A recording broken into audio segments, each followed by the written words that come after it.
Today, I'm going to be joined by Kanata. We know that you are quite literally the only player to make it to every single grand finals. I think we know what kind of Kanata we want to see walking into globals. Like, let's be honest, okay? It's not going to be a global championship if you're not there, man. Do you think that there's any additional pressure that like you ever feel yourself facing directly, because it's like everybody expects me to just be there in a finals? I'm not even thinking about qualifying because that's already guaranteed. It's impossible with the team I have now as well that we don't qual to grants. Like, there's no pressure on there. And to be honest, there's not really any pressure going into grants because now we're fully on con. We're in a good spot on the map. We have our game plan, like, you know, so we just have to follow that and just play with it. There's not really anything like to be nervous about, you know?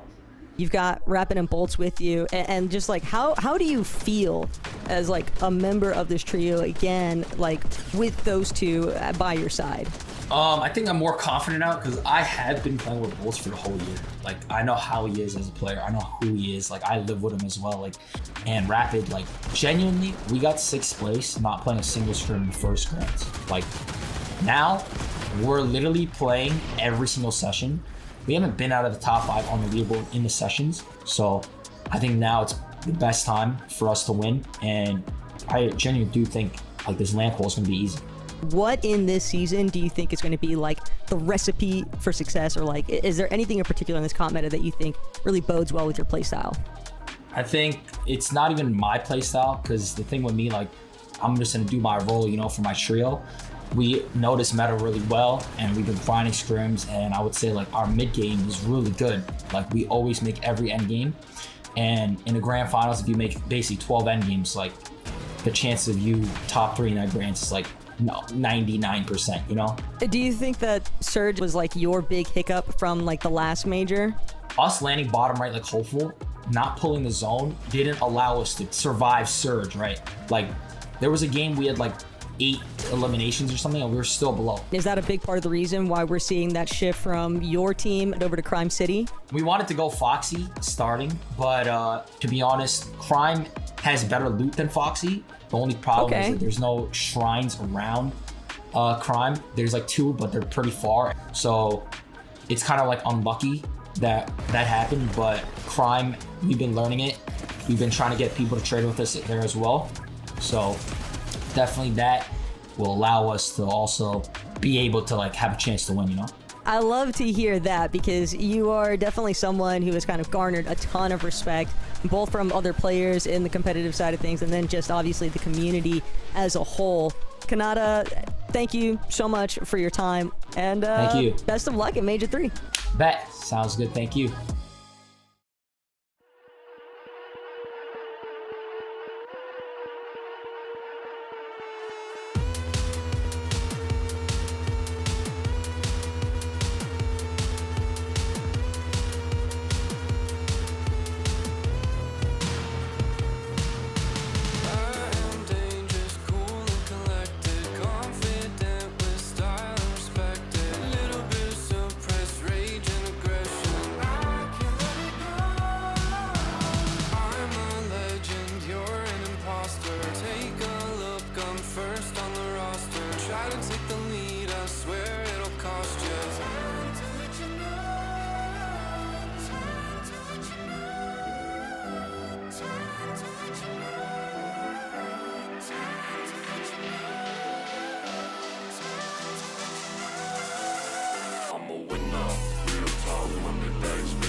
True kings don't obsess over score. I'm here cause I know what my core. I got my eyes on the field, got my eyes on the door, can't stop. I'm scared of the taste, I can't stop. Cause I need the fire. Fire of the flame into the air. Find the right. My team is all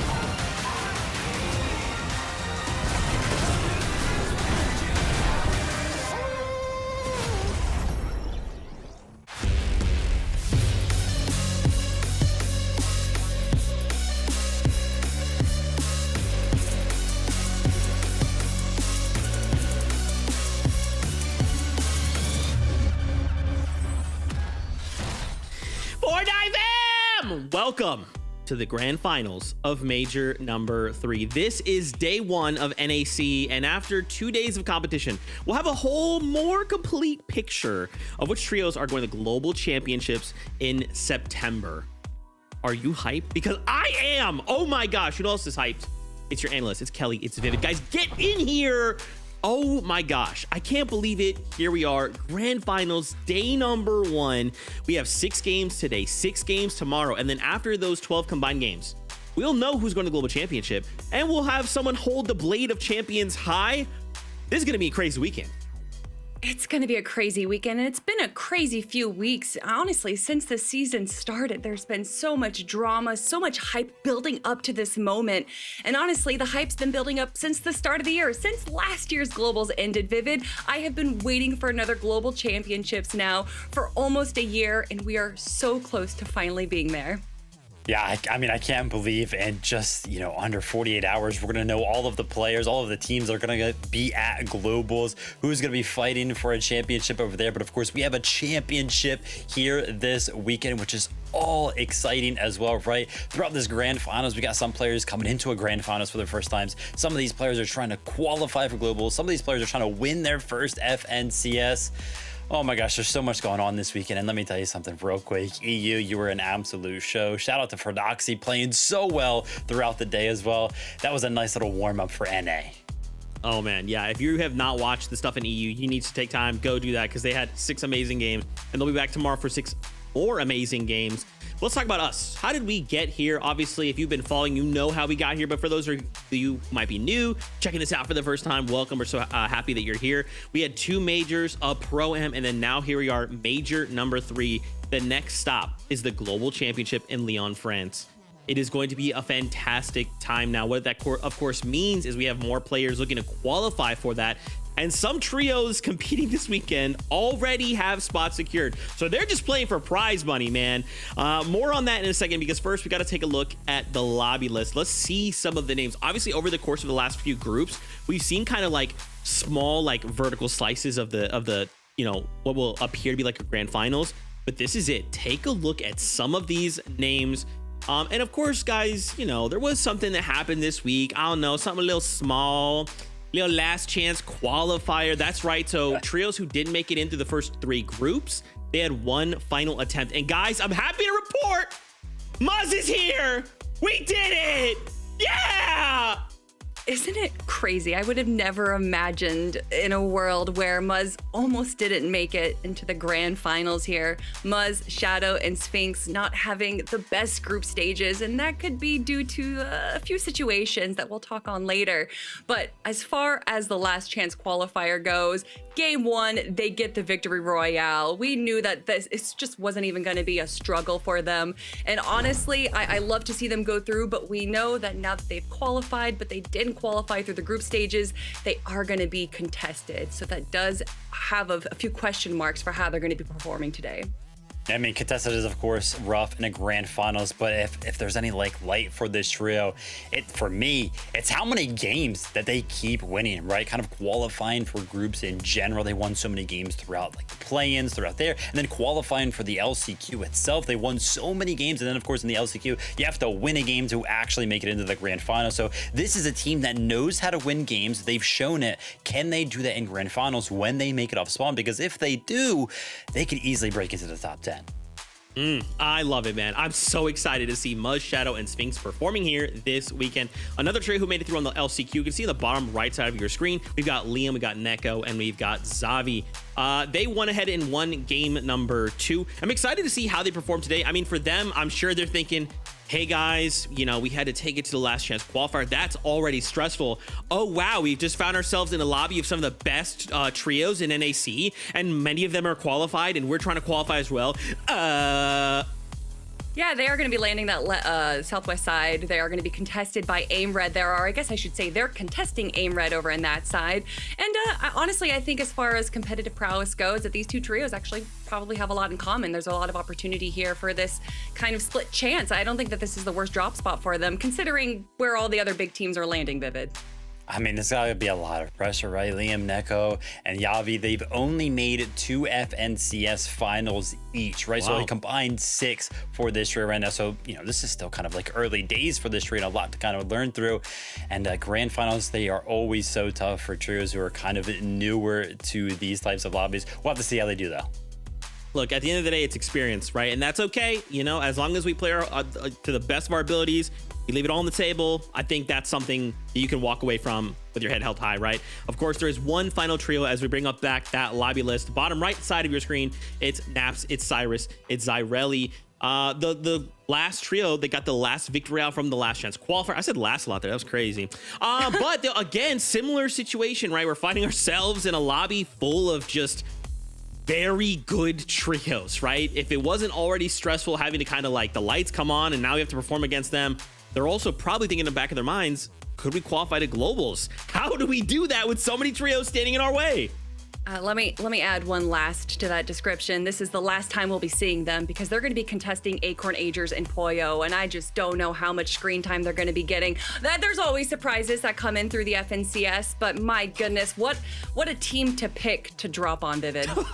I mean, yeah, you got to be feeling pretty confident to go head to head with that trio, the ones that were kind of taking it to Peterbot, Cold, and Ritual in the first place to kind of shift them out of that job spot. But game number 3 of the LCQ was so crazy. It was either between this trio or Edgy's trio kind of qualifying. Those were the last 2 teams in game number 3, and it went down to the heel. So it was either like Peterbot was going to be contested by the team that won, that being an Edgy, or this trio was going to win and they were going to go ahead and contest Acorn. So the storyline there was absolutely crazy. Game 3 of LCQ was so much fun. If you got some time today, go ahead and watch that one back. But yeah, there's 33 of our trio, Zeke. Man, this is stacked without a doubt. There is something kind of like interesting, and it's the fact that like there's some names on this list that I feel like should have been here, Vivid, and maybe they're not. Some of these players are basically missing. Where'd they go? Yeah, right. It kind of feels like when you look at the lobby, this is like, man, it feels like some of our players are kind of missing, right? It's like, I swear there are some names that we're used to seeing on the region who aren't here. And yeah, I mean, that's just a straight up fact, right? Some of our players have actually moved over to the NA West region to go ahead and try to qualify to the globals through the spot over there. And we've, of course, got Bucky, we got Baka and Pars who are already qualified to globals, and then Epic Whale, Miro, and also, Paper and Victor V are also over there. Kelly, right? There's like so many names that I feel like we were missing. I was like, wait, where did all these guys go? Of course, they're on NA West. First off, production, please never change that picture of Bucky. I want that to be used for every single time we talk about him. It is the best picture ever. To me, I just can't believe that there's only one spot available in NA West, and there's honestly a lot of big names that are still vying for that final spot. Bucky, though, is a great team to be able to potentially take away that last ticket that they have to global championships.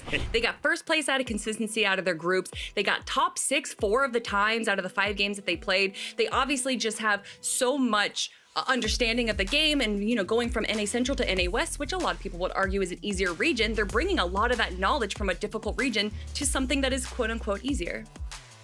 That's gonna be tough, right, Kelly? It's gonna be tough. What's not tough is Victor V dancing there. I really like that. Production, feel free to reuse that somewhere later on the show.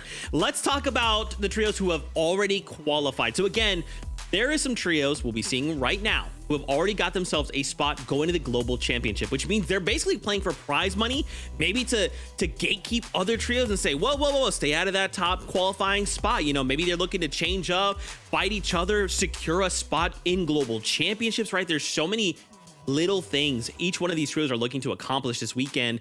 This is a look at major number 1. We can see from NAC. Remember back then we had, Puyo, Peterbot going head to head. They qualified in major number 2. Clicks, Iamzo, Higgs, Visual Braids, and Diminished, and then Recooper Curly got themselves 3 spots. But now here we are once again back down to only 2. Guys, when we start to think about, I don't know, where some of these trios are landing, what does that look like for the map? What does that look like for my potential rotations? Yeah, north side of the map, it's Kelly, it's not great. It's not great. Help. It's not looking super hot, especially when you consider you got King, Phaser, and PHZen also coming in from Brazil, and they've been looking so good recently. So it's not just the NA winners that we have here. We also have players, foreigners coming in to take over our region, Vivid. But honestly, there is a lot of big teams on the leader or on the map right now, which kind of pushes the rest of the lobby to these kind of outward edges because the big POIs are already taken. Yeah, and of course, throughout the weekend, we'll keep reminding everybody at home, but don't forget, all of those 6 trios that are already qualified to the global championships can, of course, not qualify again, right? So if they happen to find themselves in like, you know, top 2, top 3, whatever, their spots are going to roll down. So we're potentially looking at top 8 to qualify for the global championships with just 2 spots, though. It'll be interesting to see who goes ahead and claims that.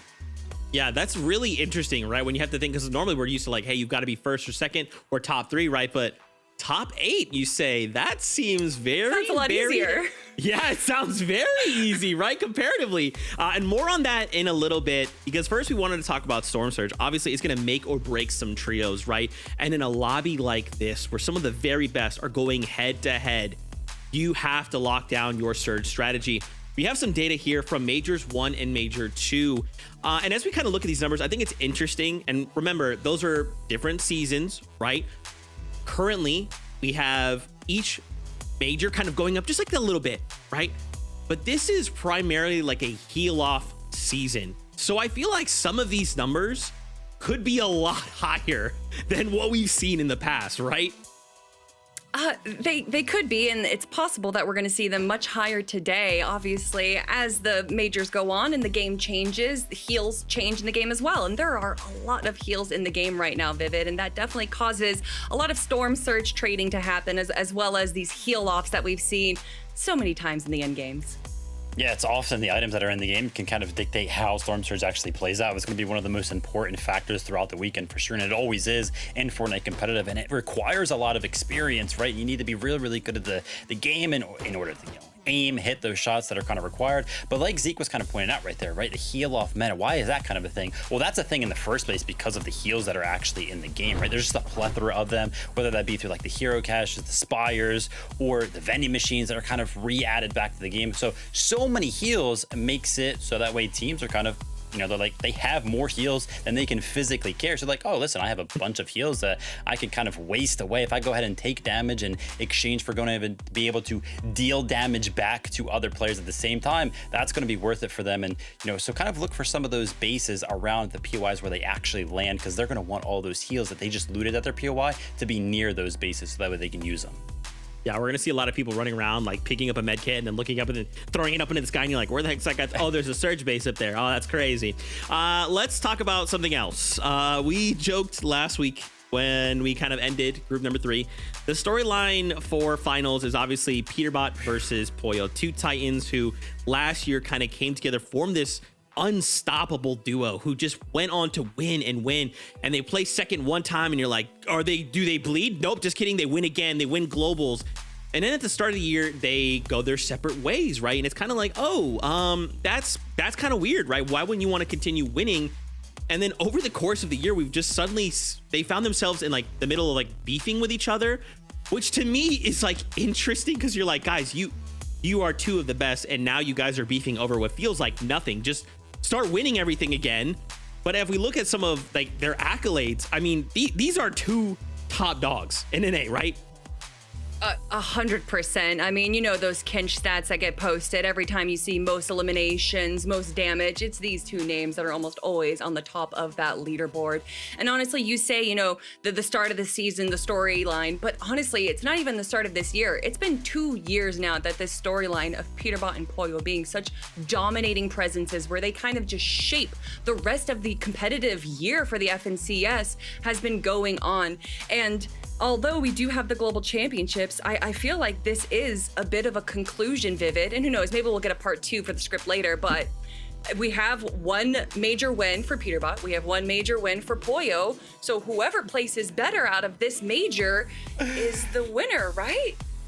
I mean, yeah, maybe. It's so funny, right? You guys are kind of talking about this as if, the battle is kind of taking place on the leaderboard. But no, this battle was actually taking place in the early game at a POI. And, kind of like Zeke mentioned, it's like, what are we fighting for, right? We're both already qualified to globals, right? We're kind of just competing for the accolade of going ahead and winning a championship. What exactly are we fighting for? And then, some changes kind of happening, right? Peterbot was like, you know what? Fine, I don't really want to land here anymore. I'm going to go ahead and switch my job. So I want to be uncontested for this FNCS, right? And it's like, yeah, I'm going to go ahead and re-hit home on that point because, like, I didn't really necessarily understand it when I saw that these two trios were going up against one another, right? I feel like you would want to be uncontested for an FNCS that you're not really fighting for anything in terms of, you know, qualifying for globals. You want your best chance to go ahead and win some more money, win some more accolades, right? Why are you contesting one of the best trios on the region willingly? And yeah, we've kind of been talking about this the entire season, and then finding this buzzard beater that kind of happened, right? Peterbot's like, you know what, fine, let's just go ahead and go to Brutal Box Bars. But looking at this right here, this social post, right? In Grands, keying every island, every spire, kind of sending a message to the rest of the lobby as well, being like, hey, listen, I'm going to be there. If you're there, you're going to have to fight us. And Kelly, I don't know about you, but I don't want to fight this trio.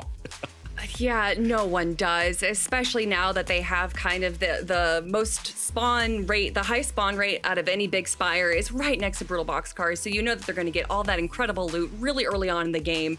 And they just have so much control over everything around them. And we saw what they did during the group stages where they went for Rift Island, I think 4 out of the 5 games that they played. This is the scariest trio that we have easily in the lobby. And for them to just kind of go, yeah, I don't want to be contested anymore. And then to Ego and Bully, essentially the trio that was landing in Brutal Boxcars off of it, is just something that only Peterbot's trio can do. Yeah, I mean, to Vivid's point, right? I don't want to fight. I'm not trying to fight Peterbot. You want to? I'm sorry. I've been playing this POI all year long, and you want to come here? I've been wanting to find a new POI anyway.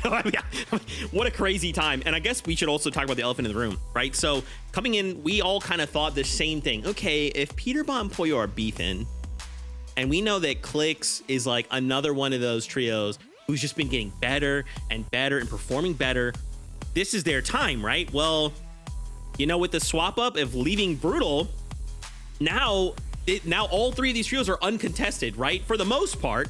So what does this mean? Like I feel like I came in and I was like, yeah, this is Clix's season, right? Peterbot, Puyo, you guys fight it out. You know, just chase each other down to the edges of the map, fight each other for Surge. It's Clix's day to win. But now I'm looking at the map and I'm like, wait a minute, hold on. Now this is something that this trio has to worry about. If all these other 2 powerhouses are gonna look to be uncontested, it's not as easy for us anymore. It's definitely not as easy going for the win, but I don't think Clix, Higgs, and Neonzo are too concerned whatsoever. You know, look, going all the way from their drop spot over at Supernova Academy that they just have downloaded to a T. And then you look at their history as well. Major 1, they get 3rd place. Major 2, they get 2nd place. They've just been climbing up the leaderboard. And if you look at some of the scrims that they've been having, Clix's trio has just been on a tear. My only concern for this trio is, can they survive long enough to be a trio in the end game? So many times we see them a duo or even a solo, and out of all the trios I've seen, they have such incredible solo potential, but if they just make it all the way to the end and they don't spend all of their mats and hoping for a refresh that never appears, I think that they easily have 1st place contention in the grab. Yeah, I mean, they're looking really, really good. And I got to say, like, one of the things that I like the most about this trio is just how well they get together, like, not even inside of Fortnite in general, right? They kind of like hang out outside of the game, right? That just means that they're really good friends, which is awesome, right? Because that just leans into the chemistry thing that I think is so important in Fortnite competitive. Now, I do think it is important to say, right? We're kind of looking at that drop map right there, and we're like, oh yeah, the top 3 teams on the region, they look like they're going to be uncontested. But as we know, NA does not disappoint. The story continued to develop throughout the week, and LCQ kind of changed that map up very, very quickly, right? One of those trios kind of qualifying pronounces, hey, listen, we want to go to Demon's Domain now, right? So it's like, boom, and now Acorn's trio kind of contested. So is it going to be like a Peterbot versus Clix kind of grand finals? Is somebody going to last minute kind of land on Peterbot? Because I'm kind of seeing some whispers on social media right now as well. I don't know, everything's going crazy. Of course. The grand finals before globals. Kelly, why not, right? Like, let's just have a great time. Let's just send it all. We already qualified, right? We already have a spot at globals. Why don't we just send it and just see what happens, right? Oh, God. I mean, if any trio can do it, I think it's this one right here. I think that they have a lot to prove. I think that there's a lot of eyes on them right now, so the pressure is definitely on. But I think that out of all the times that I've watched them, since we've been watching Clix now for, 7 years, this is the most locked in I have seen them. I am so excited for all 3 of them. I just feel like I'm seeing highlight reels from each player individually throughout the last few months. They are ready to win it, but can they do it? Listen, I actually think they can. I think they're in one of the best spots because we talked about all these changes kind of happening between the other two trios that are kind of on the region that are dominant right now. They've had to deal with so much throughout the season. They got to keep changing this. Click, Segs, and Yamso, they've had the same game plan throughout. They've got to be the most comfortable. I believe, man. I believe in Clicks, Higgs, and Zoe. I believe. All right, with that being said, though, let's take a small break here and go meet up with your casters, Monster G Face, Jacob PR, and get their thoughts on the grand finals. We might be giving you a small break, but we got a lot to talk about here, Jacob. We've been waiting for this weekend. Another finals is ahead of us. I know they talked about 5 different teams that already have their global championship spot secured. Well, let's just throw another one in the mix. A 6-team King, Phaser, and PH Zin. They have a record-tying 6 FNCS championships between 2 of them. Monster, they have 16 FNCS championships, the most in the lobby out of every trio. Yes, that might be coming from Brazil, but that just goes to show they're willing to invest in themselves, change regions, and try to prove that they're one of the teams to beat in all of Fortnite. And one thing's for certain, the stats are telling us that the Brazilian region thresholds the damage is on average lower than NA. So it's very clear that you're coming to a much more competitive region to go ahead and get some serious practice in. What I am curious about is where they have positioned themselves. King, Phaser, Pigeon, they're at the Lone Wolf layer, but there are no easy pickings around them, Jacob. Yeah, you saw that drop map. A lot of our global championship qualified teams are in and around that drop spot. But I kind of see that the most recent evaluation cup, they got a first place win. They closed it out. They go for that island, and the Wanderer's medallion just kind of ups that kind of star power of your fragger. They do put it in King's hands from time to time. So I'm looking at maybe that being the difference maker, because in order to get access to that island, Monster, you have to condition the lobby. You have to let everybody know it's not going to be an easy fight up here. That's the thing, and they are that wild card. So Zeke, we're looking forward to seeing what this team's going to do here today. Bro, I'm so down, right? And I think it's interesting that Jacob brings up conditioning the lobby, because like I feel like in group stages, that's a lot easier to do. When we're in a stage where there is so many teams who have already qualified, these are some of the best teams in NA. I don't know how we condition them. We're going to do our best. Maybe it'll happen. Maybe it won't. Guys, I do want to talk about something very interesting, though. You know we love data. All right, our best friend, Kinch, he put together a little simulation for us. We said, Kinch, hey, listen. First off, you look nice. Second off, if we know the trios that have already qualified, and we are looking to fill 2 more spots, can you run some numbers? Can you crunch some data and let us know which trios we think could walk away winning? We got a cool little chart here. Why don't we bring this up? Because I think some of you are going to be shocked. Because it's Kanata, it's Rapid, it's Bolt, and it's 65%. Let's go, Kanata! Woo! Oh my God, I think you're just as loud as Kanata's going to be once he gets his ticket to Global Championships. Rapid Kanata Bolts in first place for the simulation. And obviously, if you look at the numbers, if you look at their history from this season, it is not a surprise why. They have been performing so well. And going all the way back to Major 1, where they got 6th place. Major 2, they got 7th place, although they were playing with Sphinx, not Rapid, but then picking Rapid back up. And throughout the Div Cups, the performance evaluations, even the scrims, this trio has been performing at the top level.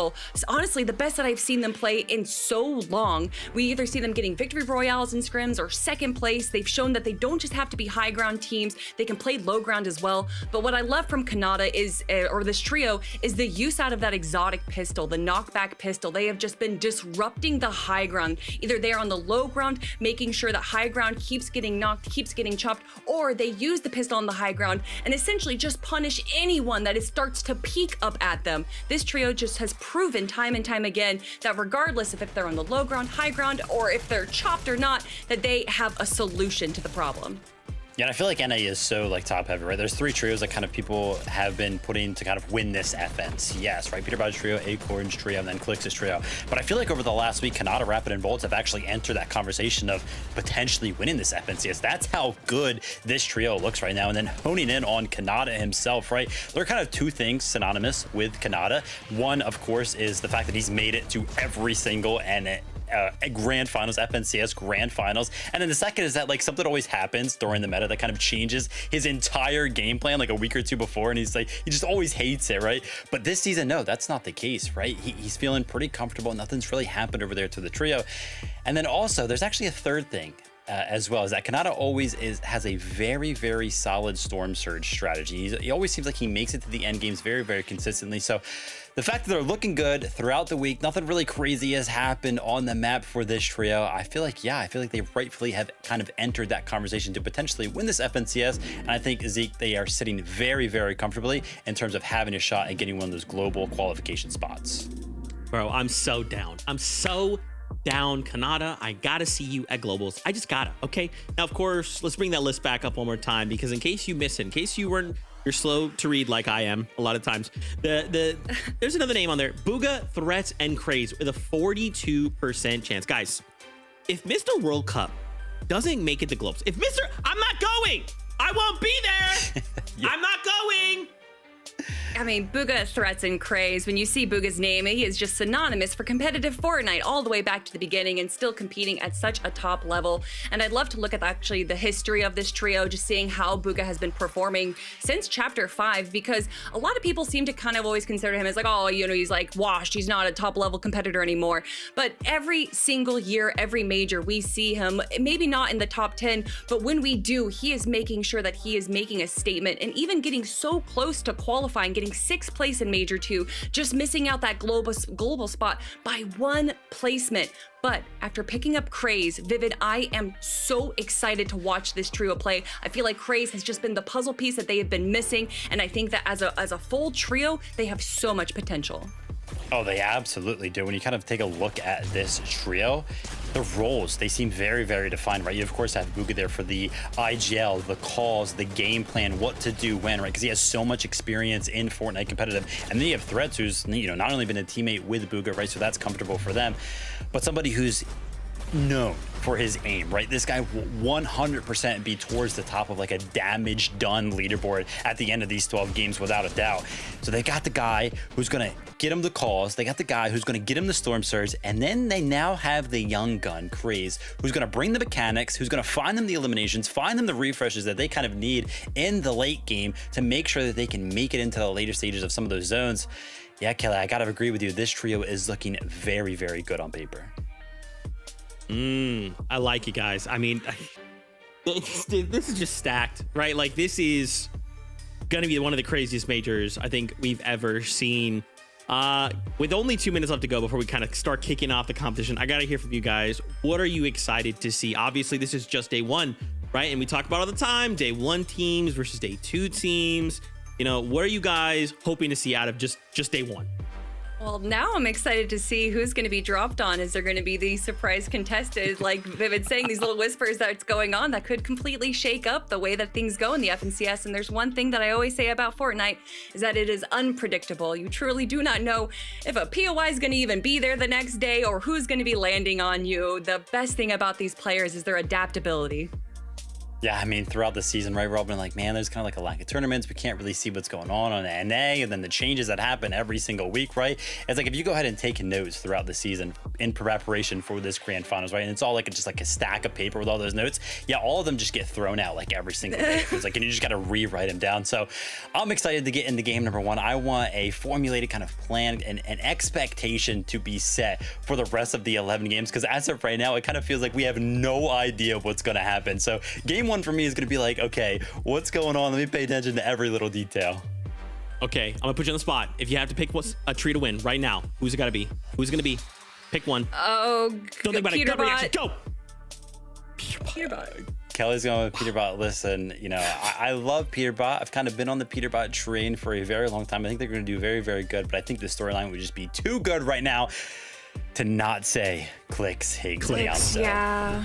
I mean, come on. That's fair. Look, you know, Kelly, I feel like there's just so many names, right? It's like, dude, you just look at the lobby list. It's like, bro, you could tell me like 20 different trios and I'd be like, yeah, all of them could win. Absolutely. You know, we'll have to just see how things unfold, how forgiving the zone is. And we all know it ain't forgiving at all. So with that being said, it is that time. 6 games today and then 6 games tomorrow, and we will finally know and see the full picture of which trios will be going on to the Global Championship in Beyond. Fortnite fam, buckle up, because game 1 starts now. Thankfully, Monster, I've been buckled up since the start of the show. And let's take a trip real quick. Major 1, a 14-point difference between 1st and 2nd place. Major 2, 11-point difference between 1st and 2nd place. Monster, I hope this weekend that trend continues. Major 2 was absolute cinema. I think it put NA just at the front line of pure entertainment. No matter what we know for certain that we are in store for great games and some wonderful action. And then we've already talked about it. You have a wild card trio in the mix here coming up from Brazil. So I am so looking forward to what's going to unfold here at the north side of the map. I almost feel bad that they are all so close to one another because anything can happen now. Yeah, especially if we get a lot of those north zones, forcing those teams to kind of interact very, very early on in some of these games. But I want to say about that probability chance that Kinch kind of broke down. To me, if I was one of those teams that was not in that top 5, that would light a fire in my heart to kind of perform the very best that I can. There's only 2 more spots up for grabs with 6 teams already qualified. So you don't even necessarily have to shoot for the top of the leaderboard. But you guys heard that sound. The battle bus is ready. Let's get into game number 1.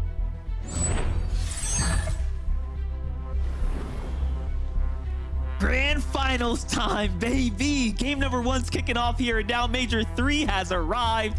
And what a time to be alive. What a time to be a Fortnite fan as we get to watch this here with front row seats to the action, Jacob. Obviously, there couldn't be a better time now to push your way through to globals. We already know most of the big ticket teams have nothing to worry about. It's about what spots are remaining here. Yeah, and already I can see the drop map. The dust is settled. Everybody marking their spot early on before the tournament. Oh, I'm contested so-and-so. Oh, I'm going here. You can see Peterbot uncontested. Clicks uncontested. Kanata uncontested. And right here, right now, uncontested as well. If you look at the opinions of a lot of the Fortnite community, those are the top 4 teams that are in the race for the championship. And to start off game number 1, Monster, all of them uncontested. What I love too is like all the interview content we kind of got in lead up. You got to hear essentially from the players themselves. Kanata, how he has no doubt in his mind he'll be taking his seat to globals. How Acorn feels like now more than ever this is more competitive now that he isn't wiping Puyo out the early game of the map here. And then let's jump in with Muzz, Shadow, and Sphinx. Obviously, last chance qualifier on the line when it matters most. They come through, they clutch up, they put in the work. And now running through a team like Bryce, right, clashing up against this squad right here. This is a player, this is a trio that have slowly and consistently shown that they can even win in LAN settings as well. So this is a pretty big battle, Jacob. Yeah, no, I kind of agree with it. I like the way you were kind of heading with that conversation. When you look at the names of Dash, Skittles, and Bryce, you may not see them as kind of the top names, a name to be scary, but already throughout this season, they kind of moved on over to the resistance base, and this not been an easy fight no matter who has been contesting this side of the map, and already proven they could be a force to be reckoned with. Yes, Muzz, Shadow, they still got to fight for that reboot card. We'll see how much success we find over there, but back over to the last order. This is where you can kind of see that off-spawn fight. 3 teams over here, Monster, triple contested. Nico's in such a tough spot underneath. Liam shows up at a perfect time to pressure not one, but all 3 of those teams to try to slow down the push. Nice little tag there for Liam to kind of open this one up. You know, first order is not big enough for 3 trios by any means, so these fights are going to get pretty scrappy here. I'm more interested to see who's going to make an adjustment coming out of this. This is not the place you want to be for a grand finals, right? For some, it's their first time making their appearance, right? Their first true time trying to get their feet kind of wet in this upper level of competition. For others like Liam, I mean, very experienced. He's holding its own right now very nicely. Yeah, just kind of jumping, creating distance. May not be big 105 shots by any means, but he's at least fighting back just like that, chipping him down little by little. Josh was down first. Tyler follows him to the lobby curb with 13 HP. He does have some heals in his inventory if he could manage a way to escape, but it's just not only that team that you have to worry about. There's still a 3rd trio there. They might not be all 3 members up, but they're still a threat, but in the distance from Porta Potty Liam. That's why you know they're landing here. They just know the terrain so well. Such a good read, such a beautiful just kind of angle play there from Liam, but more importantly, talk about holding his own in the 2v1, just in the box fight capability. So Liam clearly feeling very much good, warmed up. Take a look at that tag right there to give him the advantage. Just everything you expect from a very much experienced trio here, an individual like Liam. Jumping into the other things though, Sphinx getting picked up here, looks like from the reboot, but Dash, Bryce, and Skittles absolutely ready for the action here. Get a couple opening tags. Shadow, it's gonna come down to him to go on and put up some good defense right now. And Muzz playing wonderful side angles there. Is going to go in and defend properly. Yeah, I see the idea. Sphinx fresh off the reboot. They know they got half damage there. So they thought for a second he was kind of positioned by himself. They looked like they were going to push him by. But Muzz right there basically saving the day. They get the reboot up. Sphinx doesn't even get downed, and that's going to be the biggest difference maker. Because he gets downed, you know as well as I do, this trio probably pushes, trying to keep their numbers intact. But the fact that those trees essentially saving the day, not giving them the line of sight to get that knock on the Sphinx, forcing them to kind of disengage on out. And you know how stacked this side of the zone is. They're trying to move on over, but they're stuck between now Muzz's team and Reed's team over at Flooded Frogs. Yeah, this is a tough spot to be in. This rotate's not going to be easy. It's going to get real exciting here for Skittles, Bryce, and Dash. And I mean, it's from one problem straight into another. Reed's going to need to find his Storm Surge. We'll see what's all going to fold there shortly. But first, take a look at this replay here. Couple big eliminations there, kicking things off for Madeline's team. On the other side, we have a little sample of Peterbot, Cold, and Ritual set up here, playing, again, a huge Storm base, pushing it way outwards so that you're kind of in the render distance for the trios in the distance. This is one of those strategies that is no stranger to the upper Fortnite competition, right? What you really have to be careful of is how high the thresholds are going to be now as the game starts to develop. Yeah, and you can kind of see that, you know, Vivid, Kelly, Zeke, they all broke it down from major to major. Those thresholds just getting higher and higher. That's just more and more teams taking note of what's going on around the map. That risk versus reward. Yeah, you can be flashy. You could try to box fight the nearest team next to you, but that kind of increases a third-party chance, increases your own chance of going down.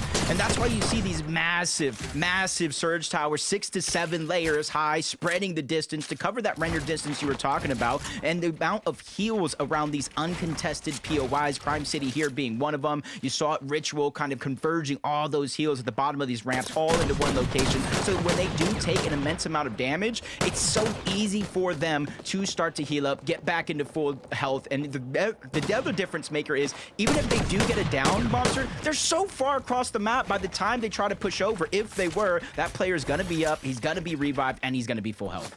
Yeah, but what you're looking at right now is like not all Storm Surge is treated equal. Like Kanata has by far gotten the better, you know, of this trio here as they've kind of looked to fire at one another. So you do have to be careful. Like even look at Oliver OG's setup right now, right?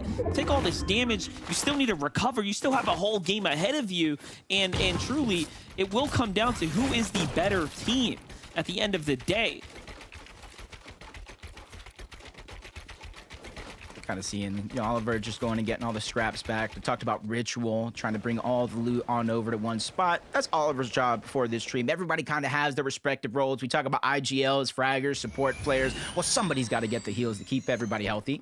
Booga doing the same thing. Utopia, they kind of spread out in a triangle formation. Usually threats kind of towards the north of Utopia. Craze watching the south side of the map. Booga watching the Shining Spans part. And he noticed no team went on over to this bunker. He immediately beelined over with his misform, grabbed all the extra loot there. But he is only C rank, so there is still going to be more and more as the superhero ranks upgrade, more access to those chests. So if a team does continue to pull towards the south, I can maybe see Booga threats and Craze trying to rotate over there and get that little bit of extra loot.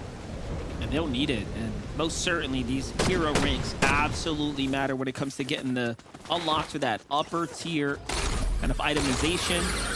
Looking at Cyclops, VLEX, H2, kind of playing deep in the storm right now. Doing a nice little wide rotate here as they try to find themselves into the new zone.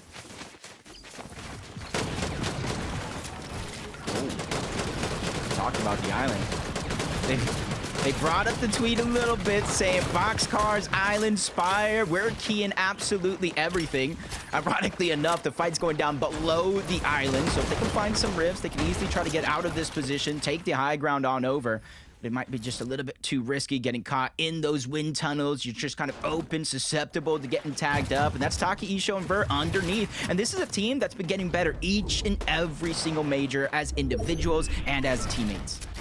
One thing seems pretty clear right now is that Ishu, Taki, and Vert have gotten the better of Peterbot's team. As far as this initial engagement is concerned, you saw all of the shields on Ritual and Cold were at least around that 50% mark, and they seem to have kind of had to slow down there. So likely giving up the island, but getting the better of them, at least in that initial exchange.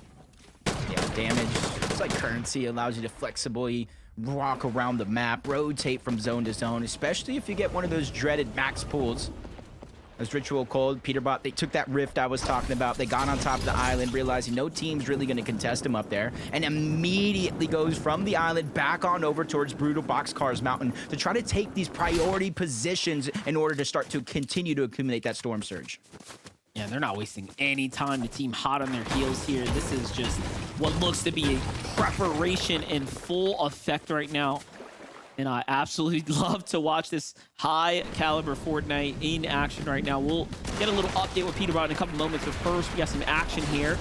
Zavi, Neko getting right back at it. Like, let's not forget, first order base, obviously they won that initial fight. The team that was here, Jigs, and the rest of the team had seemingly gotten their loot together, but they need that fight, right? They need the damage, most importantly here.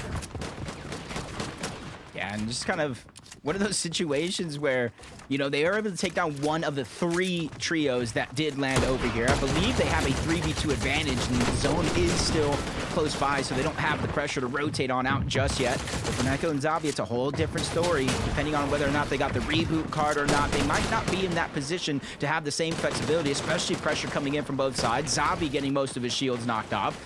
And they're just getting surrounded. You see them just taking that different approach, just trying to lurk around, hide the video visuals, and just kind of strike when they can.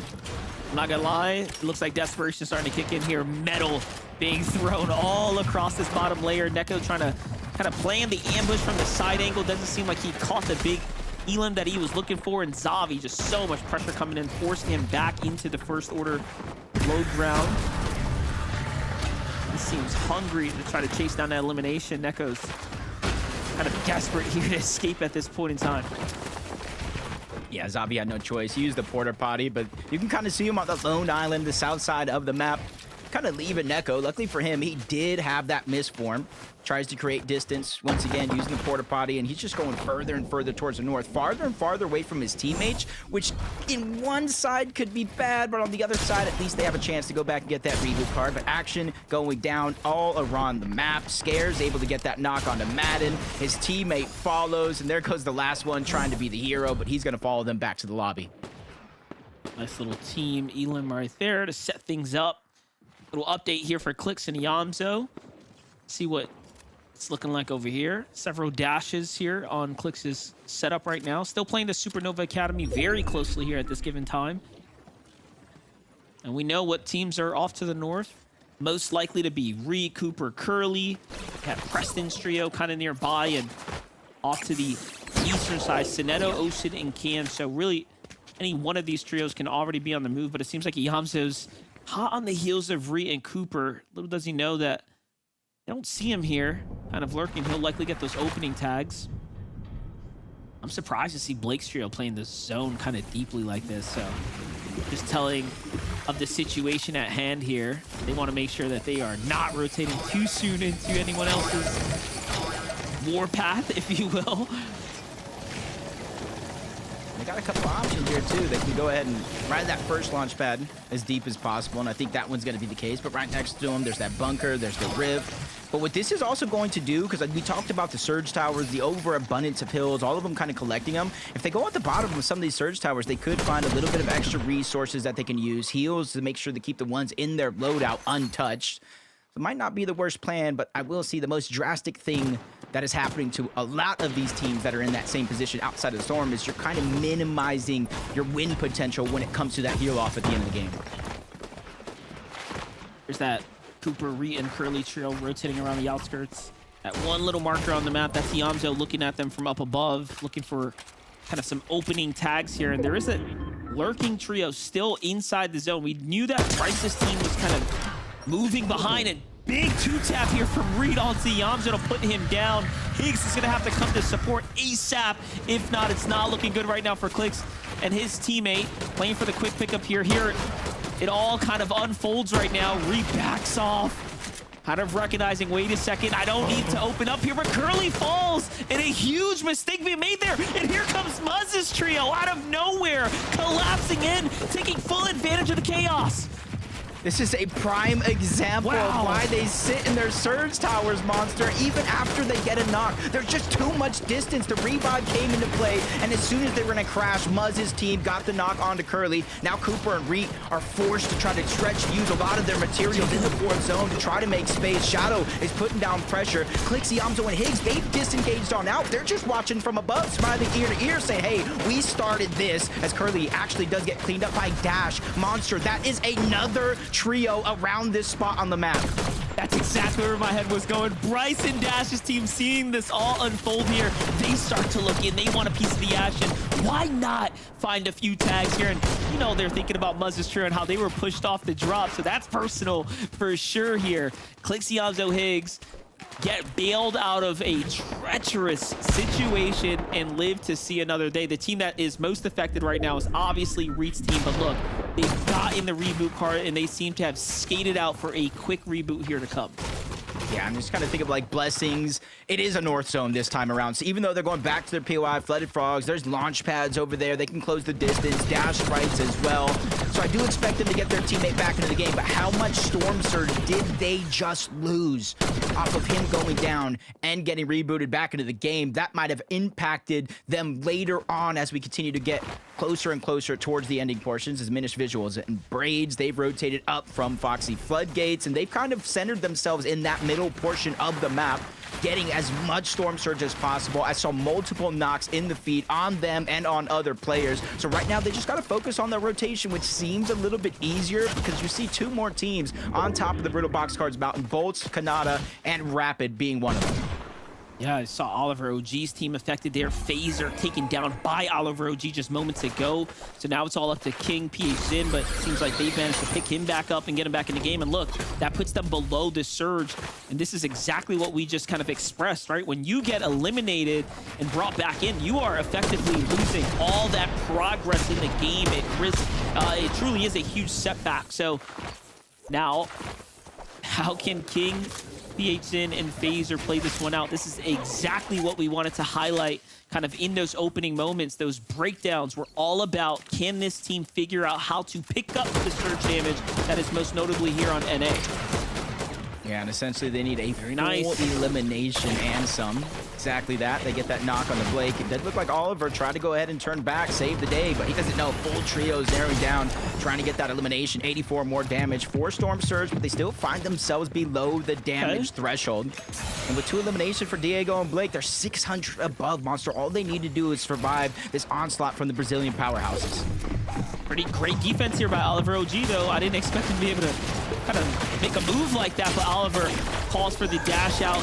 Definitely wise to disengage here. Seems like King, PHN are not looking to give this one up. Oliver's going to go in and fall. Big crack from the side angle there. It's just a matter of moments here now before Diego will fall here too, but not before he takes down some serious damage. Wait a second, that Siphon's gonna keep him in the game here. We can't count him out just yet. Cooper shows up as well. He gets put down by Phaser.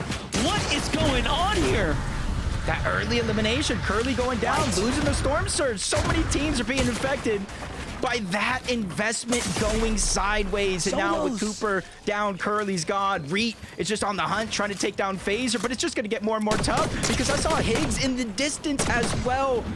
And there's that first player of Oliver's team. It might have been Diego. He got that first elimination, but he goes down. What is going on? You can't pay for action like this. Reed versus Phaser, one-on-one. This is where Reed shines, though.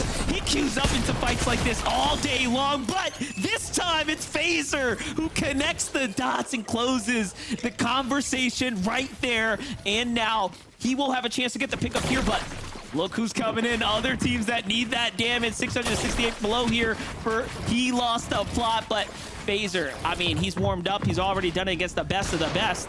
I think Plot's got something to worry about here. I think this might be Chimp. OG Chimp. He may have lost the plot, but he might not have lost the skill. He's ready to kind of go ahead one-on-one against Phaser. Phaser's playing this so safe. He has 3 medkits. He has a decent amount of builds. He just needs to stay alive and continue to create distance. It's only bandages on the other side. He might not know this. This might be a hindsight thing to talk about. Monster B just needs to continue to stay alive. He doesn't even have to put pressure back. 6 builds. He continues to push forward. He knows his time is limited. Another big shot coming out from Phaser, but he did force to cancel that first medkit. Very nicely done by him as well. Plays the med kit, gets the siphon to kick in as well. And this is a huge damage tick happening here. I do think he might have storm sickness. Is that just, yeah, ticking away too fast. Too much time spent in the zone. And that's how it ends. Honestly, I thought this major was going to be entertaining, but I didn't think it was going to be this entertaining this early on into game one. It just goes to show that everybody, you know, when it comes to the practice, the eval cup, the divisional cups, even those scrims, it's really all being put to use. All those tricks being exposed here early on. And you're seeing some of those risks that some of these teams took early in game number one. It didn't pay off. They might start to change up their thought process going into the next. Really does make you think about how much time you spend in the zone. Puyo threats and crazy though, putting the laser to use here. Very, very nicely done there. They're going to open up elimination onto another player there for Crazy's team, but Peterbot, Ritual, Cold have somewhat found their bearings. Just 114 above the damage threshold here. This is not usual for Peterbot, Ritual, and Cold, but this is where they shine best. They've made it to endgame, and now everyone has to be very much on their toes. Clicks, Yamzo, and Higgs just sections away from danger here, and they need a fight. Yeah, below the damage threshold, above the damage threshold. They find the open opportunity there from Yamzo onto Sinetto, and immediately, while Clicks heals, the rest of his team pushes forward. They have that trust in each other for them to catch up. They clean up the elimination, get just a little bit more damage for their Storm Surge, but they're not in the zone just yet. While Higgs needs to heal, Clicks as well. The damage is there. Yamzo is going to be the one leading the path, trying to build that perfect tarp of safety into the zone. And you're seeing the whole western side of the zone is stacked like a bunch of pancakes. This is where Booga threats and craze cannot be slept on. Endgame experience coming in full effect here, and now they've somewhat positioned themselves up for the first to take high ground. Another trio off to the eastern side here. Seems like Surge is also active. Yamzo, Higgs, and Clicks right below this base here. So majority of the lobby pulling the zone here. That's a very favorable outcome. You're seeing, just looking over onto that team. The med mist smoke goes down. They don't necessarily see Veer and them getting affected by the active Storm Surge, but might not be the time to peek either. Especially since they're above it. They're peeking through the cones. They're looking at high ground. They're saying, hey, is right now too early. They did pull it on their side for the most part. But on the other side, Puyo, Agers, and Acorn, haven't seen too much of them, but 500 damage above the threshold. They have a clear rotation because as the zone opens up, it's going to give them more and more of a path to choose from. Take a look at the highlight here once again from Yamzo's perspective to go ahead and initiate the knock here, kind of clean things up onto Sinetto's trio, and get them right into the position that they need to be in here in the end game. These elims also start to add up. Don't forget those points are super critical here to the overall tournament format. Booga threats Craze back in the mix here. Give up the high ground, play for the mid layers, find a huge elimination here to keep them in the game. And just look at that. The vets starting to get active here, and what a find. Dashes here for the end game is absolutely perfect. Meanwhile, on high ground, who would have thought Bryce's team from the storm to the skies here are the first to take a stab up top. I wouldn't have even thought they'd have enough mats, and I guess I was right. They really don't have much, but they're putting up a flex here. Yeah, but at least this is going to give them a little bit of bird's eye view. The biggest thing is I need to know if anybody on this team has a misform, because that's going to make it easy for them to get the eliminations, drop down low, get the resources, and go right back up to that high ground. But if they don't have it, that's just going to make it more and more risky. The zone does pull a little bit in their favor, but the little builds that they have, it's getting more and more on the edge of, do we go for it? Do we give up height? Do we drop down and try to get elimination? I don't think they're in a safe spot no matter what they do. 1,000 above the threshold, though, for Peterbot, Ritual, and Cold. They're just focusing on their rotations. They're letting those elimination opportunities come to them. Yeah, Skittles and Bryce actually find the Elam as well. They might get the refresh they're looking for, and then look at this. Look at a crash course into Kanata Bolts here on the mid-ground, forcing them off to the side. Rapid, wait a second.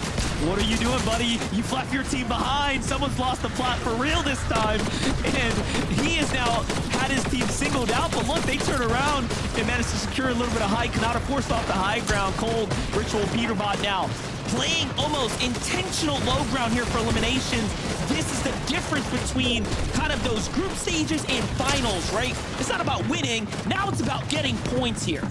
Yeah, that consistency, the eliminations, 4 points per, one win with 10 eliminations, Monsters, over a 100-point game. But Kanata, Rapid Bolts, we saw them getting pushed by Dash and Bryce. That was high ground team, and they said, you know what, you want this layer? You can have it. They immediately built up with the little builds that they did have left. Everybody's probably in a similar situation when it comes to material count, and they're using their eye in the sky to their advantage, going ahead and shooting down on the teams. But Acorn, Puyo, Aegis, exactly that. They're contesting for the high ground, and they haven't fought through the same amount of chaos as every other team, so that might be theirs to keep.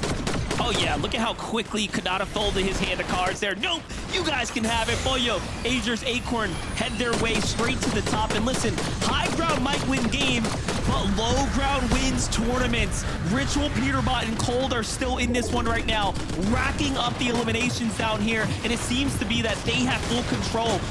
Clicks is down and out. Higgs and Yamzo are the last two left alive. Yamzo playing deep side of the storm here. Kind of swings around, finds Bolt, shuts him down. 2 more elims sent to the Yamzo's pocket here. And things are now starting to look very favorable for him. Yeah, every team in this lobby, but maybe 2, are in shambles, are missing at least one player or a big chunk of health. But Peterbot still continues to set his eyes in the sky. He had the shockwave pistol, but it goes down. Cold is doing his heal off towards the back. Puyo, Aegis, and Acorn in game number 1, uncontested at Demon's Domain, are in the driver's seat looking to close this one out. But Cold falls as well. All the pressure on the Ritual, and he falls like a lawn chair. Top 5 for the teams that we expect to win this weekend's tournament here. This grand finals is just starting to heat up. Yamzo gets a little siphon here delivered to him. Puyo still in the game here, healthy as ever. Acorn alongside him. Yamzo just a wild factor here. Now kind of setting things up. He's got a misform to go ahead and play with. Trying to see if he's got a win condition before him, but no, he doesn't. Instead, has to go ahead and take the fights here. Shot coming in from up top, though. Too much pressure. Has to misform around the outskirts here. Jacob is starting to get interesting. Decisions to go up might just happen here. Yeah, he has no extra heals, so he knows he can't play the backside of the zone unless he gets an elimination or down. Jojo, Fishy on one side. Visual's trying to break their way through. They're getting stuck. They're getting smushed to the outside of the zone. HP is going down. The Storm is doing a lot of the work as Yamso is trying to steal that one away, but he gets taken. Jojo, Fishy gets it in the nick of time. The Siphon is now coming into play. High ground is diving down, but Acorn falls to Visuals. Nobody here is a full trio. That gives anybody a fighting chance, but nah. Not in Ager's house. He ends that run rather quickly. Forces outside of the zone for Braids to play that heal off, and he only has a med kit and possibly some Storm Sickness on top. Timing is going to be crucial as Braids is trying to make that last-ditch effort into the zone, but he's in a 1v2, and Ager's put that final nail in the coffin. A 10 elimination game number 1 for the Major 1 champs. When they took height, they only had 3, and all of a sudden, that end game came boiling down pretty quickly. Talk about a game that heated up. That was incredible action. You know, I could put a ribbon on the tournament and be pretty happy with the action we saw just in game number 1 there, Jacob. Talk about exciting.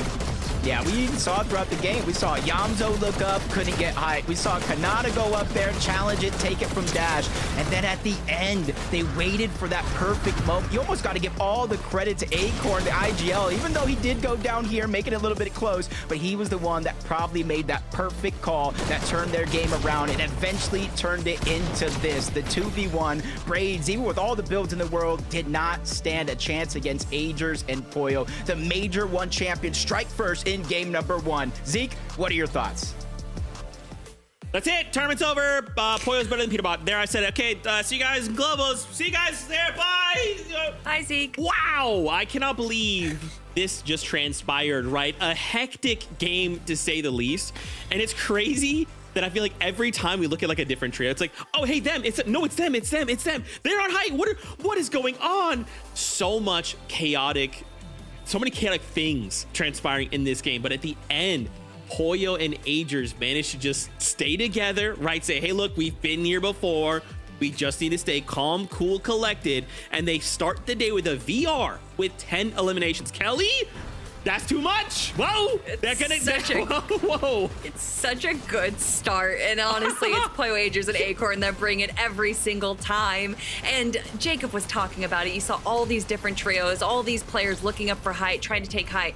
But it's Puyo, Agers, and Acorn that can literally be down, like, you know, just to 14 builds on the mid ground and somehow convert that into a strong height take. Puyo's ability with that mythic AR is just so dirty, so disgusting. He can just just get eliminations from the low ground that are just everyone is so distracted by what's going on. Agers, Acorn, and Puyo play that end game perfectly.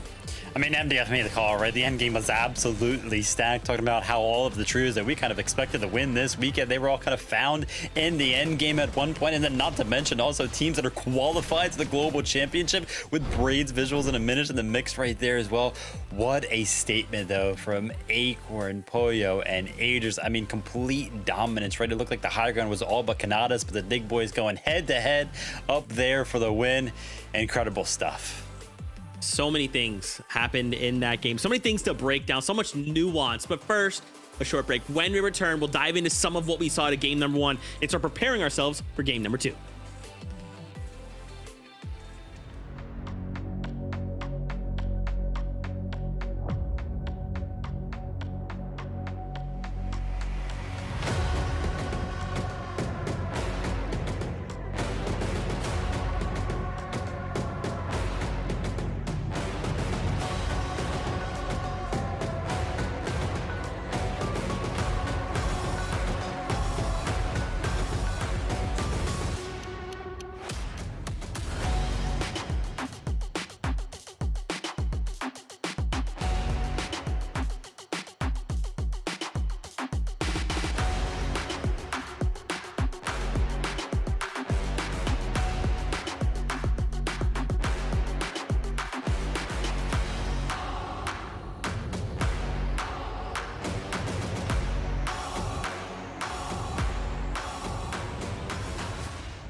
Welcome back, everyone, to the FNCS. I almost danced, but I stopped myself. All right, welcome back.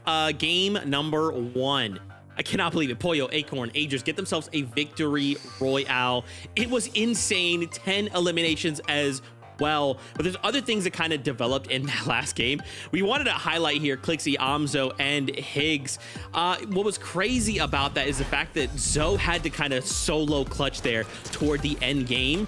And I mean, I feel like every time I feel like I see Zoe doing this in the end game, he's always, especially when it's a solo, he's always clutching like this, right? I don't know that I've ever seen a situation where it's just him and it's like, oh, we're gonna see something. Oh, he's eliminated. It's always like, bro, how is he in top 5? Like, what is he doing? You know, it's we talked about this at the start of the show, that if this trio can just make it, all of them alive at the very end, that victory royale is within their grasp. But so many times we see them make it down to either a solo or a duo. But honestly, if there's anyone that's going to be a solo clutch, you want it to be Yamzo. He's so smart and he's so fast with these plays. And that's part of the reason why we see them currently in 6th place right now. Obviously not the best place that they want to be. They did get a 4th place finish there, but you know, 5 more games to go for today, 6 more games to go for tomorrow. Clicks, Higgs, and Yamzo. This is just the start of their competition.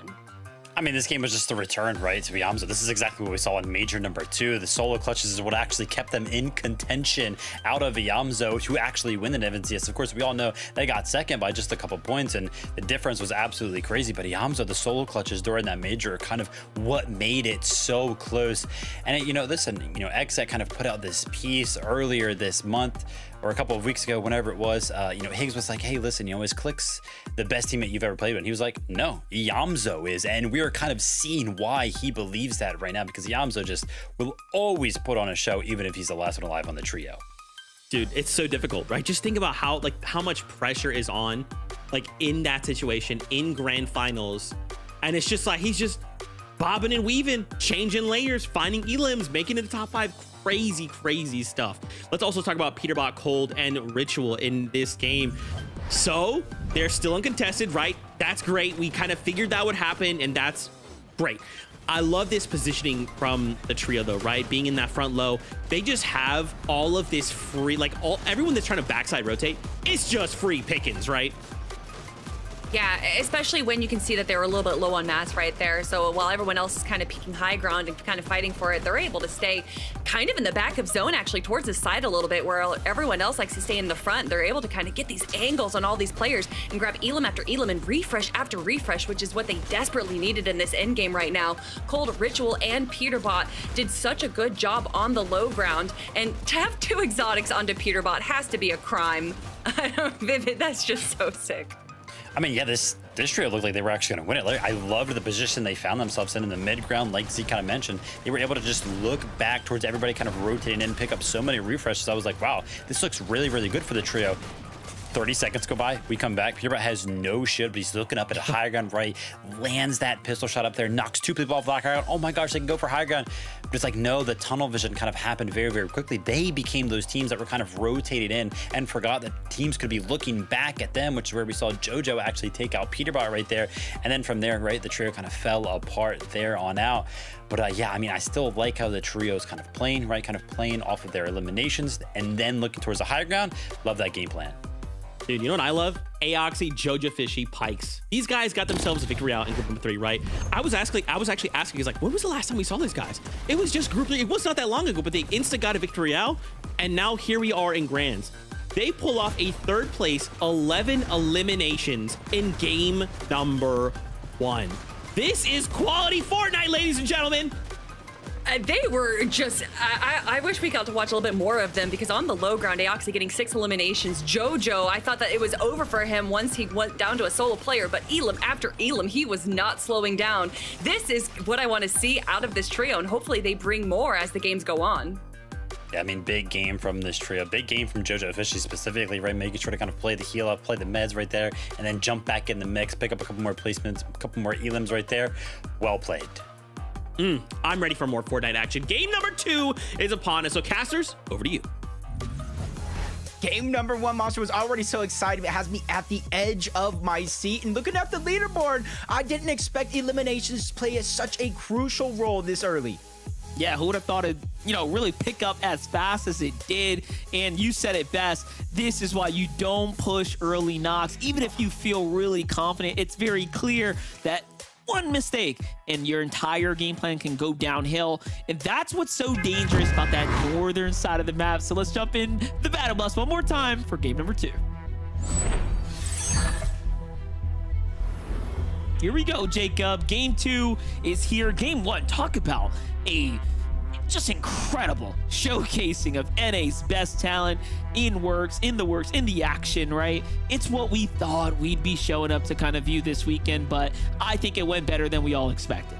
Nah, it did. The excitement levels are through the roofs, and honestly, that puts some of these teams on notice. You know, Reed Cooper currently being one of them, that there is no room for mistakes, because I talked about the point differential for Major 1, Major 2, less than 15 points for both of those majors. It's gonna come down to the wire if things do continue in this trend. But a contested fight we didn't necessarily get to see too much of last game. Liam's gonna go down first. It is towards the outskirts, towards the right side of Shogun Solitude, left side of Demon's Domain, full south on the map, and they're able to clean up that one. Both of those eliminations already for Gary, Aimred, and their trio.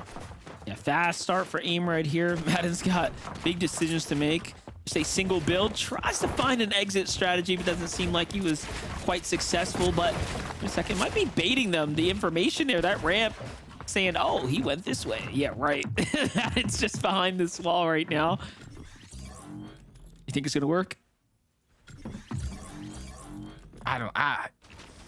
I want to say yes. Let's just go ahead and say yes. I'll give him the benefit of the doubt. It's just too sneaky right there. I think the biggest downfall is going to be if he tries to move, because this actual spot right here, Monster, doesn't have the most loot. If they want to continue for Gary, Aimred, and Angel to load up, continue with the rest of their game, and actually have a good game, well, they're going to have to go elsewhere, but they return back. They see him at the tail end, and that's the full trio out of the game. Yeah, the math wasn't math, and they were like, hey, buddy, you couldn't have gone that far. And Madden V ends up getting found out. Well, great start for Aimred. Little trio elimination there. Muzz, Sphinx, and Shadow clearly seem to be the stronger duo here at the Resistance base out the gate this time. Bryce's team giving them a little bit more respect, right? Skittles and Dash saying, hey, let's just play the outskirts here. We don't necessarily want to clash too early. And they're going to go ahead and probably take their odds up against Reach Trio here later with the outskirts rotate. But Shadow, Sphinx, and Muzz seem pretty adamant on inching their way towards them and force a fight almost. Yeah, you saw that mark on the minimap, though. They know exactly where they went. They're rotated towards the north, and they're going to go back on over towards the east if they do want. There's a lot of loot over there. East of Resistance, west of Flooded. There's also a Slurp Chuck if they don't have the shields that they want, or just want to save some more. Another uncontested fight. We saw it in game one. Puyo, Acorn, and Agers. They win that game, and in that game number one, Agers put up 1,744 damage, the most assist in the game as well. Even though he booked that final elimination, it's just going to show how flexible all these players are. Oh, yeah, putting in the work right there. And you know, Acorn's biggest fear is shutting down Peterbot early, right? Like, you really don't want them to have too much momentum in that last game. Seemed like, I mean, they were setting themselves up for a crash course to a victory, but yeah, things just went south. So Acorn's team, if nothing else, is one of the most consistent when it comes down to it. Bolts, Kanata, and Rapid also having a fairly, you know, great start to their tournament. Remember, they're just playing for a global championship position at this point, right? They have a lot more on the line here than some of the other teams. Yeah, and I think, you know, it's Kelly, Vivid, Zeke, that were talking about it, you know, last week during group stages with Kanata and his perfect record, 27 FNCS Grand Finals appearance. Well, celebrating that's going to be short-lived because he's fighting this weekend for number 28, that global championship spot to remain the only perfect player to qualify from them all is Liam, Neko, and Zabi. They get that first down onto one, and it looks like they are going to go back-to-back, getting 2 of the 3 eliminations off spawn at the first order. Repeat of game number one, this time a little faster than before. Back to Kanata, Bolts, and Rapid, though. Putting big pressure on that trio that they were tagging up originally. Seems like that first elimination might be giving them the confidence going to take the fight. We saw before, this is where mistakes can happen, though. You start to deviate away from your original plan, but it seems like this is very much in Rapid and Bolts' favor here to go ahead and initiate this onto Fredbot, but Aaron's got that side angle here, so they have to wait for Kanata. Yamzo, Clicks, and Higgs doing the same exact thing, finding themselves an elimination on the outskirts and then collapsing in to get the full finish. Yeah, you're seeing the zone just kind of dictating a little bit of their game plan. Last game, it was towards the north. They played it slow, stayed towards Supernova, and just kind of played for that surge. This time around, it pulls towards the south. They knew not too many teams were going to float around their spot. Isolated fight, they take it. Kind of the same thing happening over here, but they are going to be in zone. They're fighting for that Spire loot that you saw in the distance. Fred, Aaron, and Caliper, they were the ones that kind of claimed it for themselves, or at least as most of it as they could, because Bolts and Rapid immediately pushed over to try to disrupt as much of that play as possible. Yeah, I will say that's one thing that is almost underappreciated is how much preparation some of these top trios will put into any scenario with those early game zones, right? They really will determine what strategy they put into effect. These are not decisions made on a whim. These are very much calculated routes that have been almost methodically planned out. And for Clix to, kind of showcase that, we just love to see it. But jumping with G-Money, Aviv, and Rise, we didn't really get to see too much of them early in the last game. Just seems like they had a bit of a slower start, if you will. But one thing's for sure, they're definitely catching good ranks this time. But Spire's kind of responding here in their drop. So Outpost Enclave treating them very well. Yeah, not only the Spire landing over here this time around, we are going to see a huge upgrade. It is going to be the Outlaw Yoink shotgun we saw Peterbot using in that last game, but the zone is also favoring in this direction. That's going to give them a little bit more flexibility. They're going to have priority on some of those rotations. The only team they just got to be careful for is Aegis, Acorn, and Puyo, and this is the perfect counter to all those surge bases. P8's in. Look at him catching go. Chimp off guard, and there's another one. He's going to slide down as quick as possible. Nah. Just seen that trick. Goes down the mountain. They have the launch pad. The choice is right here from the Brazilian Kings to just try to chase down another elimination if they so choose. I love this. They're like, oh, you want to just chill in a big base? All right, buddy. We're sending you crashing. And this is why they are the most devious team in the lobby. This is the team that you just don't know what they have in store for you. Showing up here on the region, putting their own 2 cents into the entire mix here, and really keeping everyone on their toes. What a clash is going down right here, though, from Muzz, Sphinx, and Shadow against a full trio. And you got, like, King Phaser now seeing this all go down here from the distance. They might just end up showing up.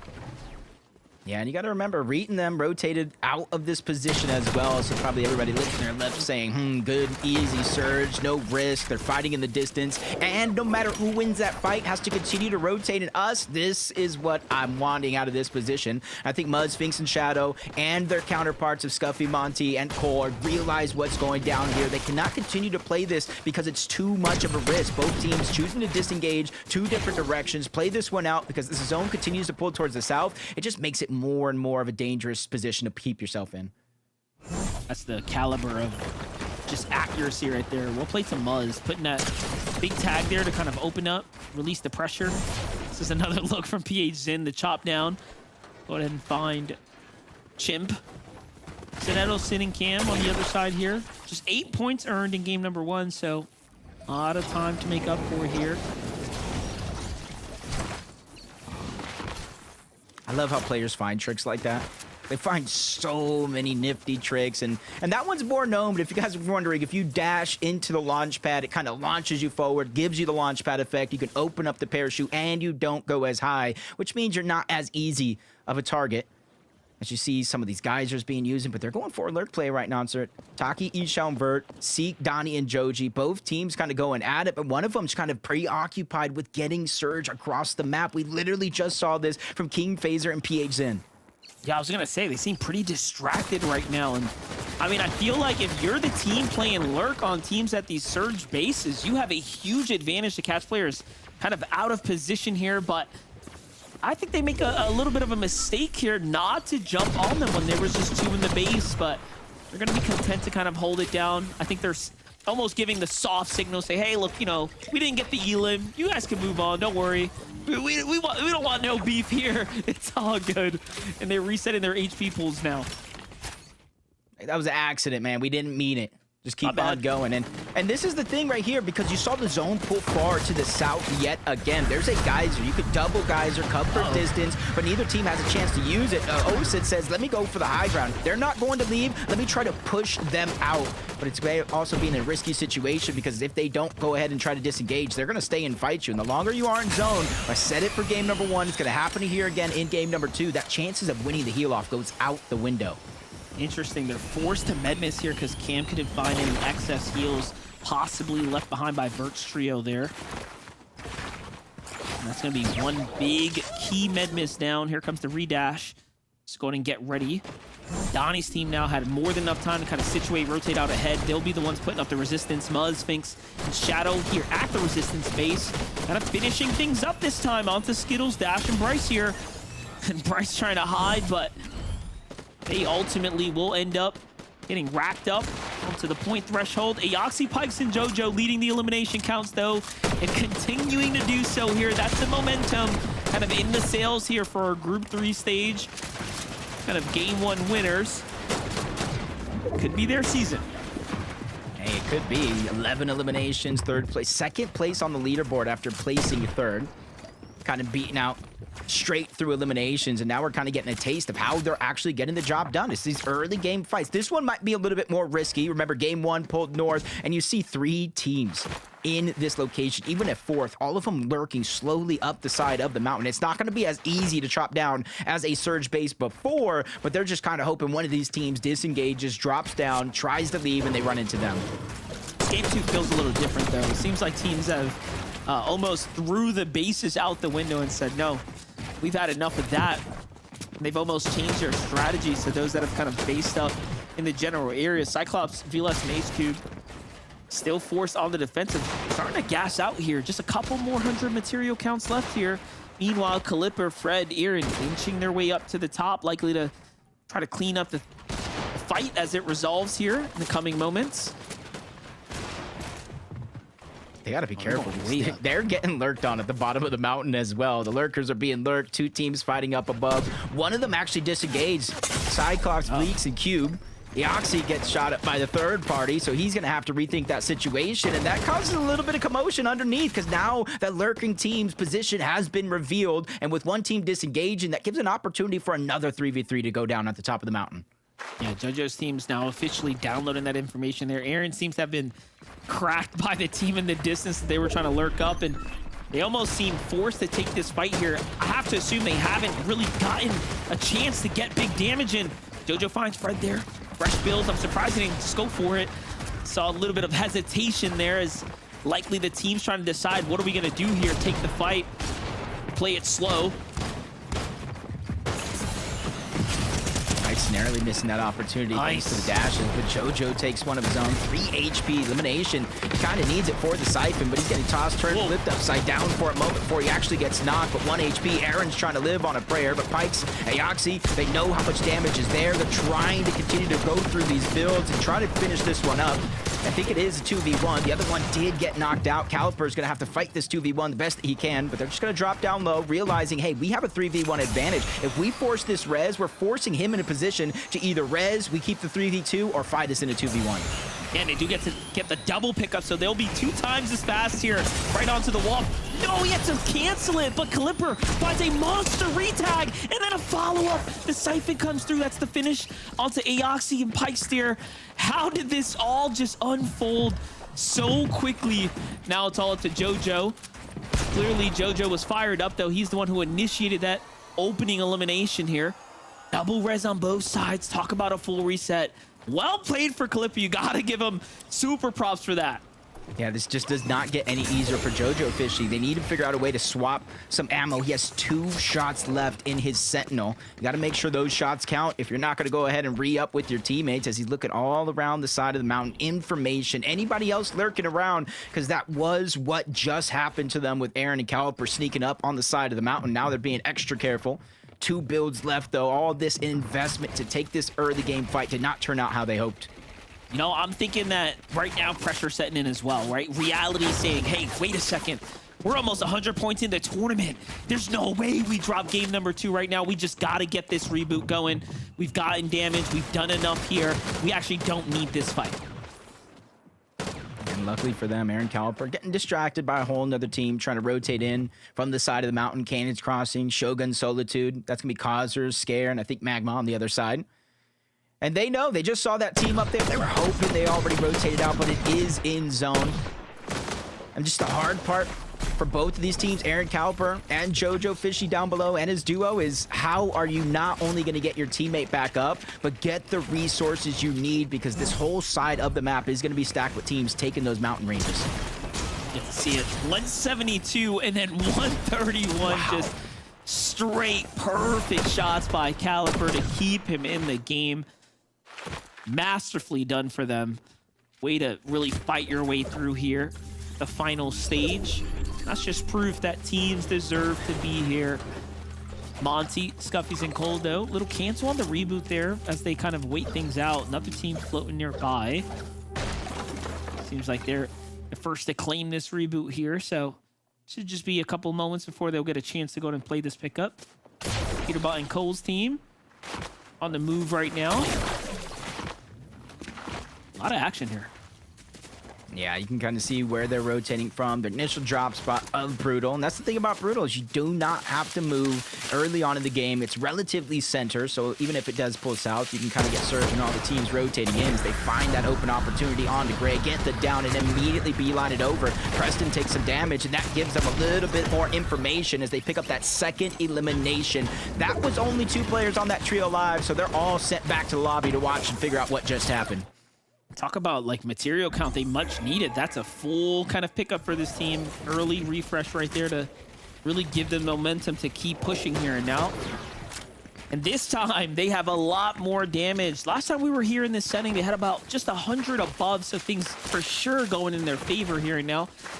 I'm curious though, last game we saw by the time zone 6 and 7 came around, teams were getting affected by storm sickness, right? You can't underestimate the storm this kind of late into the tournament stages. You really have to start finding your way to safety.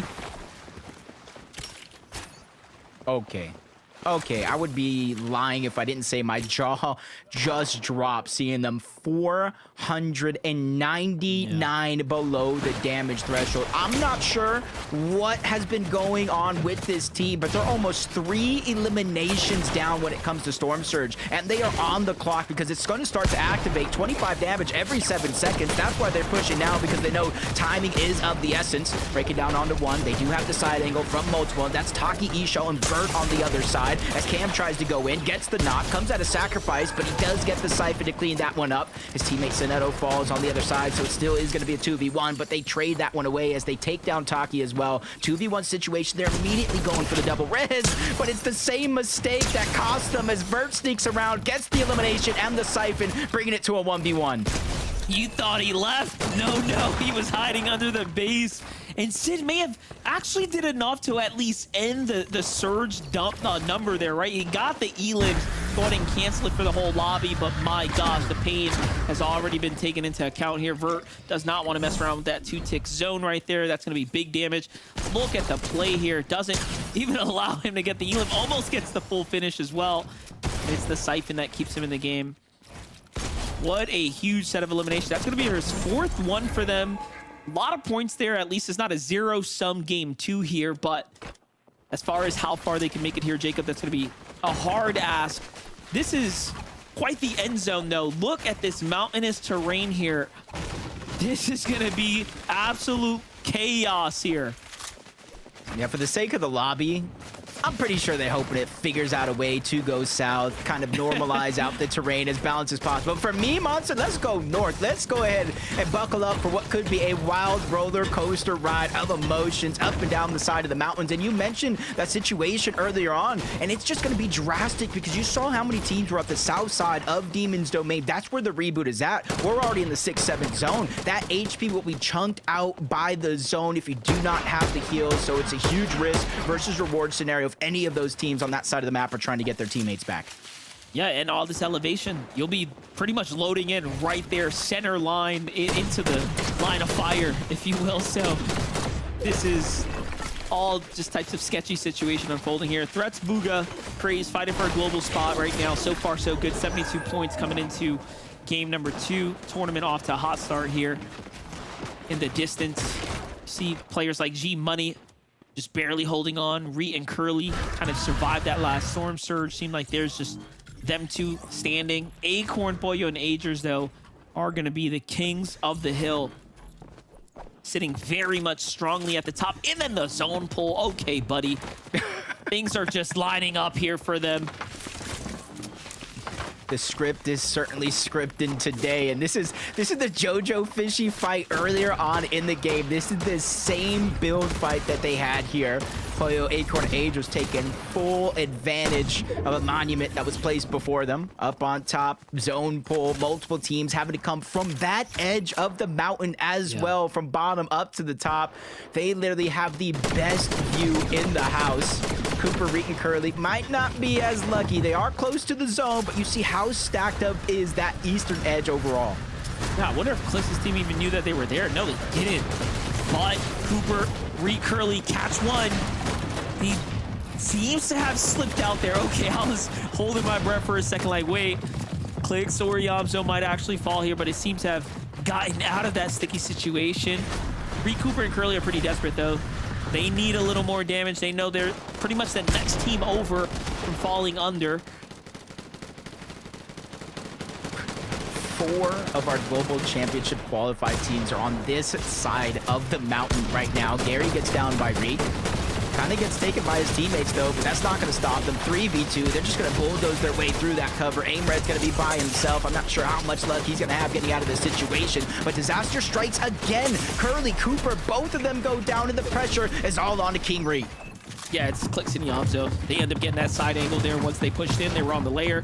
And look at that. They pretty desperate for the builds here, so they're almost going to be forced to probably pick this up here. Yamzo seems to have been the one who, jumped into things, but they'll have to potentially split some mass, so they're not in the best scenario for an endgame that's going up and over a mountain by any means. Peterbot, Ritual, and Cold, on the other hand, seem to be very much comfortable. Things are going to pull back west. Yeah, so it's going straight over these kind of elevated section here. Take a look at the highlight. They kick things off. Aim red found by Peterbot and Ritual there, healing through the builds. And look who doesn't have to move at all. Acorn, Agers, Puyo, so far above the damage kind of threshold that they need to be at. And again, the zone has pulled favorably for them this far, so they'll be the last to rotate next. Yeah, it does go down the side of the mountain, but exactly that. They can just take their time, watch every team position themselves in front, and just kind of continue to maintain their position above, because they're just going to land right on top and build up yet again. Clicks, Higgs, and Yamzo, they're alive. 5 eliminations, 86 points, and above the damage threshold, but they need an elimination, whether they're getting the Siphon or any of those resources. Reek was able to get one towards the backside of the zone, but that heals are only going to last for so long, because he has to find his way in now or never for Reek. Still holding on here, but he's in the zone. Damage starting to add up. Puyo forced to kind of give it up here. Double dash to get across. It's Acorn, Puyo, and Adra set up for high ground, but they know best. This is definitely risky, right, to hold height this early, even into the end game. Although they've been gifted, they will have to stay on their toes if they want to pull a back-to-back victory royale. But one thing's for certain, a top 10 should be very much in the conversation, in the books here. Look at Crazy Threats, though, making their way across this awkward terrain here. Try to stay out of the line of sight, out of the action. And this is just beautiful zone reads. Great rotates here. Take notes, guys. This is how you do it.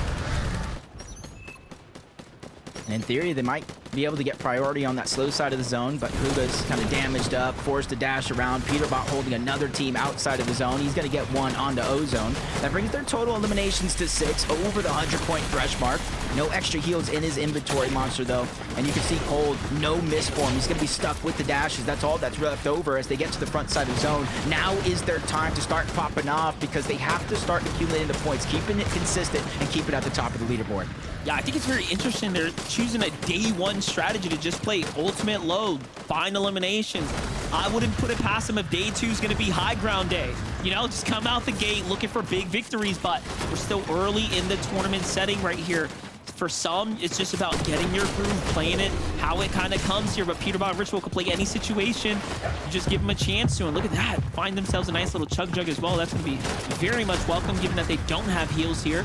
Ultimate low ground, though, they have full control here. Things are going to be bouncing back towards the canyons, crossing down and over. And look, no one here has a lot of mats. This is why you don't see anyone contesting any kind of mid-ground layer. It's all very much low-level gameplay here. Yeah, exactly that. No one's even looking up to kind of contest high ground because they don't have the resources, even if it does look free to take. Agers, Acorn, Puyo, they've been conserving all of their materials zone after zone up until this point, but it continues to move over towards that bridge. King's in a tough spot. 2 of his teammates went down right before his very eyes. He's used the misform to reposition, but it was Peterbot, Ritual, and Cold that did the damage to Team Brazil. And they find King here now as well, putting in a little bit more pressure. Cold's going to go in and trust in Ritual to go ahead and clean that one up. Agers going to be the one who finds the elimination. Peterbot finally starts to turn to high ground now. Puyo comes down, try to put that extra pressure in, and just note how fast Puyo was to attack right there. pulling out the fangs here. Clicksto getting active. Med misplay, love to see it here. G-Money just trying to stay alive here. Aviv looking for a side angle too, but nothing's gonna come and be available. Instead, it's Cold who snipes that elimination. Another one for Cold, Peterbot and Ritual here. Yep, 30 on that Chug. He knows it's not a lot, but it could be just enough. He even finds one more use onto that misform, but shots coming from the side, so he has no choice but to move forward. That's Higgs, that's Cliz, that's in his warpath as he continues to fire down, but turn around Rapid. He was able to get that first down. Bolts is able to get two. Peterbot, Cold have just been dismantled, leaving Ritual by himself, but he's able to get a spot in his own as he runs out of mats. Clicks is gonna fall there as well. He tries to play a med kit play in the zone. It's Bolts who's last standing here. Mess kind of misforms around the side. Higgs is still standing as well. Fourth place now, sees Ritual here. Tries to go for a big one, finds a tag, but he has to get the finish here. This is all or nothing. The first whip, but the follow-up was good. Puyo, Agers, and Acorn are here to stay, though. Looking for the second victory royale now, Jacob. Talk about back-to-back monster games, a 10 Elin dub, as they do it again.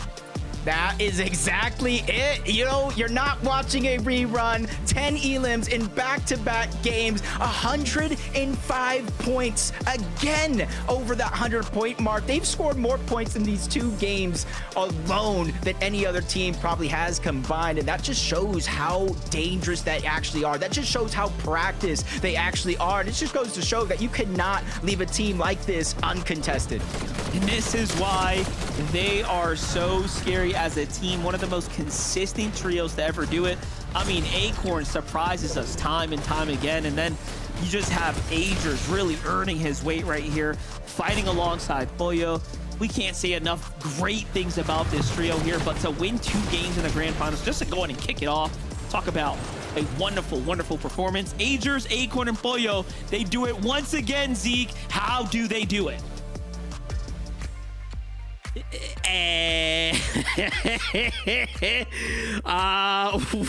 You know, when we talk about consistency, this is the kind of consistency we dream about. Back-to-back victory royales, 10 eliminations.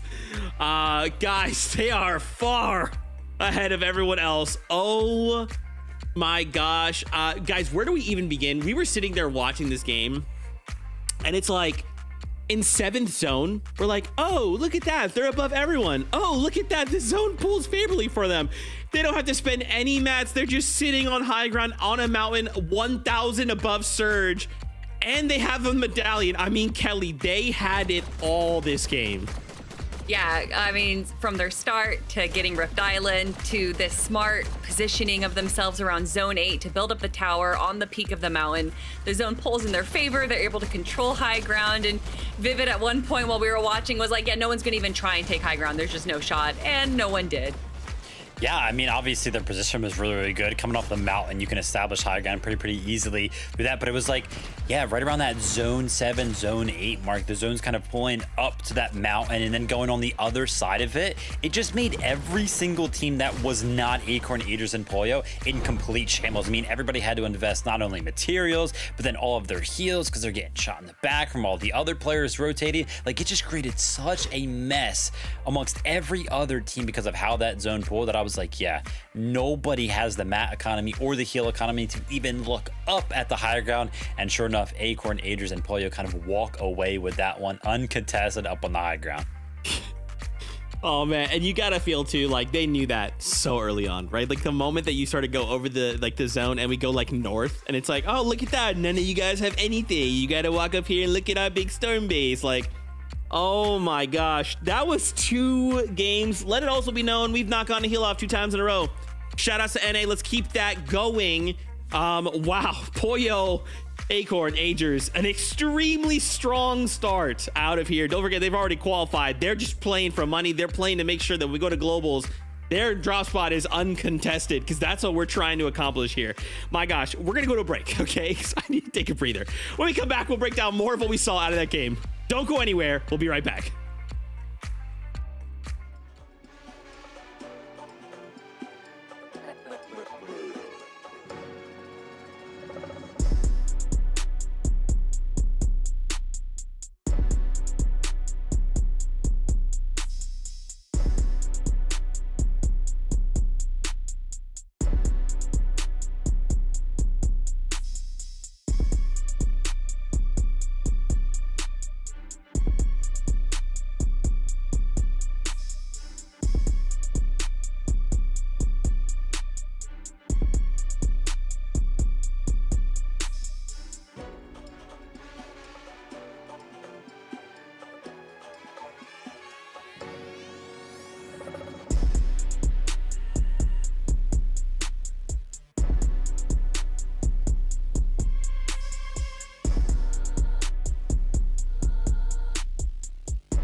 Turn up the track, going deep, I'm in the zone. You know I'm about to go harder than hard to go.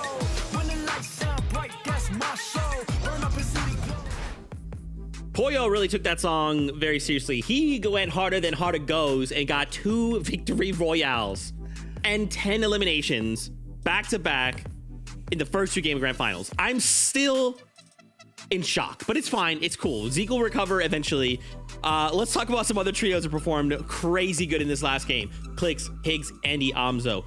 Higgs, what are you doing, bro? A solo clutch out of this last game. 10 elims from the trio. 2nd place? What is going on, Kelly? I mean, if you have watched this trio over the last few weeks, you would not be surprised to see Higgs being able to clutch out this solo ability. He's done it so many times, but honestly, what we've seen out of him specifically over the last season, he has just had so much growth. There was a lot of questions as to if he was locked in. There was a few times where he just wasn't ready, wasn't queuing up for tournaments, but he has turned that around. We have seen him just download the game to a T, and he is now showing what his ability can be once he's locked into the game.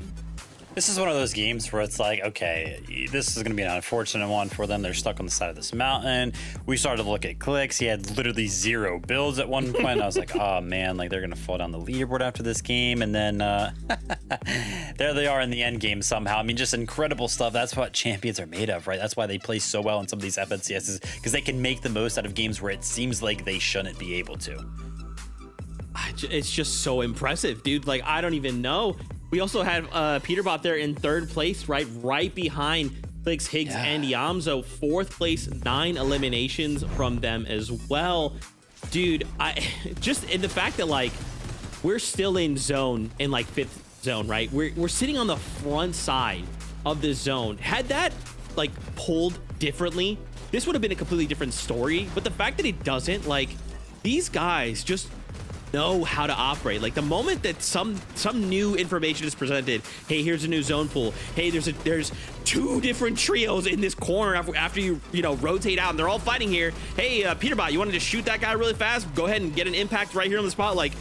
I don't know how they just force the Fortnite RNG in their favor, Kelly, but they do it all the time. They are so prepared as a trio for whatever situation the end game comes down to, but I almost wonder if it's to a fault where they are so confident in their playstyle that when they see another team on the low ground, they go for the aggression and then they miss out on other trios like Bolts right there, being able to get the elimination onto Cold and Peterbot. I feel like the worst enemy to Peterbot is Peterbot himself. When his confidence allows him to think that no one else is going to be looking for them and no one else is going to be attacking them, that's when they tend to fall a little bit. I've got to say, it's kind of crazy, right? We take a look at the big three of the region. Agers, Acorn, Puyo, obviously in first place after their two incredible games. Click, Sigs, Yamzo, and Peterbot, Cold, and Ritual around 150 points. You know, after such two big games from Acorn, sure, you'd feel like they'd be further behind, but no, they're putting up incredible games by themselves as well, kind of staying in the contention. And there's just like this big gap from third to fourth and fifth, where we see Kanata, Rapid, and Bolts down there as well, and Booga, Threats, and Craze. Both of those trios, by the way, we talked about, okay, they're going to qualify to the global championships throughout this weekend. But yeah, Kanata, Rapid, and Bolts, it's great to kind of see them make it into the end game throughout both of these, right? Obviously a big improvement this game with the third place and 4 eliminations. Yeah, even with the loadouts being a little different than what we typically see from Kanata, Rapid, and Bolts, they're still able to handle this kind of low ground aggression. Bolts playing so smart on the low ground there, just making such great peaks, getting eliminations onto some pretty big names. And Bolts has just done such a good job. You know, we talk about players being locked in. I don't know if I've ever seen such a transition of Bolts from the start of this year to the end of this year out of any other player. I'm so sorry. I'm laughing really hard here because we were told to talk about Rapid, Kanata, and Bolts, and they whispered into my ear, and Vivid picked it up instantly, started talking about it. And then Michael literally said, "Wow, Vivid's the Peterbot of the broadcast." And I just lost it. Anyway, we got, you know, sometimes we break Zeke. It's fine. We're gonna go back to the action though. Game number 3 is ready for us. Casters, please help. Just go to you. I got to agree, though, with that statement. He is probably one of the best. Vivid, don't go anywhere. But this is game number 3, Monster. This is where things are starting to heat up. There's almost a 60-point lead over first and second place. Yeah, you would think we're about 4 games into the tournament with how much Acorn has managed to pull through so far, but this is what you expect of that team. And you sit down, you look at the content that Acorn puts out when he starts to really think and dissect the way things work at a high-level competition. They have no doubt in their capabilities of taking home another championship. Well, it sounds like that game is ready, Jacob. Let's get on.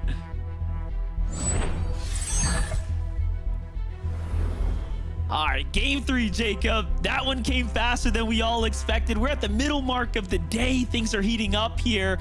And, you know, again, let's talk about these teams that are in the running right now. It almost feels like it's really a conversation about the big 3. No, it definitely is. And, you know, there was a stat at the beginning of game number 1 around their Peterbot most damage in finals, 5 straight majors in a row. Guess what? Number 1 and 2 after these games is both Agers and Puyo, but a fight that never stops. In game 1, these two clashed heads at the resistance space. In game 2, they chose to go 2 different directions, but in game 3, Muzz, Sphinx, and Shadow get off to a hot start. They win in seconds, and now they can play the rest of the game out like normal. Definitely a big way to set things up, and it's just getting better and better. They are refining operations here at the base. On the other side, though, someone has now officially decided to show up and contest. We thought they might have been showing up before, but seems like they were saving that play for a little later into the tournament. And with how much of a lead they had, Agers puts up a fight, but already now 2 sides are down. It's a 2v1 here for Acorn. Acorn hit up as well. He tries to slip out the side. Metmis comes down. He gets a little bit of a tick there for some HP, but he's got no builds to work with. This is not looking good, Jacob. Oh my gosh.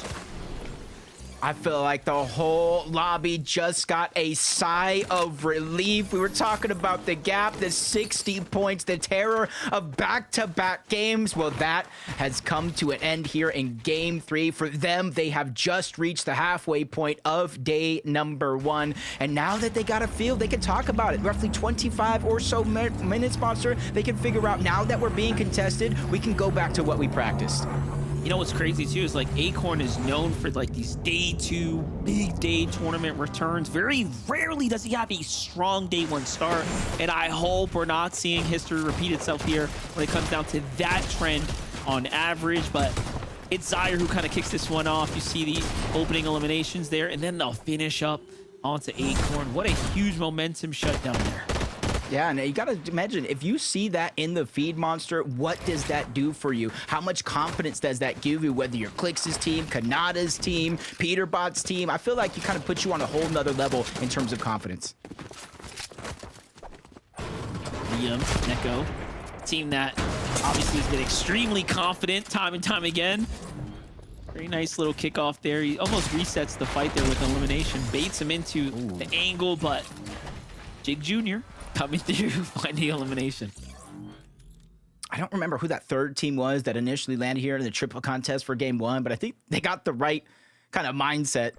Even though this was our drop spot leading up to this, we planned for a triple con, and that side of the map, there's so many corners, so many places to hide, nooks and crannies, that I kind of agree with trying to change up that drop spot instead of hitting your head up against the wall over and over and over again. It's Cold Ritual Peterbot uncontested at the Brutal Boxcars, and we're seeing how they set up. While one kind of farms up all the metal at the actual location down below, two people set up two different towers and start to fire off for Surge.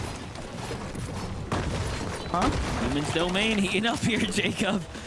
I saw them on the map. I wasn't too sure what was happening here with Zonda, Power, FN, and Blue. Like, if it wasn't Acorn's team, right, getting cleanly contested by Cyrus and Zyre, like, it probably would have been Zonda's team. It was like, hold up, what's going on over here at the Demon's Domain?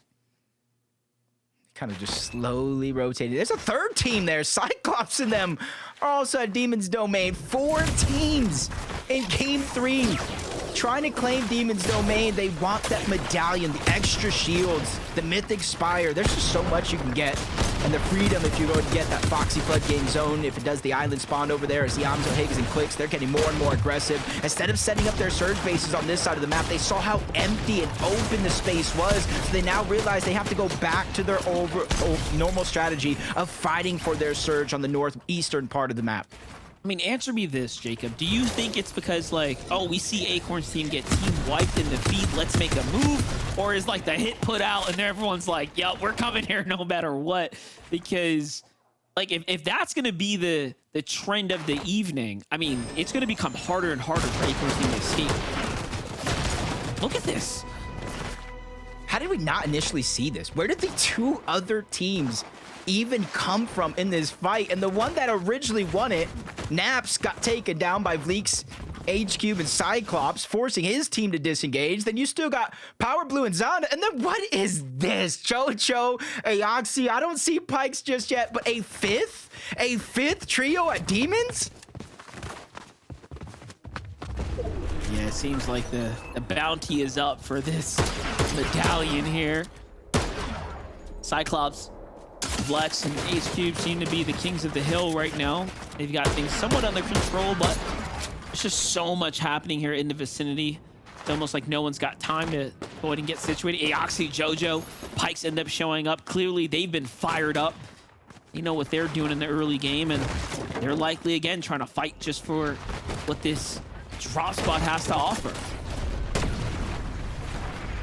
And as someone who loves Fortnite, my only question is, who has the medallion at this point in time? We saw Naps go down. That was the original team, but did he have the medallion? Because his team did disengage. Good luck for them trying to get the reboot card back, but Zonda gets third party on the high ground, forced all the way down below. He's going to get taken down by Aoxy. His teammate Power got taken down by Cyclops, so two different trios picking on one. And Jojo holding down the other team as well. Shots coming in from the high ground. Vlex, H-Cube here just to go ahead and keep them almost pressured down from even supporting their teams. And Jojo's looking to clean this elimination up here, but seems like Blue's going to go ahead and fall to the other teams up top. Found it, though. We know who has the medallion now. It's going to be Oxy, Jojo, and Pikes. And honestly, Monster, with how good they have been playing so far, I know it's only been 2 games, might be a little bit too early, but I feel like that's a huge boost in confidence. They can choose to either continue to fight towards Demon or kind of rotate out. They have some of the best loot in the game right now. Maybe they're just missing the Mythic Spire rifle, but hey, can't get too greedy in some situations, but it does look like they're going to continue to push towards the center. On the other side, things a little bit kind of simmered down here in the distance. Visuals of Minish Breeze kind of watching the action unfold here. They're probably thinking, hey, what all happened to our usual setup. There's no one here to tag up. Players have almost collided into one another. Hey, but that's a blessing. This is a blessing for Agers, Acorn, and Puyo to go down for Minish, Visuals, and Braids, because Agers, Acorn, and Puyo, we saw it all throughout the group stage. I believe Kelly broke it down like 4 out of the 5 games that they did play. They went for this island. They got that loot. The medallion was in Puyo's hands. And now that they're no longer there to contest it, Visuals, Braids, and Minish have a chance to really make something of this game. And we saw Reet in the feed early on that one elimination was on the King, Phaser, or PH Sin. Don't know exactly which one, but they're finally getting struck back down. That's Cole. That's Monty. That's Scuffy's on the other side. They're able to kind of not only take down Curly, but solidify the full elimination. And not only are they two fighting there, there's a third trio kind of lurking on the outside, waiting to get damaged when this fight settles. Monty, Cole, Scuffy's just looking in. You know, I was looking at Reed's total points there as well. Just 21st place, so a lot of teams just struggling here as the time kind of begins to develop here game after game. We've seen so much action from them, but not enough end games here. You see Monty, Cole, and Scuffy's kind of sitting comfortably on that single elimination. They're pretty content right now. Take a look at the highlight, how it all went down.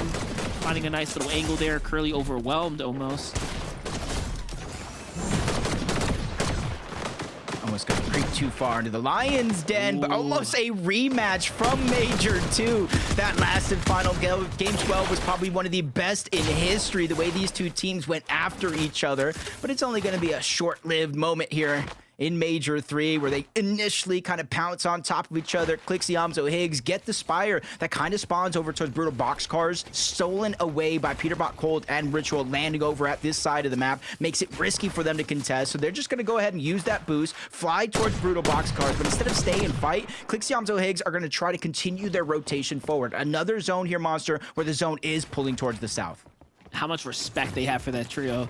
Peterbot just moves away like, yeah, we're not going to tail him this time. We're not pulling that Major 2 kind of, you know, bully ball like we tried to do last time, because they definitely learned their lesson in that last engagement.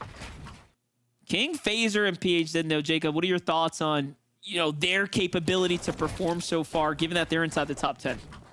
I feel like they're a good team. Moving over regions just kind of exposes, I feel like, certain plans or certain, you know, flaws in their game plan overall. But with the short amount of time they've actually spent on Central, I feel like the rest of the lobby is lucky that they already have their global championship spot, because they are a threat to this lobby. They have all the potential. My only worry for them is consistency overall through 12 games. You got to realize it's a marathon. It's not a race, but they're able to get one down to the backside of zone. They're playing it very, very cautiously, calculated, smart on their way over to try to clean it up. They know as the zone continues to pull towards the south, not too many teams can third party this. Very confident here from PH Zin to just go ahead and go toe-to-toe before his team even shows up, but here they come. King here, healthy enough. Phaser, not so much, and third-party shots start to come in. This is where things start to go really bad for this team here. I'm thinking to myself, do they have a med miss or something here? As Phaser is kind of in a race against the clock here. You know, it's funny, you said med miss. I was thinking you were kind of referring to this here, the med miss smoke. And I'm like, oh yeah, the med miss is back into the game. You guys can find those at the med kit resource vending machines. And it's honestly a huge tool, because if you use it right, Monster, say me, you, and Levin are truing around. If you and Levin need it, both of you stand in front of me, I can actually heal both of you with the click. So you got to make sure to kind of dig deep into those bag of tricks of the past when it was around. Not bad at all, given that we are almost in a eat zone type meta. Like, it's time and time again come these majors. But look at this setup right here from Kanata, Bolts, and Rapid. 106 points on the overall standing, so that puts them in 5th place coming into this last game here. They seem to call off the ambush up top. They're not really happy with the angle to push the team up there. Even though they're not pushing up there, just by Bolts dropping those bigs, just kind of leads me to believe that they are going to stay positioned around Predator's Peak, that side of the map, kind of make just underneath their location. With the zone pulling towards the south like it has been, you know a lot of those teams to the north side of the map overall are going to have to rotate in and around Crime City. So I don't necessarily think it's the worst idea in the world, and even Rapid planning ahead, building them a tarp, a path, just in case the zone does pull in that direction. They're relatively safe to the team position above. Yeah, definitely thinking ahead there. Bugha Craze threats now on the move here. 110 points. Just taking a little glimpse over at the Demon's Domain as they rotate through this area of the map here. Trying to see if there's anything good left for them to go ahead and pick apart. Teams already kind of marked out these old bases up in the distance, but they're in somewhat of a death valley. This is not really the place you want to be here. I think they know that too. Bugha taking some serious damage here as well. Uh-oh.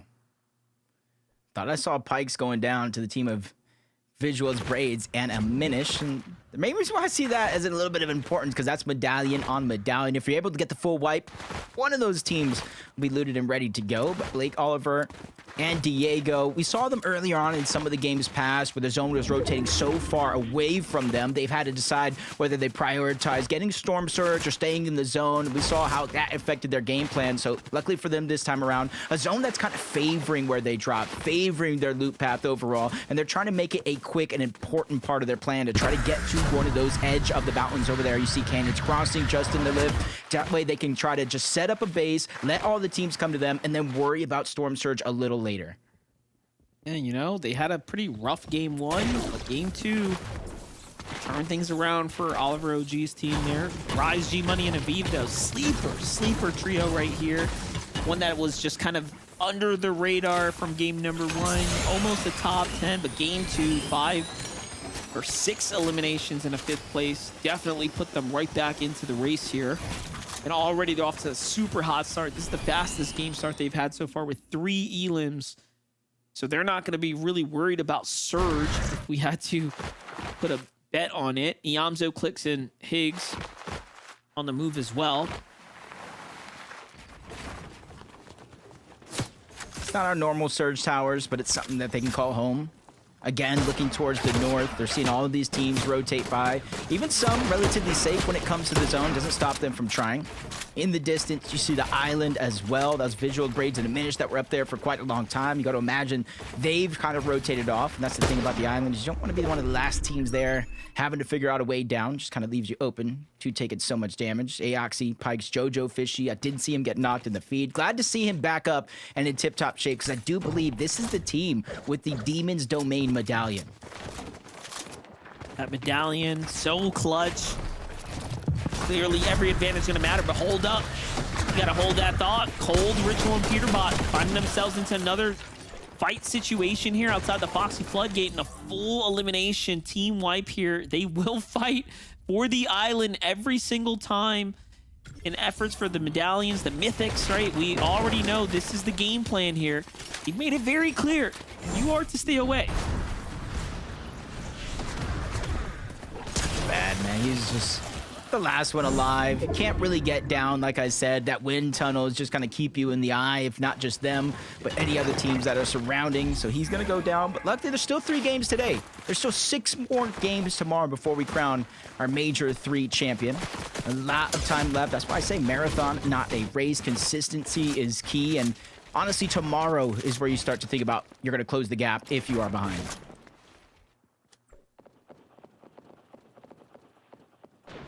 Cooper's team kind of recovering from their early knock. Keep a close eye on their overall damage, though. That's going to be a major setback. Visuals and Minish and Breeds moved away from that kind of precarious situation we saw them on the mountains. Now trying to go somewhat more center, but this is just a world of trouble waiting beyond the Canyons Crossing here. We've already seen one endgame here. They could be looking to hedge themselves. A bet to stick around. They're not necessarily in a rush to move. I mean, 835 damage here, kind of okay for this situation, but come late game, you know, they'll need a little bit more, so they can't get too complacent. Yeah, especially since they're essentially in the middle of a divot. Mountain ranges behind them, mountain ranges in front of them, to the east and west as well. As it continues to pull on over, Phaser, King, PH Zin. No eliminations so far. 128 above the damage threshold, but as the rest of the lobby starts to get active, accumulating their damage, see them fall to 93. It's a feeling of confidence in one way that you are above the damage threshold, but 93, these players know that can turn at the drop of a hat, so you have to start to figure out where you're going to get more damage. They immediately look to the blast side of the zone, and that's Chimp who goes down yet again, and they try to clean it up to get max surge. Mason falls, but everybody focusing this side of the zone. Slows down just enough for Phaser, King, PH Zin to catch their balance. Looking at the team looking to focus them, though. It's Recooper, Curly there, deciding if whether or not they want to take this fight here, but all that extra metal, it's a lot to break through. A little update on the other side here for Joji's team. Donnie, up and out of those group stages, clearly was a favorite for teams that have pulled multiple clutches in the past. And look at this, staying in the running, right? Who would have thought that? 75 points here as they've come into this third game, sitting at 9th place, outperforming the bulk of the server so far.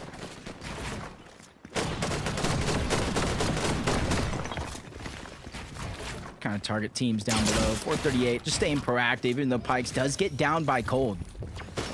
Not sure if that was far away or up close, but remember, medallion on medallion could be the potential. It could be what they're after, because even though you're trying to hide, you're trying to run away, that medallion kind of keeps you marked on the map the entire time. And yes, it's Pikes, Jojo, Fishy, Aoxy outside of the zone as well, and they immediately get the down and move on over to try to clean it up. Haven't seen anything in the feed just yet, and I do wonder. Phaser, PH Zin, and King once again now in somewhat of a bad situation here on this next rotate. This time is Muzz's trio looking at them. It's Reek's team off to the side. Clicks there on the mountain. These are great teams, and they know when to join in on the server focus, and then Phaser's team also below the surge. So even these elims can't keep them alive for now, but counter tags there are going to buy them a little bit of a window. But it's just too much of an onslaught here happening now. And down they go. Oh, it's so bad watching that. But when you're the chosen one, Monster, you're the chosen one. Out of the lobby, and clicks Yamzo Higgs in a similar spot. Active surge every 7 seconds, 25 damage. They're trying to utilize the Medmis smoke, keeping the HP high. They're trying to keep Yamzo alive, but I do think he's seconds away from getting cleaned up overall. Storm Surge still dictating the game plan of Clicks and Higgs. 34 below. That's just one shot. Doesn't matter what weapon, but Bolt steamrolls his way in, takes down Clicks, and sets his eyes onto Higgs next. This is such a good team. Bolt, Rapid, Kanata, and they take down Clicks. This is just unfolding in the wrong way for them right now. So bad here. Look at how it works out for Bolt. That wall somehow was his. How do they even have that much control over this general area? It's all up to Higgs now. This is an actual huge moment right now for Higgs to really prove, you know, how valuable he is to this team. But 470 damage to make up for that much damage is not going to be easy by any means. I'm thinking he's got to make at least a 2x2 here. Give him a little bit more room, or it's going to be a dead giveaway. Already the server starting to look in, try to take their stab, and he's just only gotten closer to Peterbot's trio here on the outskirts. You know, best case scenario actually is that somehow, some way, Peterbot's team falls too, right? To keep this somewhat close, because otherwise they'll be the only team catching up to Acorn's trio who's kind of opened up that first place spot. That's actually good to note. And now they're getting pressured as well. Okay, What is this? Ritual's down. Second and third place. By Higgs. But he's still 400 below. That's essentially 2 full eliminations and some. And now he's the chosen one as well. They saw he's a solo. And now second and first place are out of the game. And now third place is feeling the struggles of Cold by himself, forced to abandon Peterbot and Ritual. No hope of getting any revives. Now he is stuck as a solo. The only real difference right now, Monster, between the two teams that went down is we are into the top 16. Every team that falls is more and more placement points for Cold, and these are clutch placement points in a tournament this close. And he has the damage, right? Higgs had to make up the damage. He was almost forced to take a fight there. And granted, he might have manipulated things just a little bit. Cold has so much better odds at really taking away and making the most of this opportunity here. But that just means, Jacob, that we are going to have an even more competitive standing here as Visuals, Braids, and Minish have a chance to run their way up to the top as do Aoxy, Jojo, and Pikes. Oh no, actually Aoxy's team was out, so it's really up to Visual's team here. Kanata, Bolt, and others, even Booga's trio to go ahead and jump up into top 3. Yeah, with the way the first 2 games started, I said I didn't want a runaway train of a tournament. I got my opportunity with them going down, but everybody below them slowly but surely following. That just means, like, the middle of the pack, everybody outside of that top 3, and even Kelly said it, the point differential was actually looking a little bit drastic early on. This is a chance for them to catch up, start to pick up the pace, and make this a tournament day 1 to remember. But Kanata, Rapid, and Bolt, I've seen them in this position before. High ground, they usually figure out a way to seal the deal. That's what I'm saying from Aviv, G Money, and Rise. Once again, another end game. This time, 7 eliminations, though. Huge game for them so far to go ahead and put them right up into the race here for top 5 seeding so far. Muzz's team also sitting on top of that mountain very comfortably here, but focus is starting to come up onto the high ground team of Kanata's trio. Meanwhile, Cold rotating his way through the mid-ground layers, trying to save as much of a, I guess, material count that he physically can, given that he's only got 4 builds, but he's got plenty of charges on the misform left over here. But he's gonna need a huge refresher here. You guys saw Minish get cleaned up. I'm not quite sure, but that's the team I know that has the Wanderer's Medallion up above. Is just trying to get anything that he can. That's floor break, only 30, but at least it's something for him to work with as he's just lurking around, trying to catch somebody off guard. He needs an elimination here for the resources, for the heals, for the materials, for his tournament life, but he's into the top 14. Only 2 teams have fallen. Now a third as we get into the top 13. The superhero rank upgrade. That is what he needed. Yeah, that's the heals that are going to start ticking in over time, and now just waiting for that misform. The name of the game is to stay alive here, earn as much placement points as possible, and he is doing just that so far. 13th place so far. Eyes on the prize here. Cold moving base to base here, just on the outskirts. The rotates are almost perfect as no one has found him out. Finally now, a little bit of pressure comes in, but this couldn't get better for him as going through these builds, right? He's got plenty of spaces to lurk and hide from, but no! Shots come in! He finds the Elim with a quick turn and burn, and talk about clutching up here when it matters.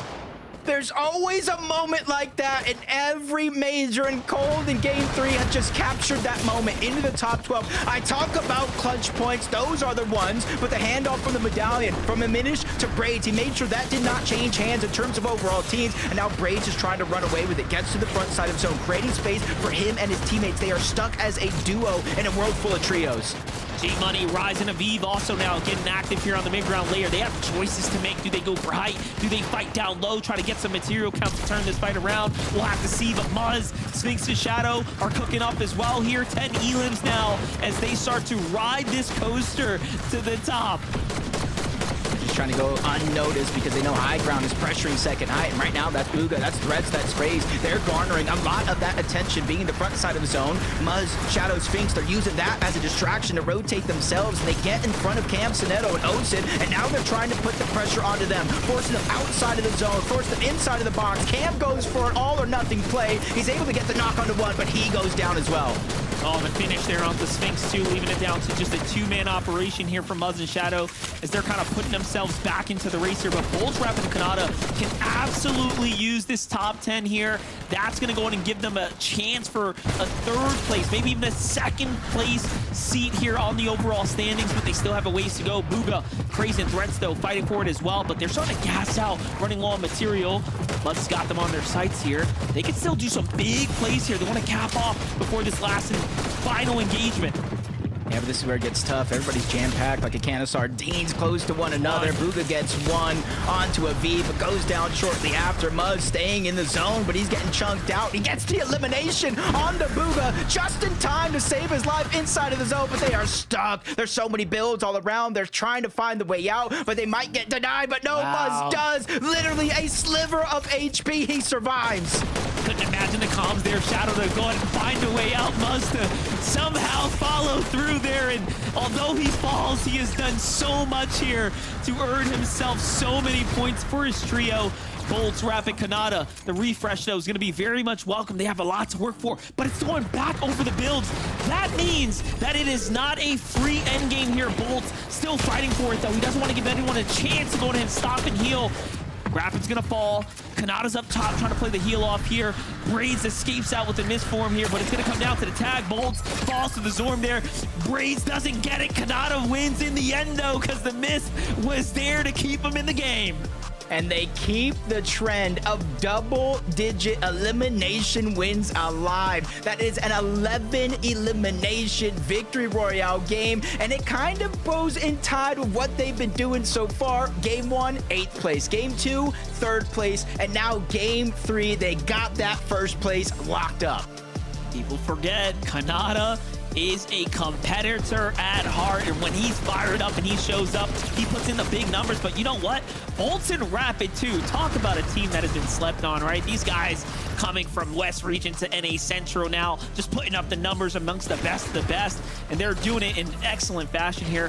What a victory royale now for Rapid, Kanata, and Bolts to go ahead and solidify themselves a victory here on the day, Zeke. Kanata! Kanata! Let's go! Oh my God! A victory royale from the boy, from Kanata, in game number 3. Guys, we just sat there in the back watching this game, okay? And the moment we realize that they're on height and 8, right? And then the zone is like, oh man, look at all these nice little triple tarp metal builds. What if I just went back over it? And they're like, okay, like, all right, first pull, that's fine. The zone's like, what if I did it again though? It's like, what do you mean? These guys had height on lock. And while everyone else is just desperately down low, trying to find some kind of peace in this storm, Kelly, they're just up there like, oh, we're just gonna go builds over our builds a 3rd time? Yeah, that sounds good. We'll go ahead and get a VR. Thank you.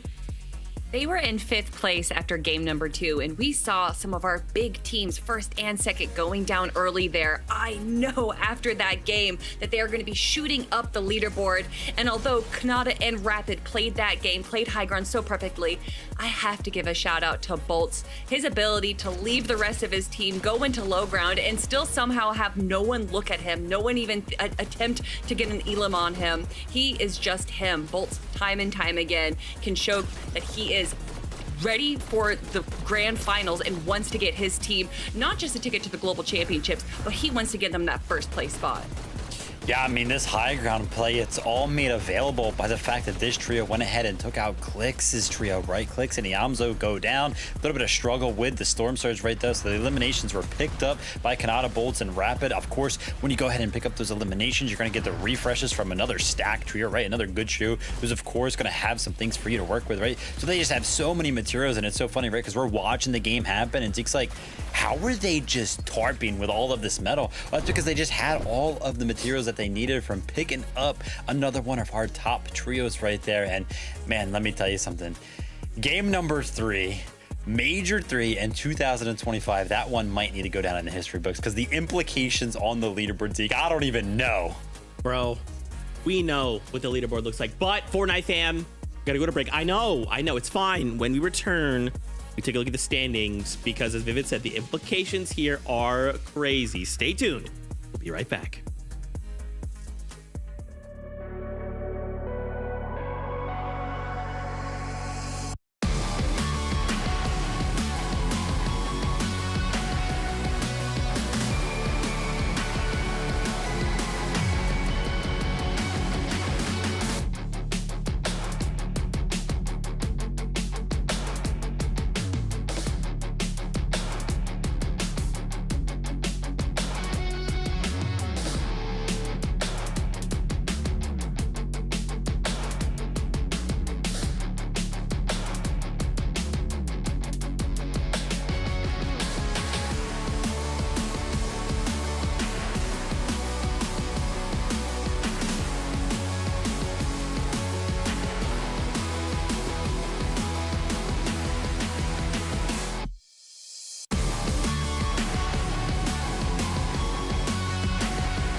Welcome back, everyone, to the FNCS. Game number 3, Kanata Rapid Bulls get a victory royale with 11 eliminations. And as Vivid said right before the break, the implications alone on these standings, very, very crazy. Because we do have to remind ourselves, Agers, Acorn, and Puyo went into that game in first place, right, by a pretty big margin.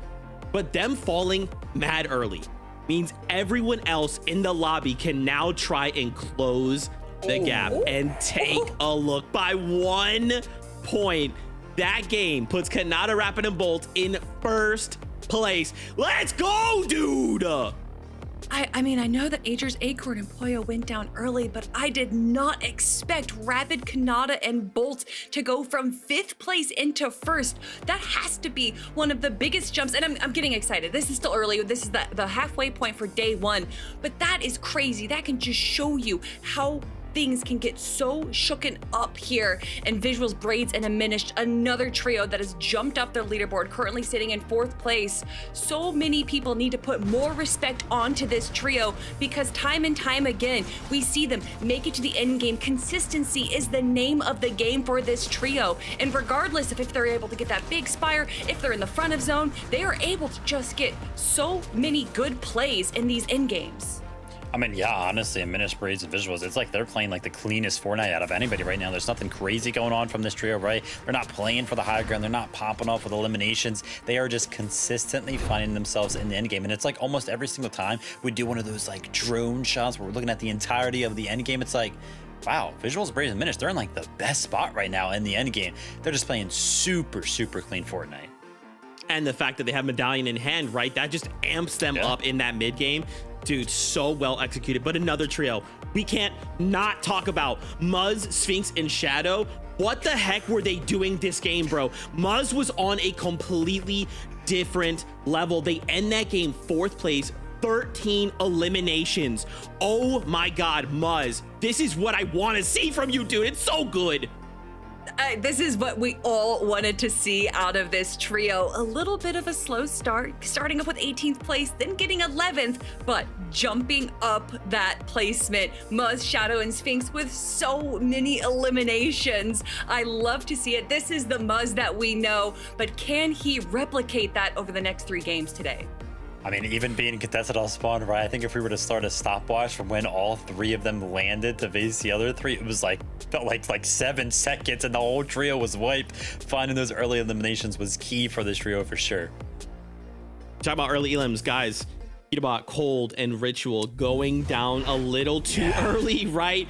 Once again, we find ourselves in a solo clutch situation. Still though, 12th place rather, with 7 eliminations.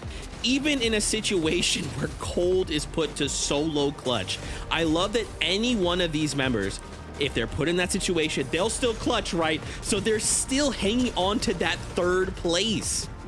No, it's always usually the Peterbot show. When everyone talks about the trio, they literally just call Peterbot as a whole. But Cold, there is a reason why people regarded him as one of the best players for the last 2-3 years now. And to see him be put into a solo like consideration and still be able to pull out those plays, that's why Peterbot picked him up at the start of the year, right? He's one of the best. Oh my gosh. Guys, I want to talk more about so much, but we have to go back into game, okay? Game number 4 is ready for us. This is now the halfway point, okay? 3 games left to go before we wrap up day number 1. So casters, take it away. Can you believe a 60 or so point lead going into that game? Monster has just vanished. Now it's Kanata, Rapid, and Bolts at the top spot with a 1 point lead going into game 4. Yeah, and you know what? Cold could have actually gone a little bit further, but you saw Storm Sickness kicking in at the end there, really putting things into perspective of how these early game kind of sitting in the zone, taking fights can work against you in the long run. So with game number 4 here, let's see how players start to adapt.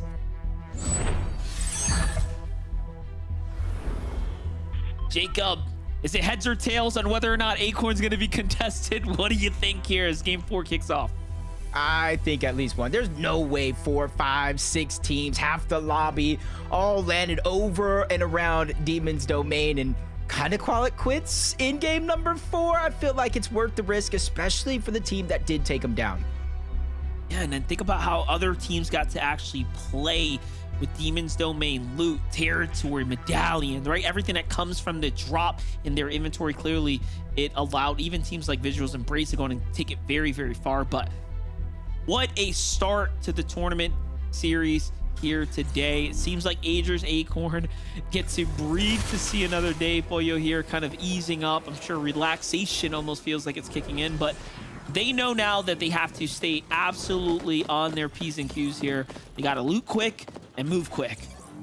Yeah, it's almost like every game they have to play like they are going to be contested right out of the drop. Once they see it's clear, send Acorn to kind of loot the outskirts. They loot the main building. Skittles, first one down. I think it might have been Shadow landing up there on the high ground, able to get the first knock, but he's taking damage by Bryce, the lone soldier on that side of things. And so now Shadow has the luxury to kind of wait for his teammates to come by, wait for his teammates to kind of lock in on this location and clean it up.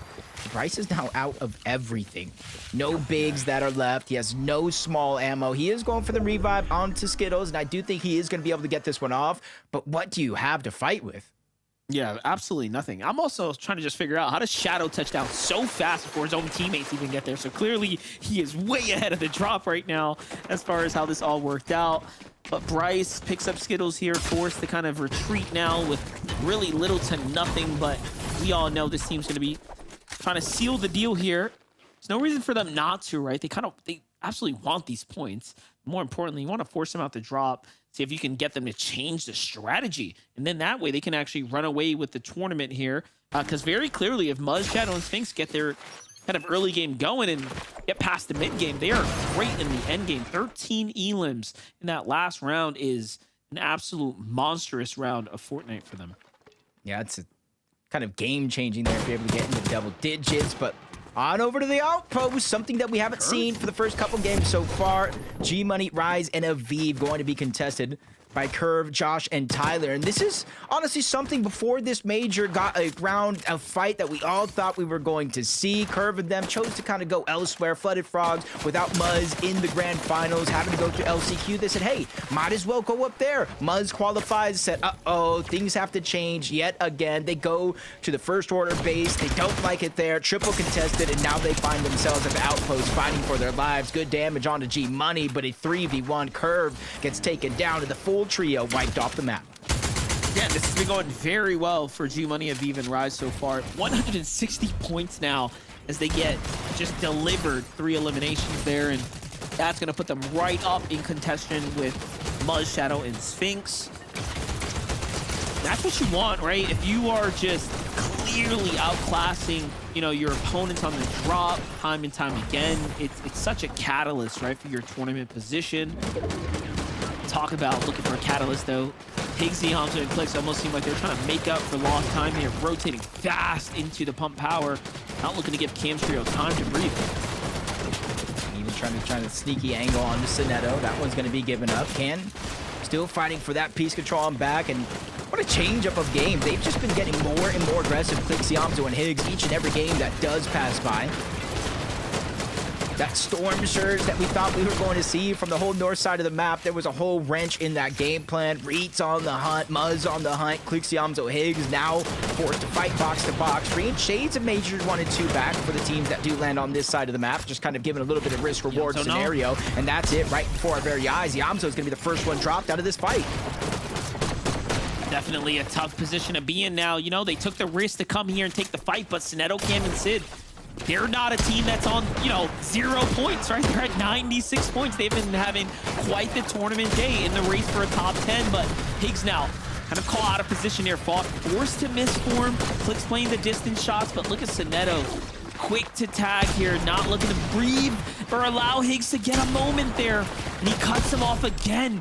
And they are just playing really good Fortnite here. And this might be the first mistake we see come out of Clix's trio. Yeah, and almost by the looks of it, Higgs just down below, not even building to protect himself. He was probably out of materials overall. And we're seeing how they got the drop onto Yamzo. He kind of played back, tried to go ahead and heal, but the wood build. Sinetto just melted through those with their Spire, gets that first knock. Clicks disengaged. They all played as individuals, and now Clicks kind of stuck by himself.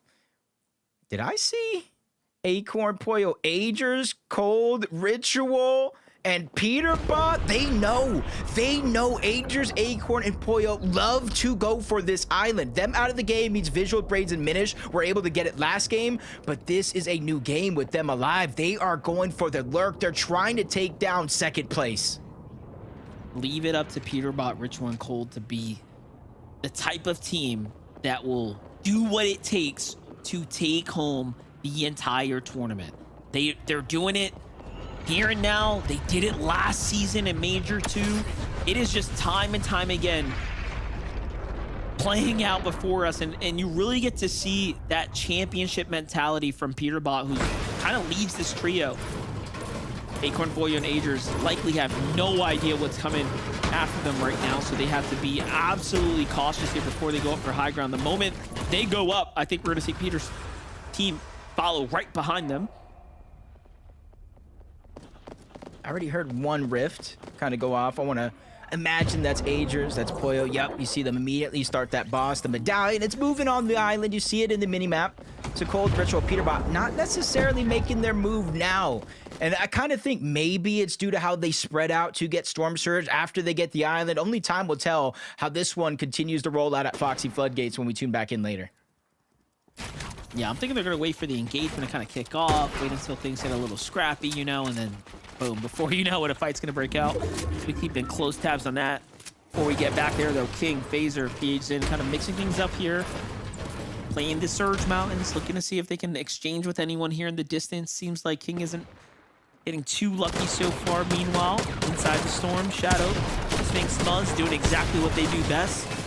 That's running through Dash's trio once again right now, coming out on top. They are down 4 for 4 game after game, whether it be pushing them out of the drop or winning it outright, just in the lead. Cooper's trio, though, getting closer and closer here. Look at that. Find Bryce as well. Oh, Cooper's team's coming in, though. Could be all right between these two. Shadow, Muzz, Sphinx kind of stuck underneath. They finished up that elimination, but basically gave away their position to Curly Cooper and Beat positioned up above, just spraying down. Gets a little tricky here with that kind of elemental house that's already there, the environment where they can hide in, not really waste materials, not really give up too much of their location. So Reek, Cooper, and Curly are really gonna have to start to make that decision. Do we stay here? Do we hunt them with the zone pushing away? They might have to start thinking about that instead. Craziest part is that if Muzz's trio just decided to pounce on them, they were so lit up just from the storm, right? Like kind of traversing the territory here. And even now they haven't stopped to go ahead and med kit up. So I wonder if they're going to go for just a late med miss. Shadow, Muzz, and Sphinx though want nothing to do with this. They have a long way to the storm as well. So it's right about the right time to go ahead and get out of the storm here. Yeah, just like last game, they're going back on over to their POI. They did take some damage. You see HP is missing, so they know where the scraps is at, the resistance base. You saw the bunker underneath. They got at least one superhero rank upgrade already, so there could be a chest to unlock underneath. As we tune back in to Clicks, he was able to get Yamzo back up into the game. No word on Higgs just yet. Maybe have an adventure on over, get the reboot card, playing as safe as possible, and try to get that second chance. But the biggest downfall of it all, even though they are going to get the reboots, is the damage that they accumulated for Storm Surge out the window. They're going to be so far behind, like probably the last team in the lobby. They'll be the last team as far as overall damage is concerned so far. Scuffies, Monty, and Coldo not looking too good for this team as they kind of get a little bit of an exchange. Seems like they managed to buy themselves some time, but the other team also resets here, so not rewarded with any points. This is going to be a full-out dud. Meanwhile, we knew it was going to happen. Just give it a little bit of time. Cold, Ritual, and Peterbot seem to successfully ambush Acorn's trio here.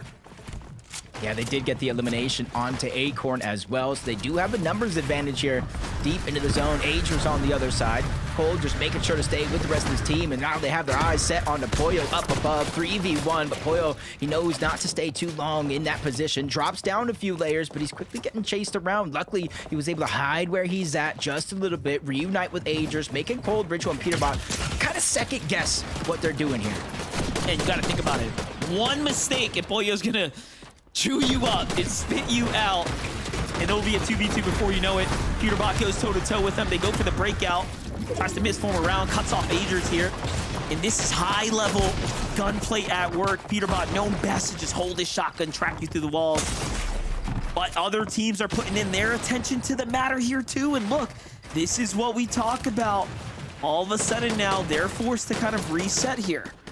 Yeah, and those visuals, Braids, in a minute. They were the ones that got the island last game. They say, you know what? You can have it. They had no idea this would play out the way it did, but that's allowing them to continue to accumulate that Storm Surge, focus on this one fight, and really distract and disrupt it as Puyo goes down next. They're able to steal away the medallion, the mythic Spire rifle, and now they have the choice. Do we chase Agers, get that third elimination? And it does look like that answer is instantaneous. Cold wants a piece of that pie. Look at that. Just going straight after it. Peterbot's there to catch him though. And in the spider's web they go to be devoured here. Peterbot, Ritual Cold take down their immediate competition. It makes you wonder who's next, Kanata, right? They might just come after you too. Here's the setup though. My gosh. Read like a book. Acorn comes right into the facility. They knew he'd come here for metal, and it was all she wrote. I wonder how long overall. How long? Because they got there quick from brutal boxcars. They hid in there. They didn't really have resources, a ton of materials. They were trying to farm underneath, but they knew they had to stay quiet. That's one of those long games that played off perfectly for them because they got one of the dangerous teams out of the lobby. They get their Demon's Domain loot back, even though they no longer land over there. This is looking like one of the same song and dances we've seen at Tournament Past. Just also, you really think about it, like, this is what preparation looks like. You may think they're not watching your VODs. You may think they're not doing the research on you for when the time comes, if they have to go ahead and, you know, pull that play out the hat, if you will. And just like that, they were very much prepared here. And that's 2 games in a row. That's going to just straight destroy the momentum Acorn's trio was building up, right? So that's something else to consider. Here's a real fight though. Iamzo, Higgs, Clicks here. They have so much to worry about. They need a lot of damage. Yeah, luckily for them, somebody rotated over towards Supernova. It's given them an opportunity. Whether they wanted this right here and now might be another question, but regardless, Higgs is able to get that first one onto Preston, starting to build up the Storm Surge that they lost, going down, forced to be revived, but Clicks getting aggressive, continuing to put shots down. Gray feels the pain. Core's just trying to disengage. They have all angles surrounded from one to the next. They end up in the same box. Gray goes down. Number 2 has been achieved. They waste no time even cleaning it up. They try to help Iamzo, but he doesn't need it. The full trio is down and out. Clicks, Iamzo, and Higgs got the damage they lost. I was gonna say, it was almost favorable that team just med missed and kind of reset. They needed to just milk that damage. They need as much as possible here. Iamzo, Clicks, Higgs. Luckily, this game's off to extremely fast pace, right? As teams have kind of got their groove going and geared in, and you see what teams like Peterbot are kind of making happen here on the lobby. So no surge warnings just yet. That even in itself will be a little bit of a sigh of relief, right? More time to kind of play catch up here. For Vive Rise and G Money though, winning their early drop. Again, no pressure from the surge has just allowed them to go ahead and play very comfortably and kind of stick to the script here. Yeah, them being contested, which normally some people kind of look at it as like a death sentence of sorts. Them, they kind of look at it as just a different opportunity. Get the early surge, do exactly what you said, opens up the flexibility. And this is kind of the same path they took in the last game, even though it's a little bit of a different zone. Because of the bunker, there's extra heals underneath if you have the superhero rank upgrade, and you can use that rift. Depending on where the zone goes, depends on how safe it actually is, but more times than not, we see teams wait until the last possible moment, drop a Medma smoke, heal up, and then travel through the zone where everybody else has it cleared out. I was gonna say, it's probably almost, you know, perfect for G Money's team that they get hero rank A off the drop. Because the elims, but then just the way they play it out with the spires and whatnot in the vicinity. So that's actually a little bit of a game changer for them in its own. So keep tabs on them to see how consistent they can be. Overall standings there, though, as you can see, Acorn is not in this game here in game number 4. Now back-to-back early elims. Meanwhile, Seek, Joji, and Donnie, what can they do here? 131 points, not too far gone. You have enough time inside of the top 10. Continue to try to close that gap because you're not going to win the tournament here on day one. There's only 6 games here, 6 games tomorrow. You just want to put yourself as high up to that first place spot on the leaderboard as possible. Keep the gap as respectably close as you can, so that way tomorrow you're not having to force all-out elimination top placing games. You can kind of play slow and steady to try to win that race, and that's where you're seeing across the map the gameplay kind of change from a lot of these surge bases towards the north to just a little bit more aggression early on. Blake, Oliver, OG, Diego, a little bit of a mountain position right here. Kind of fish for tags. Oliver, OG, solidifying the resource, getting them back in the game, and they've kind of found themselves their new position. Off to a great start for them right now. 750 above is an excellent position to be in right now in zone number 5. And look at this, Chimps trio rotating on the outskirts as well. We might get a little bit of a clash to happen here shortly. Peterbot, Cold, and Ritual double back to this island. They got Muzz's team underneath them. Clix's trio on the move right now. They just can't seem to catch a break away from these top dogs, essentially. You're seeing like a whole night and day difference. 1,000 damage above the threshold. Peterbot with his medallion, landing shots, 150 plus damage in mere seconds across the map. Just kind of closing down every opportunity every other team has and starting to build that confidence. I'm not sure if that one is going to be in the zone either. I think that one's just off the edge. They're going to have to start to rotate in eventually. Lex, slow lurking right now. They see the team here. This is perfect. They wait for them to get on the zip line, target the one in the back, and a full elim, insta miss form in. Players now caught and eliminated there. More points for them from well behind to 1,200 above, by the way, Jacob. I don't know if you caught the glimpse right there, but they are back like they never left. That's what you like to see with teams like this, you know, taking control of your own destiny. Mistakes will happen. I doubt anybody can ever say they've played absolutely perfect in a tournament before. It's only how you bounce back from situations like that, and they did more than just bounce back, because they're also at 185 points, keeping it close in contention with the top side of the leaderboard. Game number 4 here. This is where you start to close out the day, and kind of where you finish kind of dictates the amount of confidence you have going into day 2 tomorrow. Look at that, taking no risk. They're going to misform up and over as well. You see what happens when you take a zip line. You never really know. Sphinx, Shadow, and Muzz. I like this positioning. Don't like what I'm seeing with the overall damage. Muzz here to go and make up, starting to pad the meters here. This is the make or break exchanges that'll really separate you. That'll haunt you if you don't find them, because things will turn before you recognize. Hold up, though. A lot of shots coming in here. This is an excellent opportunity for them right now. Ooh, Clix's trio jumping on this as well. Not that they need to take that fight, though. They want a position, possibly for elims here. On one hand, that's like 4 eliminations, 52 below the damage threshold for Mudge, Shadow, and Sphinx. But then I start to think about those exact eliminations. Those are a contested fight. There's no shields off the drop, 300 damage. Yeah, they might have got another elimination after that, but very, very similar scenario on to Bryce where he had no HP, he had no shields. So don't let those 4 eliminations fool you. They have not been able to get a ton of damage. Even Reek Cooper and Curly rotating away, denying some opportunities there as Clix, Yamzo, Higgs getting pressured from up above. Mud team we were just looking at, but Sinetto and Cam right across as well. They let their position be known, and they're the ones outside of the zone. That's not the right move for them, but so far it has slowed down, and they will get a chance to try to rotate out, but it's a relatively low chance because Sinetto goes down to Clix as he tries to rotate out. And once we jumped over, Batman Joe was rotating through and somehow landed right into Shadow's domain.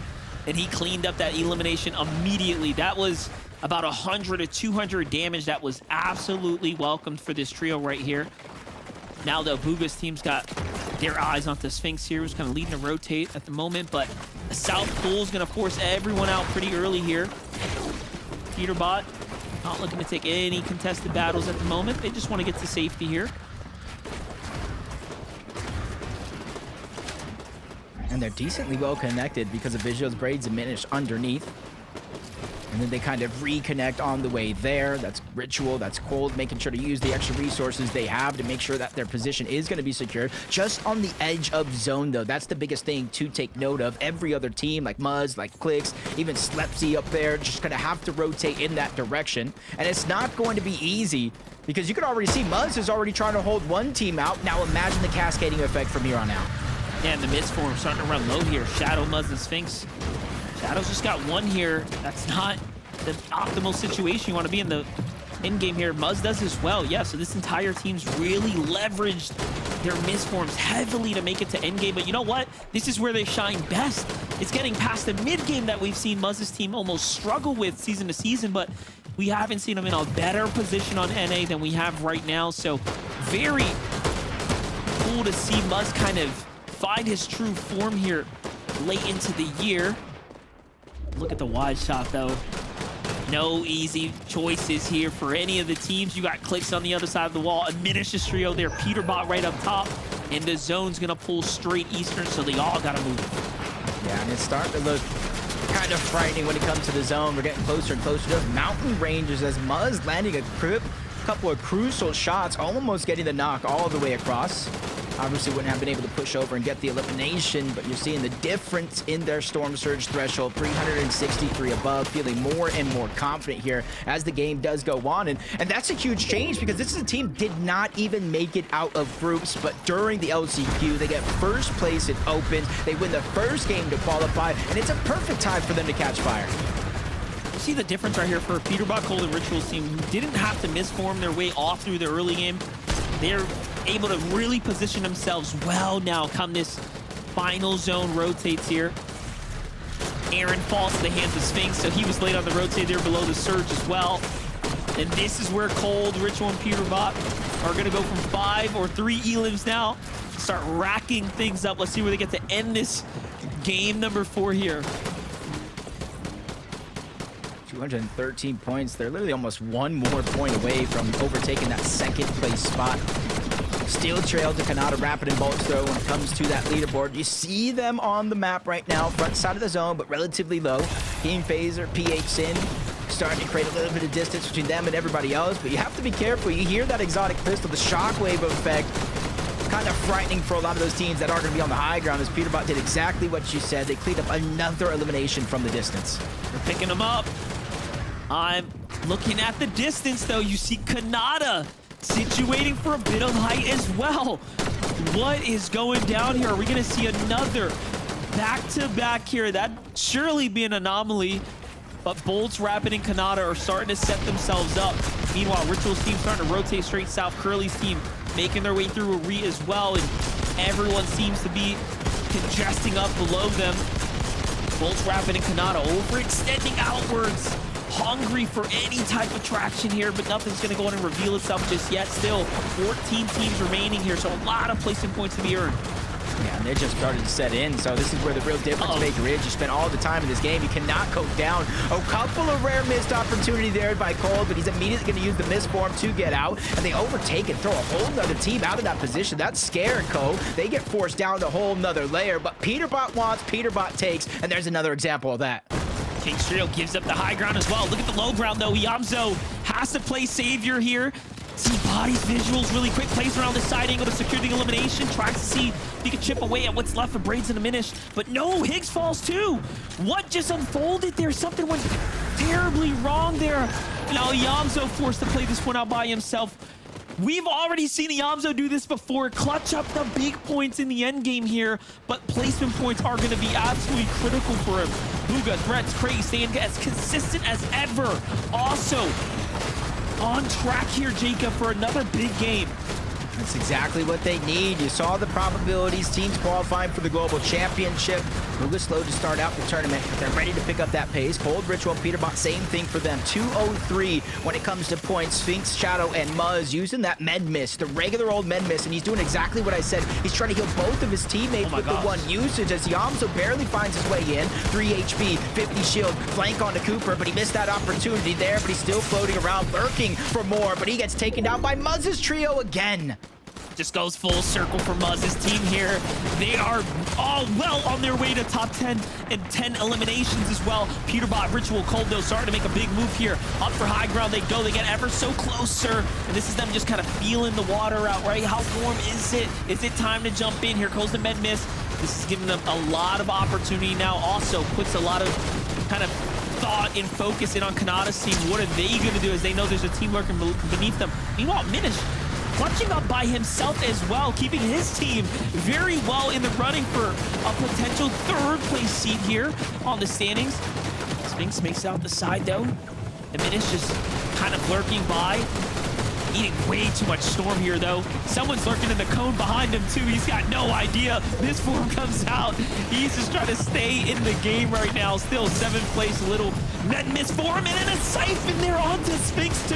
And a Minish just going crazy here. Meanwhile, Cole's team is up for high ground. The island's coming into effect. Cole lands up top. Peterbot, Ritual have control of it. And they already have that elimination cleaned up onto Kanata. They've overtaken it. Booga, Threats, and Craze are the ones trying to threaten underneath. Bolts, Rapid, they're the only duo left in this game. Everybody else is trios, and they're flying around the threat of the island. The full trio goes down, but they claim another one as the knocks continue to go through. Rise is trying to interrupt this play. Booga's scrambling around. He steals away the high ground. No builds left for Peterbot, but he's still ready to take that challenge. Down goes Cold. Up he goes, but down again. The teeter-totter promotion as Peterbot gets cleaned up. Booga falls as well. Craze's trio is all out. It's G-Money. It's Aviv. It's Rise. 3v1 situation. They have heals in the Chug Chug. They have bandages just in case. But what does Ritual have on the other side? That's going to be the difference. But his med kit gets canceled. G-Money makes the play. Him, Rise, and Aviv clutch up with 12 eliminations to win game 4. Couldn't have called it better. A big game now for Aviv, G-Money, and Rise. Fighting their way up somehow. Just the most surprise win ever, as we didn't even see them lurking there on the low ground. They came into this game in 7th place, neck to neck with Booga, Threats, and Craze, and they've overcome all of the immediate competition to pull in a huge victory royale, and that surely is going to bring them up to top 5. Jacob, look at that end game right there. It just couldn't have written better for them.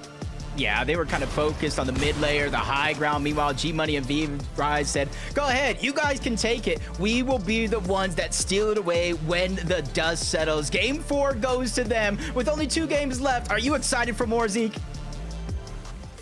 Dude, you know I'm always excited. Oh my gosh. Rise, G-Money, the big cheese, Aviv, victory royale. That has got to be the most chaotic game we've seen today. Oh my gosh, the changing of the hands, the fact that at the end game there we saw like 6 people on the low ground, just everyone just like, hello, you know, like, oh my gosh, I just cannot believe it. And with 12 eliminations, guys, this is exactly like the jump start we need, right? Suddenly finding ourselves climbing up those standings. They have got to feel so good, and with 2 games left, you know they're amped.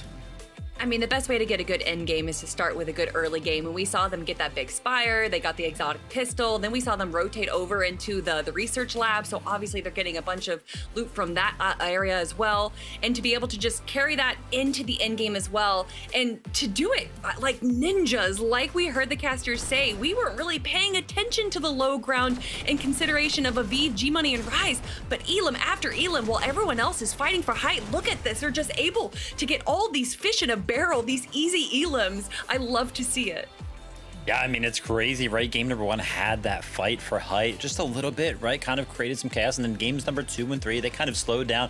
Boom, game number 4 happens. We probably had like 4 or 5 height changes throughout the game. And Raj is just sitting there calling, hey guys, listen, they're going crazy up above us. We'll just chill down here, look up and pick up all of these free eliminations and the victory royale. Well played by that trio. 14th, 1 elim, 5th, 6 elim, 6th, 8 elims. Now a first place with 12 eliminations, 261 points from the trio. But where does that place them on the standings after this short break? We find out.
Welcome back to the FNCS, everybody. Game number 4, Rise of Eve. G-Money get themselves a victory royale.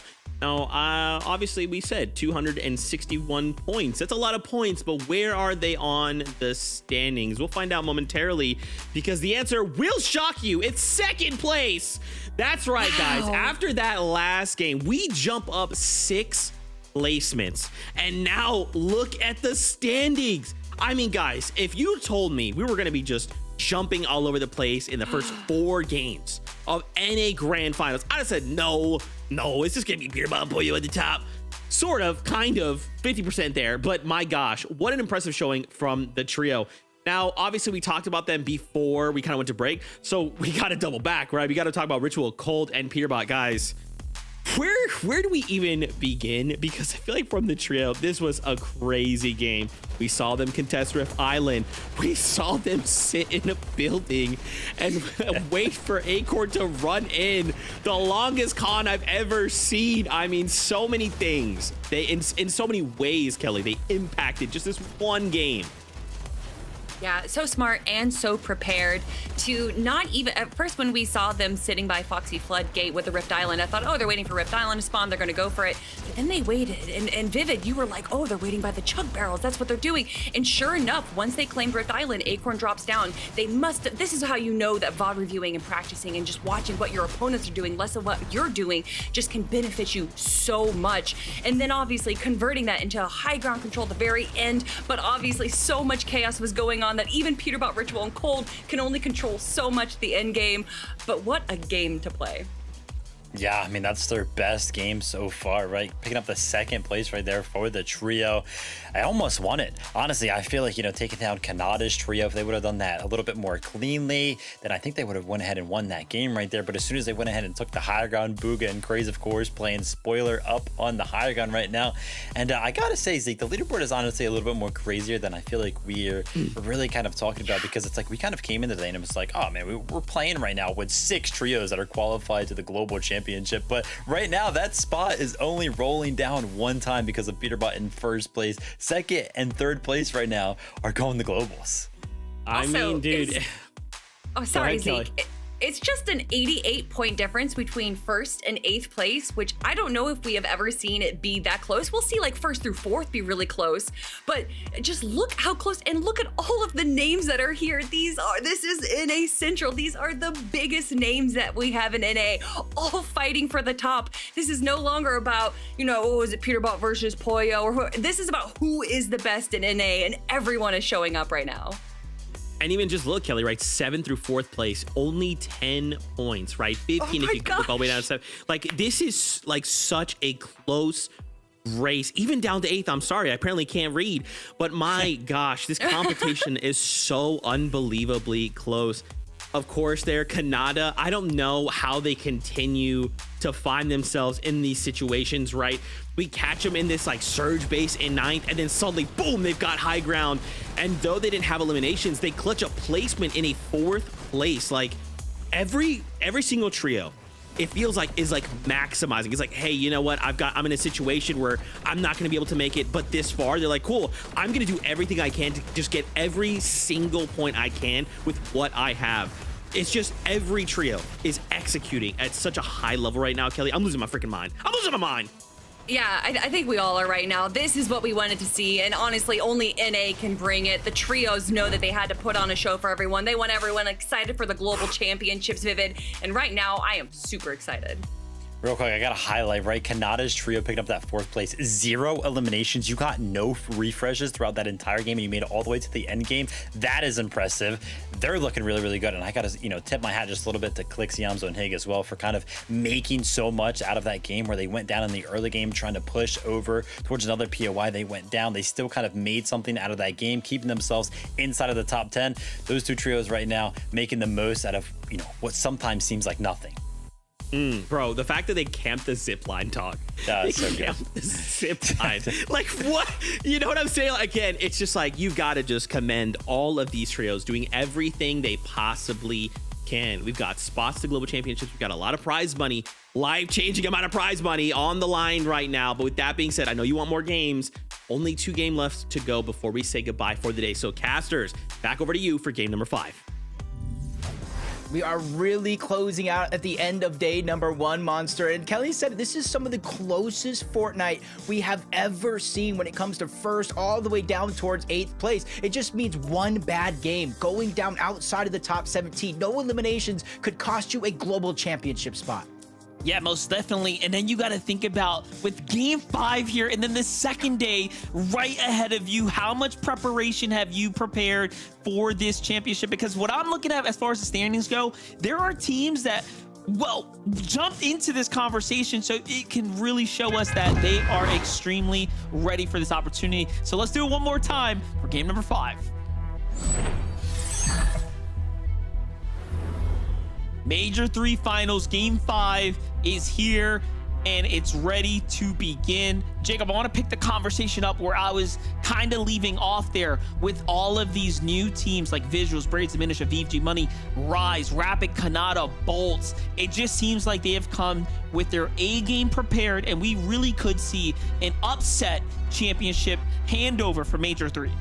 I know, honestly, that's perfectly said, because it almost feels like with the amount of like shine that was on this contested fight, Peter versus Puyo, Star versus Star, Best versus Best, Kanata went and said, you know what, I'm not even gonna focus on what they are doing. We're gonna focus on our game. Brings back Rapid, adds the IGL, a little bit of a brain. Kelly said it as well. Bolt's playing some of the best Fortnite he's played in a long time, probably one of the most improved players from the start of the year. And even Clicks, Higgs, and Yamzo changing up their game plan coming into this tournament. And you said Visuals, Braids, and Diminish. Coming into this tournament, I had about 4 teams I think could take the top spot.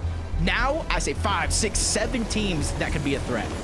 This is scary though. VG Money and Rise still have to overcome the biggest hurdle, which is get past the drop. Now they have been very, very consistent at doing this in the 4 games prior. However, here and now, every game leaves things up to chance. Aviv touches down first. Unfortunately, doesn't find a weapon, has to break his way through. G Money gets one here too. There goes a quick heal. Seems like Rise might kick this one off with a quick elimination. And here comes the backup for G Money and Aviv. So far, so good for the Vets. Yeah, second time being contested here. Curve saw Rise first, reacted to him, but G Money is just waiting right behind. Gets 2 of those eliminations. And exactly what you said. This is literally the second time in a row off spawn they win their fight, and the 5th game so far they can continue to hold their spawn on the leaderboard. It's just very, very intense. That is not an easy drop to master nor execute on. You saw how quickly the fight kind of breaks out there. There's no drawing out that drop spot like some of the others might kind of play out. Talking about that, Shadow, Muzz, and Sphinx have done so much damage to Bryce's trio. They are now vacant to the drop. They're like, bro, I just want to play the game. Let's get out of here. And off they go. Yeah, just kind of the nature of contesting. You still want to do good, still want to give yourself a chance. That global championship spot, or the incredible amount of prize money with each and every place, so you get higher up on that leaderboard.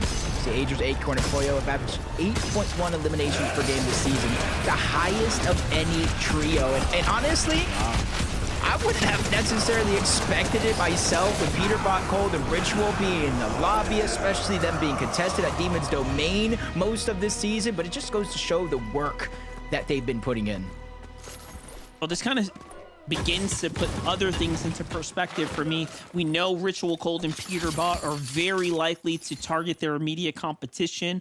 It almost makes you wonder, we were highlighting how prepared they were for strategies against Clix's trio or Acorn's trio.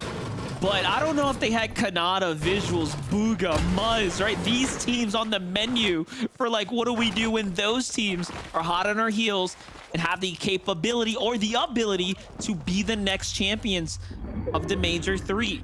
So these next couple games, I think, are going to be extremely dynamic from Ritual, Cold, and Peterbot, and we might just see them revert back to whatever their original strategy was to take the lead and run home with things. Yeah, I just want to add to the importance of these last 2 games, because right now we're talking about how close it actually is, 1st through 8th place for the most part. With 2 games left, all it takes is one mistake to kind of throw you out of that contention. Utopia City. They're not necessarily just fast farming, but you're seeing the strategy of Booga Threats and Craze, how they're able to get the loot out of these buildings so quickly. And coincidentally enough, by chopping out these buildings later on in the game, if the zone does come to Utopia City, that's one less place for any team to creep around and hide. Yeah, and I think they usually leave one for themselves, you know, like, all right, we're going to chill here. But this time, they're just scrapping it all down. Talking about Rapid. You see, he's setting things up for later into the game. But yeah, this overall performance from Rapid and Bolts, man, this is a team that it's really a duo, right? That have, I feel like, stuck by one another for maybe 2, maybe 3 years at least of history worth of competition. We've seen them alongside one another. Kanata just clearly has made the best choice in kind of upgrading his trio here. Kind of going back even to what's familiar with the return of Rapid. But again, you see kind of the strategy of a lot of these uncontested drops. One player immediately goes up, tries to start to build that Storm Surge. The other two farm up, they get the loot, they get the extra heals, they throw it to the bottom of those ramps. That way there's not too much danger of trading off those shots. And you're kind of seeing how other people on other sides of the map, they don't have the luxury because of mountain ranges. They're not able to get up, set up their own surge bases. They literally have to go box to box, take a little bit of a risky fight in a risky scenario in order to try to get their damage. Aim Red uses his misform. All he's really trying to do is get closer and closer to his teammates, so that way disaster doesn't happen. Era's team, kind of the one that has made it past the early game, had a couple opportunities to earn placement come the mid game, so they're very much kind of in the tournament, middling amongst the others. Still looking for that breakout opportunity. HQ, VLEX, and Cyclops doing the same exact thing. Their strategy, however, slightly more consistent overall. These are the teams that are definitely those X factors, right? You let them loose in the mid game, and you never know. If they're below the surge, they give up a good fight. Yeah, sometimes when you almost have nothing to lose is when you almost play your best. Kind of surprise yourself at times. As Donnie, Choji, and Seek, Shining Spam, they rotated towards the north. That kind of hoping the zone would go back to where it was in game number 1, but it is pulling on over to the western side this time. So they look back, Taki, Isho, and Bert, a team that they know positions at the north side of the map. Just a quick couple of shots, get information, maybe even try to see them disengage and rotate on out, kind of get a feel of where their pathing is going to be, because they do have a lot of open space towards the south that they could utilize that the other team does not. So far, game 5 looking to be business as usual. Even for Peterbot, cold ritual here. Like we mentioned, when they have the lead, they tend to kind of ease up. Meanwhile, look at the feed. Not looking too good for Reef there. We'll give a little update in a couple moments. First, though, Peterbot cold have to kind of recover here. Forced early med miss, so exchange not going too great for them. So I might be crazy, Monster, all right? So feel free to call me crazy. Say maybe I'm thinking too much into it. But have Peterbot, Ritual, and Cold been changing their outfits every single game? I think they have been. But you know And what? that to me is huge because you know how players like to kind of target players, that their outfits, they know exactly who is who, rotating where, especially depending on what portion of the game it is. This is definitely kind of keeping teams on their toes in a little aspect. Maybe not game breaking, but at least it's a difference maker. And not to mention, they haven't been in the same place twice for 5 games now. So you just don't know who exactly you are getting involved with. And that's a whole different factor you have to weigh when it comes down to taking a fight.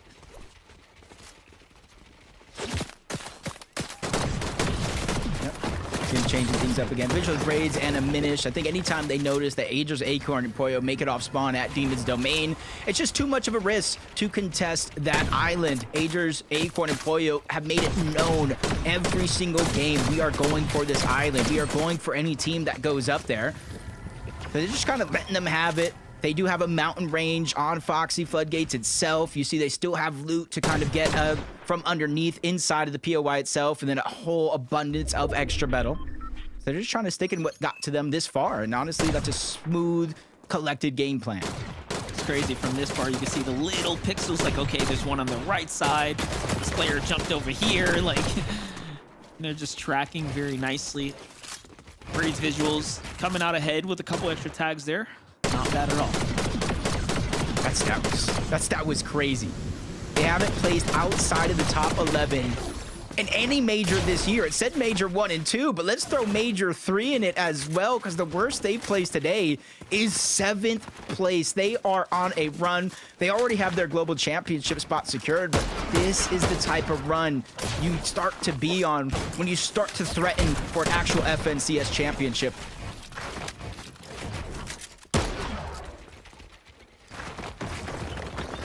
Fred keeping things interesting for us right now. Aaron's on the press here. Not looking too good for Zonda, man. He's sort of hiding out here. There it is. Wrapping up that team. Full trio wipe for Fredbot, Aaron, and Caliper here over by the Canyons Crossing. Not bad at all. But there's still one game ahead of us. It's not like the group weekends where you only get 5. This is the standard 6 and 6. Reed seems to have been picked back up. Takes his team after getting the knock. Didn't full collapse in.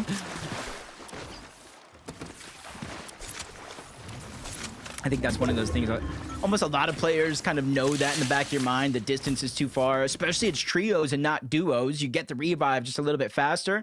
Reed, Cooper, Curly probably thought it was something personal between them and Clicks. That's a battle they've been going on from tournament matches to scrims.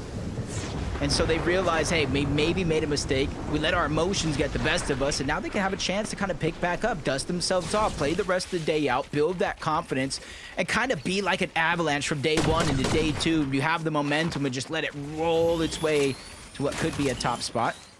Shadow, Muzz, and Sphinx still towards the outside. This is no different than what we've been seeing so far throughout the games, especially with these South Zone pulls. This is a part of their game plan overall and how they're getting Storm Surge. It's very interesting. They saw their opponents hit the med miss there, and now they're forced to med kit up if they want to take this fight and basically have even terms. So Sphinx makes the call out. Look at that. Initiates, cuts him off, and it's like we've seen this before.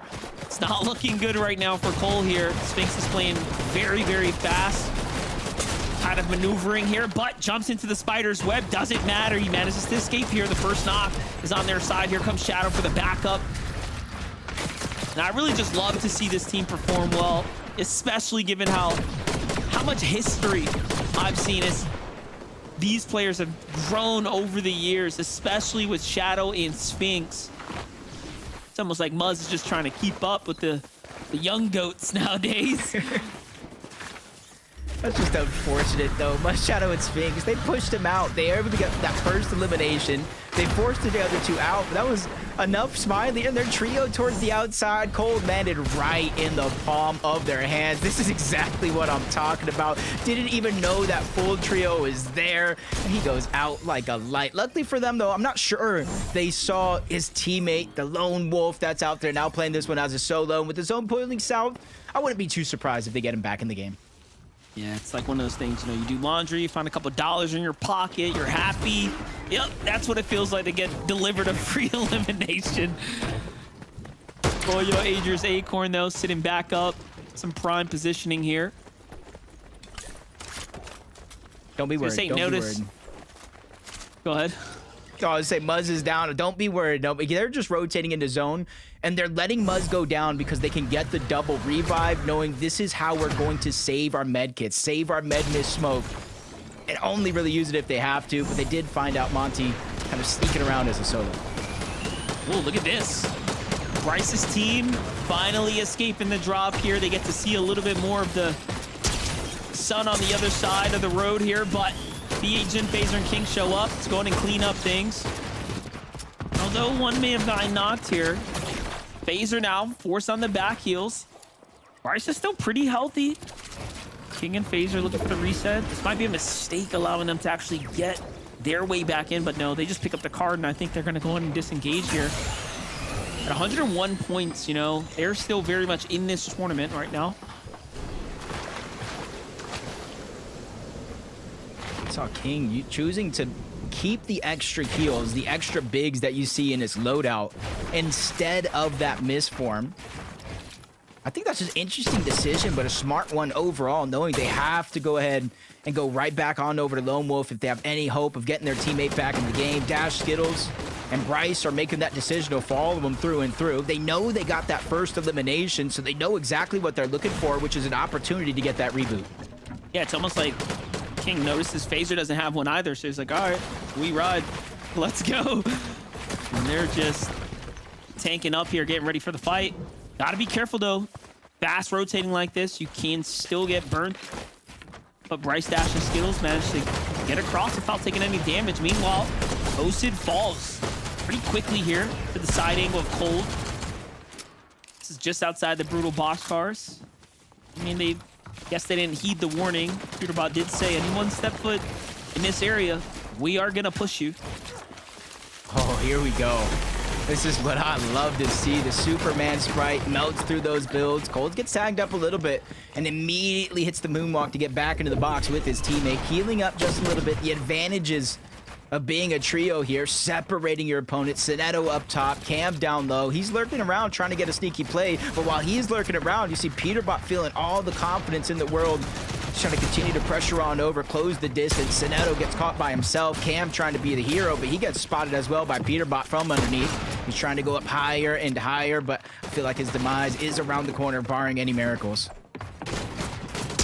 Just a matter of time here. There it goes. Peterbot finds another one here. This trio is cooking with propane. They're at 3 eliminations now. Plenty of damage on the board and more points as they start to pad that lead. Jumping back in with Skittles, Bryce, and Dash. Well, guess what? They have officially dropped the Brazilian legends themselves. King Phaser PHN will have to queue back in for game number 6 here. Skittles, Bryce, and Dash find themselves 1,000 damage above the surge threshold there and well on their way to another endgame here. But you know, they don't have too many heals, so we'll see if that becomes their biggest hurdle now. Yeah, this is exactly how they found him out. Separated Phaser and King. Even with the dashes, Phaser goes down. Just this quick one pump because of fighting in the zone. And then they drop on the King, and the numbers is just too much. Even though he gets a down and a good shot on the dash, they're all 3 there. Just kind of closing out. And that's the thing about Dash, Bryce, and Skittles. You know, we said it yourself. They went from contesting Muzz, actually fighting it, to going on the outskirts, going for different loot. That's adaptability in its finest and right before our very eyes. What's going on here? Forced to stay in the zone because you have how many teams above you? Is it just a single trio, it looks like? Others in the vicinity. This is going to turn from bad to worse here shortly. The zone's going to start doing a lot of damage. And there it is. The fight kind of breaks off. So, I mean, the clock is ticking here. Probably not liking where they were in terms of Storm Surge. Trying to force the fight while they can. Immediately it turns off and they say, hey, maybe this is something we can handle later.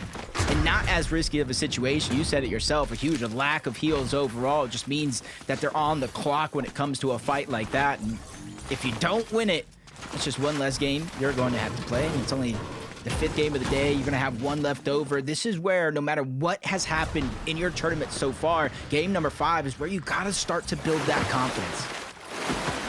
Good zone awareness there, though, to find a rotate that's going to give them no resistance. Little update now with Muzz, Sphinx, and Shadow, though. Front side of the other zone here, and they're going to go and walk their way through into some new positioning. I like this. I mean, they have the room to kind of work with here. They're lurking around right now, not giving up any audio, visual. Recoup or Curly, they probably know they were there at one point in time, but don't know anymore. And they do have that yoink shotgun underneath. They can pull players towards them to try to get the full box. Rise, G-Money, and B keeping their hot streak of back-to-back outpost contested drops. They win those. They're stretching it far into these end games. It's only top 20 for now, but you can see over 1,000 damage above the threshold, full loadouts, even exotics, heals on top of that, and different dash sprites for mobility. So they're set up and ready to go no matter what this game throws at them. A lot of players coming out of the canyon, crossing deep inside the storm there. That's a surprise. Uga Threats, though, operating as a duo right now. So Lost, teammate in the sauce there, but Noxie lands right in front of the box here. Threats and Booga have to give this one up. 228 points as well. And how consistent they've been so far. This is by far, in a way, their worst game And then the zone pulls so far away now. You're going to have players like Vera and Noxy who likely need damage, looking to kind of press the issue here. Booga, though, cleans up Vera. Singular tag. Storm Surge does the rest. Who's left? Noxy. He knows he's got this advantage here. They don't even seem like they want to wait him out. They want to go and push this fight, get it wrapped up quickly. They got to go, though. Yeah, especially since they are a duo on this rotation. They don't have that third player to alleviate any of the pressure on the way over. So they have one of the max pulls on top of that. Timing is of the essence, but Noxy is there by himself. And they're going to continuously kind of look back on their way through this rotation to try to cash him and track him. Maybe try to get the elimination later as Veer does go down. Noxy was able to misform, and that's how he was able to escape. But not everyone has that luxury. Little update with Bolton, Rapid, no Kanata here as well. Okay, so a couple top teams fractured.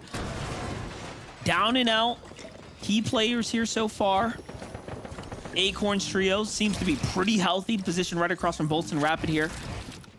But if there's a duo that can do it, this is definitely one of them who've played so well so far. This game, they were positioned third coming into things. Look at Threats and Booga. Just waiting it out, and they were like, hey, you know what? We want that Elim. We need those builds. Thank you, nom nom. Noxy gets deleted. Had a feeling that was going to happen. 920. And is that them? No, that's a full trio. I was about to say that team that's just on the south side of the map, if anybody is a duo and missing anybody, and the zone pulls towards the north, there is a lone reboot van down there on the south that could come in handy depending how risk reward you're willing to go ahead and take it. As Muzz gets it down on H-Cube in the distance. Clicks Yamzo Higgs, sees a lot of action going down, and they wanted to take part in that one, but that's cold. That's Ritual Peterbot, the ones they're focusing on over in that side of the zone. Even with the men miss smoke going down, it's causing at least a little bit of distractions. Yeah, I think if anything, it's causing a target. They're like, wait a second, is that team weak? No, they're not. However, does end up attracting a couple shots right there. Old Ritual Peterbot survived the storm. 5 Elims right now. Front side of this next rotate here. An extra misform there to work with, so they'll be just fine. Here's a replay of how it all went down. They find H-Cube's team trying to play the med miss here on the front side of zone, waiting for things to rotate through, but they leave them no time. And H-Cube wasn't even the original down. That's just awareness over 9,000 because it was Muzz that actually gets the elimination credit for that one, but they just get all the spoils of that battle, all the loot and more. As Puyo Agers Acorn back in the game after, what was it, games 3 and 4, one of them being contested, one of them being lurked and snuck up on. Not necessarily the moments they thought they were going to have, but in here, this is where you have to start to pick up the pace, make up for that lost time, because they had almost a 60-point lead after the games. This looks really interesting. You start leaving Acorn's team to their own vices, and they make it to another endgame. One of the most consistent. G-Money, Rise, and Aviv also finding their consistency as well. They have such a good footing on the lobby right now. They're right in between Clix's trio, right in between Peterbot's team as well. Here comes the rotates. They go dashing out across, but Peterbot, Cold, and Ritual are just adding up more and more to the tally here. 6 Elims now. As we're approaching the end game, this is going to give them a little bit more material to work with here. And the thing is when they're in this type of flow state monster, you're not going to beat them by matching them placement for placement. We've already seen that through last major. You're going to have to get eliminations to close that gap, because that's exactly what they're doing to kind of extend their lead game after game, even the ones that they don't necessarily win. It's their consistency to pick up those eliminations that matter. As Mason, Golden, and Chimp up above, they're going to be on the high ground for now. You see them extending over, spending as much of materials here in the 9th zone to try to keep it intact. Here comes Rotate, nice little misform around the outside, trying to catch up with Rapid. Just gotta let them in. There it is. They got themselves a nice layer to go ahead and work with here. Meanwhile, look at Rise, G-Money, and Aviv. Just in full control right now.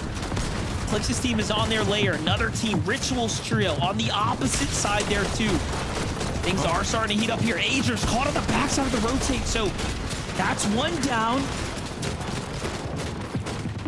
Some something you don't necessarily see every day, is them kind of getting separated and kind of jumped on in those tight situations. It's cool. Peterbot Ritual, they cut off the path that it did look like they were looking for. The zone continues to open up. They may not be on the high ground, but they're just controlling the tempo down below, claiming all that space, 2-3 boxes wide, and they're staying hip to hip just in case anybody breaks into this box. They can all pounce and attack together, but the spray is coming in from all directions, front of the zone, behind them as well. Shadow forcing Peterbot to just disengage away from Ritual and play as individuals. Gotta keep turning up here, though. Even though they're hurt, they're inside the top 10 now, and this is where we start to see Peterbot do Peterbot things. Keys his way into the box. Already clearing out the low ground layer. Cole starting to reset, but has to turn. Finds a little tag there. Peterbot follows up to clean things up. Ritual, though, carrying his own as well as things are heating up here on the low ground. Meanwhile, Bolt's playing the backside of zone. I see Acorn and Puyo still alive. Clix, Yamzo, Higgs might be the only healthy, strong trio in the low here. And they got a couple of extra heals in their back pocket, but no. Higgs goes down. You see him immediately dropping over that loot, giving the upgrade on over to Clix. He's getting forced further and further back. Clix trying to peek a shot. Doesn't want to give it up for free. Doesn't have a lot of materials here. 3 builds left, but he's able to get the knock onto G Money, but his luck comes to an end. He gets taken down. That was another big elimination in a tight moment, but he is also left by himself. Peterbot, with 5 eliminations as a solo, has to continue to go big. He takes down Aim Red, takes down Clix, and he's still going. Meanwhile, Muzz, 5 elims right now, playing as a solo right now. This is the best Fortnite we've seen from him in any major in quite some time. And then he follows up onto Rise and just deletes him before he can even react. And just like that, he'll finish inside the top 8. Peterbot still at it, though. You cannot count him out, and he is maintaining the lead here on his own, literally putting the team back on his back, as is Yamzo. In 5th place now, though, Jacob, he is still working his way through, and he's not out yet. Yeah, there's 7 missing players away from teams. Angel's able to get the elimination onto Puyo. Acorn goes down as well, so they outplace him yet another game, even though there's not too many placement points, being the difference maker here. But Peterbot popping his minis. He knows he has the misform. The Chug Jug in the back pocket as well. Final 3, 2 of them running around as solos. Peterbot goes down. Yamzo, the last solo left alive, challenges the 3v1, but it's a challenge he will not win. That's Golden. That's Chip. That's Mason out of nowhere to win the game. They finally found their opportunity, and they seized a win and take the day. Game number 5. Well played for Chimp's trio. We almost had them out of the race for a moment there, but they said, give us a second. Let us cook. Well played for them, but the amount of solos there too, though, in that end game, Jacob, was really keeping things interesting. I mean, you had Yamzo, you had Peterbot, you had Acorn, all lurking on the low ground. What a game. It definitely was, and with all that kind of chaos you're talking about going down, they just immediately take the high ground and don't really get contested any step of the way through this end game, taking down solos, letting them do the work. And eventually Yamzo did go for the challenge, but it's just too little, too late. A big game from them, from 18th place, flying up the leaderboard. Where do they land? Don't worry, Zeke will tell us. I can't spoil it that quick. All right, Jacob. We gotta take a look at the standings after the break. Then we'll take a look. Hold on. My gosh, though, the trio. This felt like the game like 2 ago, right? Where we had the trio on height. They laid out the triple tarps, right? And then the zone just kept pulling back over their builds. At that point, right, it's just on this trio. Hey, we just gotta just be calm, cool, and collected. Zoe's down there solo. Peterbot's down there as a solo. They'll clean up the lobby for us. We just got to be there at the end. And that's all they did, right? They really just played this out very textbook. And with these other like incredibly immovable forces just cleaning up the low ground for you. It's like, oh yeah, you guys got it. Keep on fighting down there. It's all good. Mason, Golden, and Chimp already proved themselves in Group 2 when they grabbed the 3rd victory royale, and there were some big names there that they were able to beat out. So to see them be able to continue that momentum into the grand finals, that's what I love to see. 11 eliminations is definitely going to have them sitting pretty in our leaderboard. Yeah, obviously we're kind of seeing a pattern up on the higher ground for most of the games today, right? The team that's up on the higher ground, nobody's really looking up right there. And honestly, that was just a matter of fact of the lobby as it currently stood, right? We were going through some of those end zones and it was like, wow, everybody seems like they're a solo or a duo. Nobody really had the firepower behind them to contest. And like Zeke said, there was just so much mats up there, right? It was like the triple layer of cone. So hard to do anything about it in the first place, but just well played from Golden, Chimp, and Mason. That's right, man. I'll go ahead and spoil it. They're 9th place, but what does the rest of the standings look like? Let's find out after this short break.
Welcome back to the FNCS.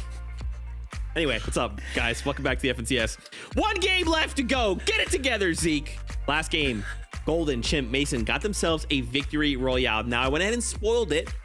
They're in 9th place, right? Jumping from 18th, as Jacob called out, going into that game, all the way up to 9th place. Well executed from the trio, but the job's not done, right?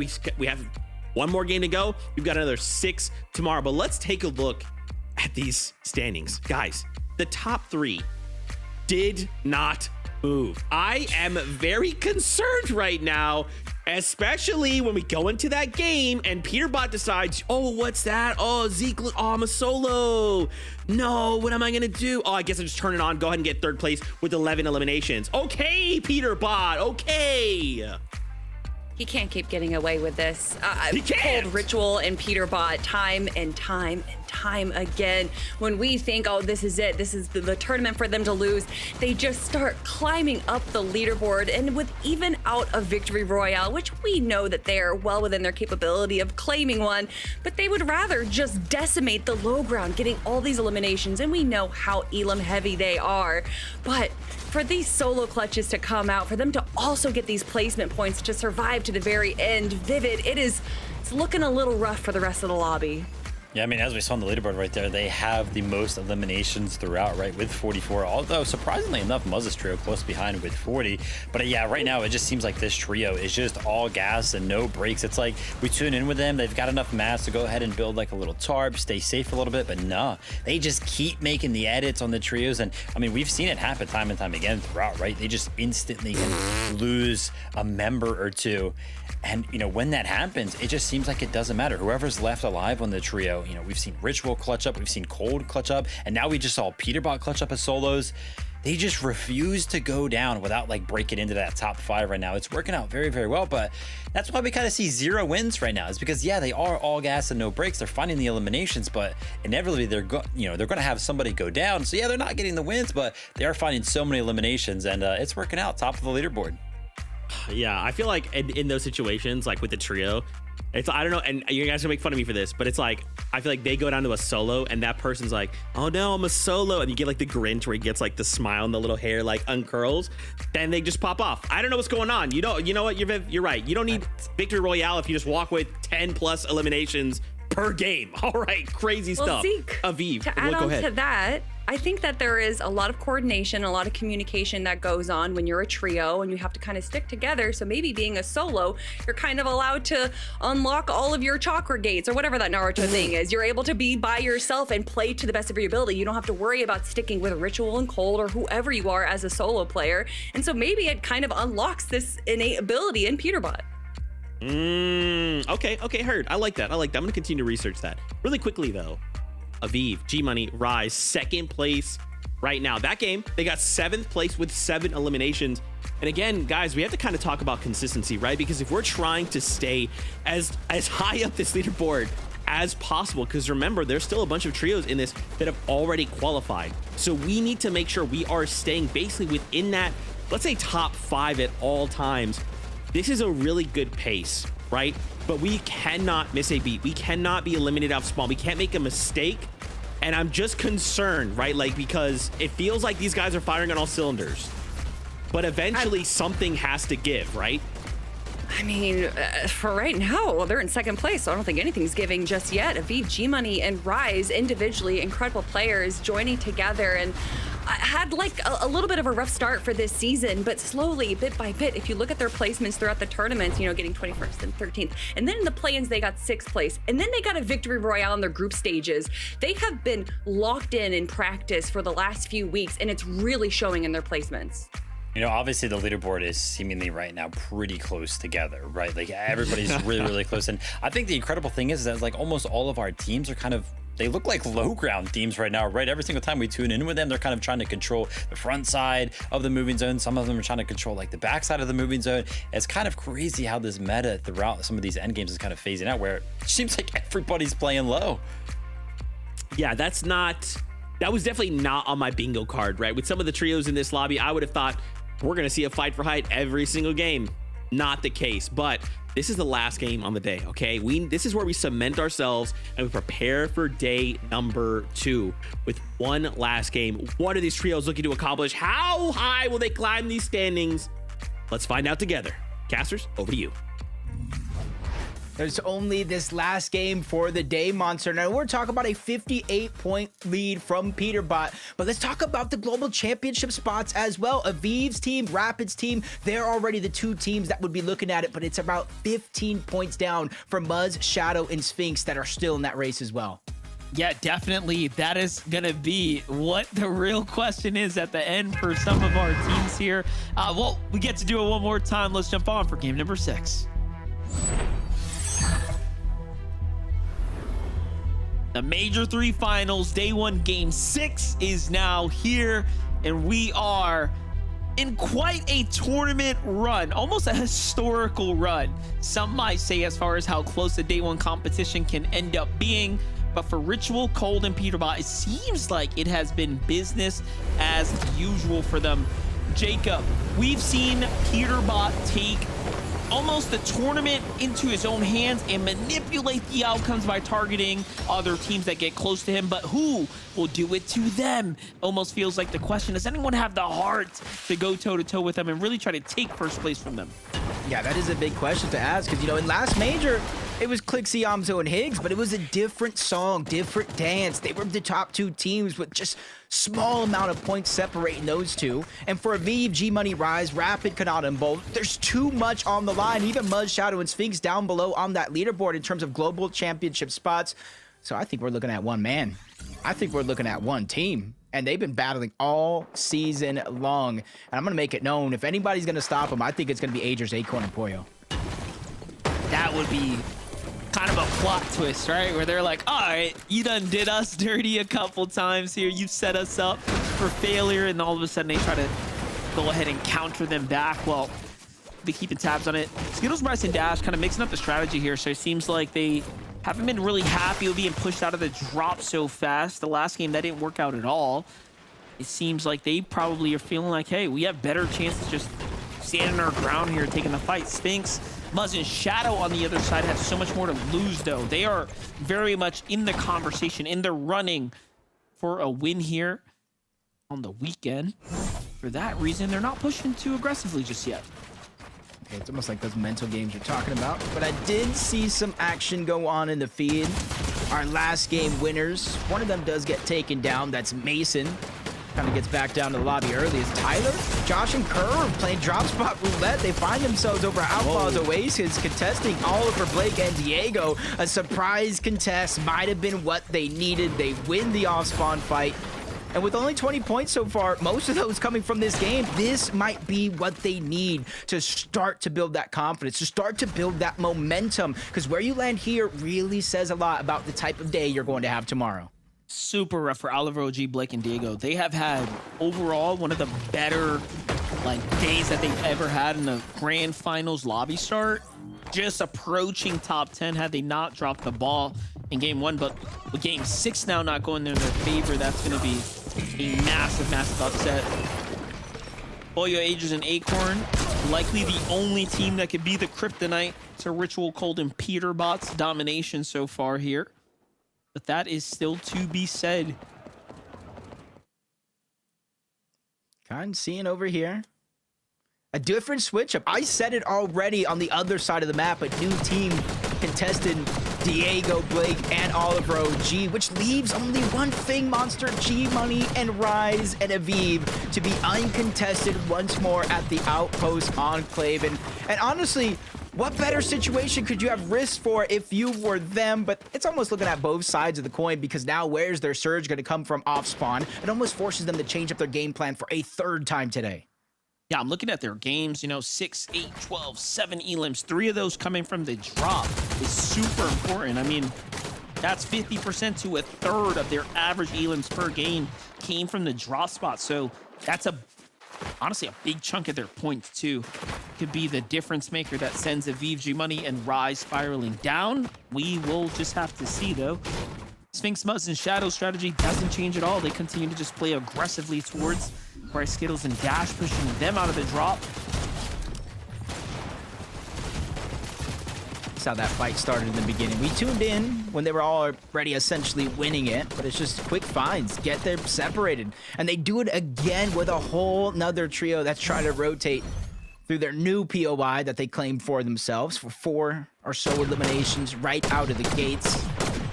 Depending on where the zone goes, this could be a game for Tyler's team, because they also just took down Chimp.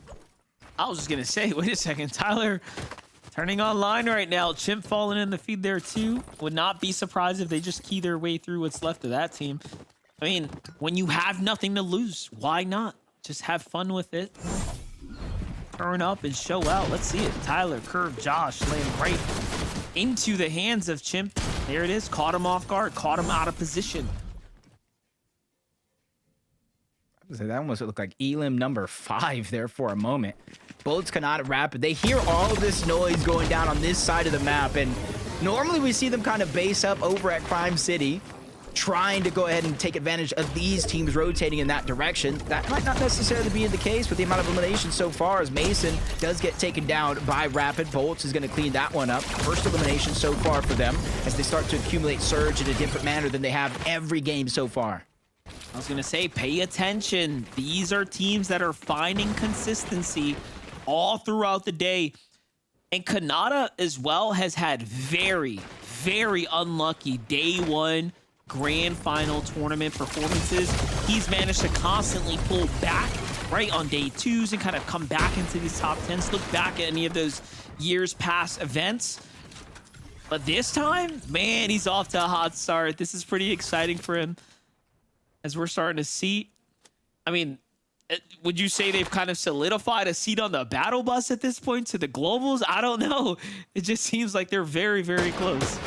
Yeah, as much as I want to say yes, I also don't want to be the one everybody blames as cursing a team like that, especially during a hot streak that they're in. And another team right here, Clixie, Hamzo, and Higgs, changing up their game plan. They found some success in that last game. It was a little bit of a clutch, but they went ahead, instead of hunting teams down for Surge, we saw how risky that was in earlier games, to setting up back to normal. The Surge bases, shoot off at teams in the distance. And another thing is the zone is pulling towards the north, so teams will have to rotate into them, which makes this more and more of a reason why this is a good game plan. Yeah, seems pretty much like a no-brainer for them right now to just kind of stand their ground here with the zone on top of them. Reets super tagged up there, but Phaser here finding Tyler and his team on their warpath right now, and see Josh right there in the mix too. No King here. They have an Elam, so it seems like they must have wrapped up a fight against Josh's trio. Found a little trade, but they're going to be the first to disengage now. Looks like they're going back on over to Lone Wolf to get the reboot. It's in zone. In my head, might be a little bit risky, but they might have also pushed some teams out. They know not too many players are currently there, especially since they're using those dash sprites to cover the distance as quickly as possible. Next island is going to be appearing, and it does look like it's going to go all the way over towards Pump Power, which is a Vert, Ishao, and Taki map that they can kind of take. They already have the medallion locked down, which is honestly a little surprising considering this is the one few islands we know Peterbot, Cold, and Ritual spawn nearby and could potentially be a threat to. Like setup here. Nothing really opening to them just yet though, even though they got this nice elevation.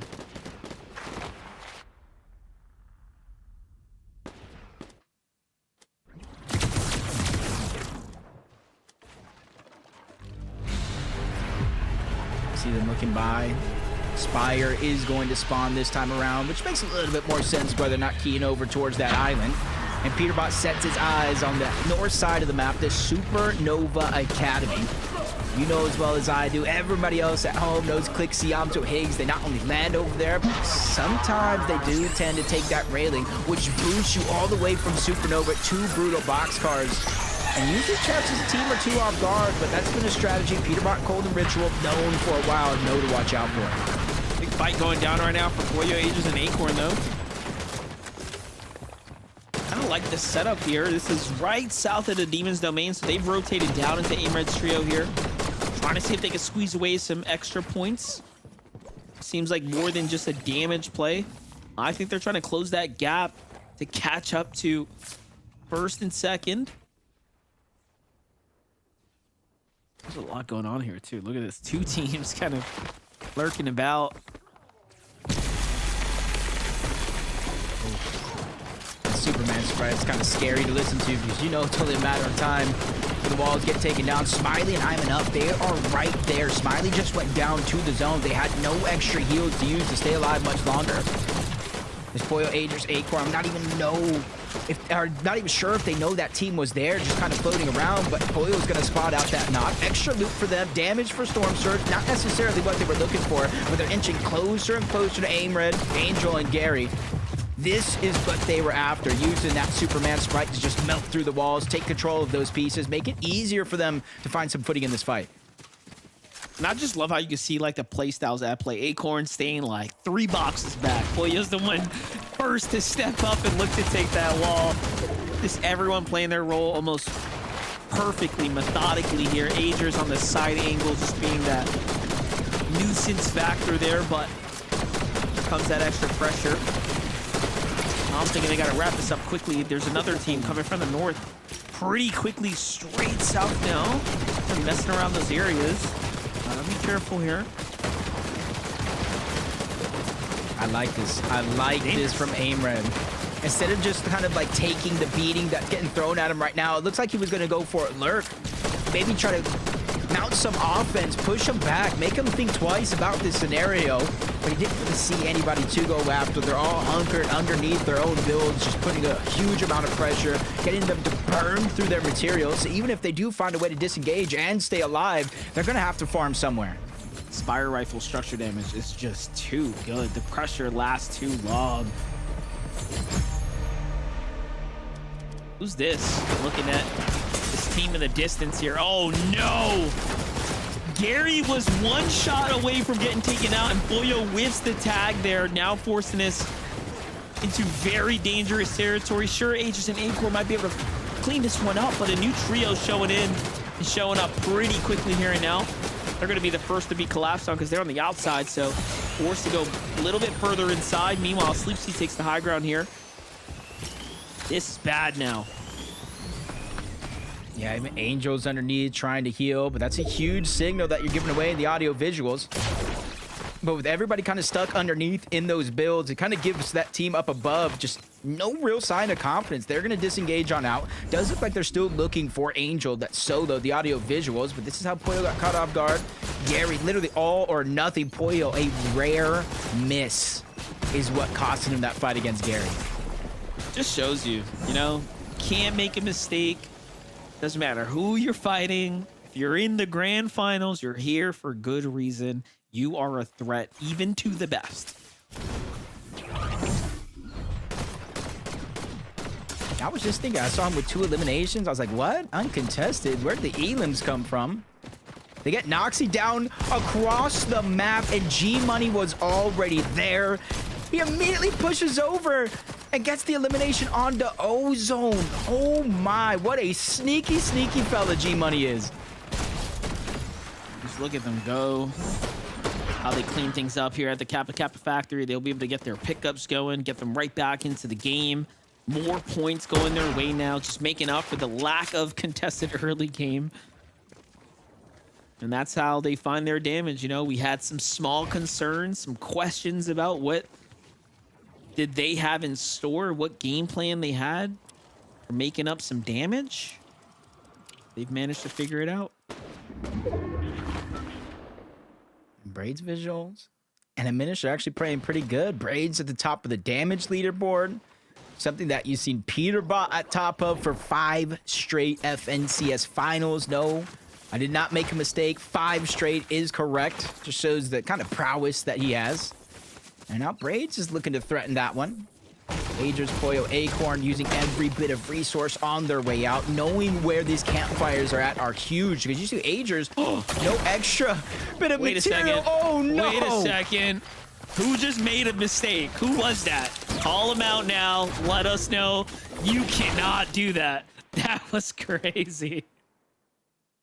Oh, my, okay, That was double bad. res. The other one will go That was down. bad. Acorn should get one up. Oh, man. Oh, man. That's a situation I feel like I would never see a team that experienced in a long time. And they haven't really left away from Demon's Domain at all. Yeah, I don't really have much to say about that. We all know it was a mistake. Those things happen. Sucks that it happens here and now when they're kind of in the race, you know, still in the race, but hopefully that doesn't offset their, you know, their mentality, right? Their focus. That could easily send you on tilt. They have a pretty tough day, you know? It's like trouble comes in 3s. Maybe that's the 3rd. Such like exactly what you're saying. It's such a high and low, facing kind of both ends of the spectrum overall. Back-to-back wins to start it off. Back-to-back games not doing so good. You have a decent game 5, and then again, a speed bump in your journey all along. Booga, Craze, and Threats. When we look at zones, so far throughout this entire tournament. This one in the final game of the day should be the zone that suits a team like Booga, Craze, and Threads so well. They land over towards Utopia. They kind of set up that triangle formation in terms of surge bases to kind of cap out on their overall surge. And as the zone shifted towards the north, they immediately rotated along with it. And I think this is what you got to do to kind of set yourself up right. And even Craze trying to go ahead and converge a lot of those heals back at their second surge tower. Definitely the way to play it. From the academy down to the pump power, this is Clixianzo and Higgs strategy. No strangers to rotating into this draw spot. We've seen them fight here before, but this time it's for material. They are definitely desperate to kind of secure some metal right now. There's a lot of teams here. Yeah, it's not just metal either. You see kind of all of them lacking in break as well. Leon finds a sneaky opportunity to land some damage on the Yamzo, but Clicks immediately jumps on over. He's able to slip his way on out, but they become a little bit of the focus of the lobby on the side of Pump Power.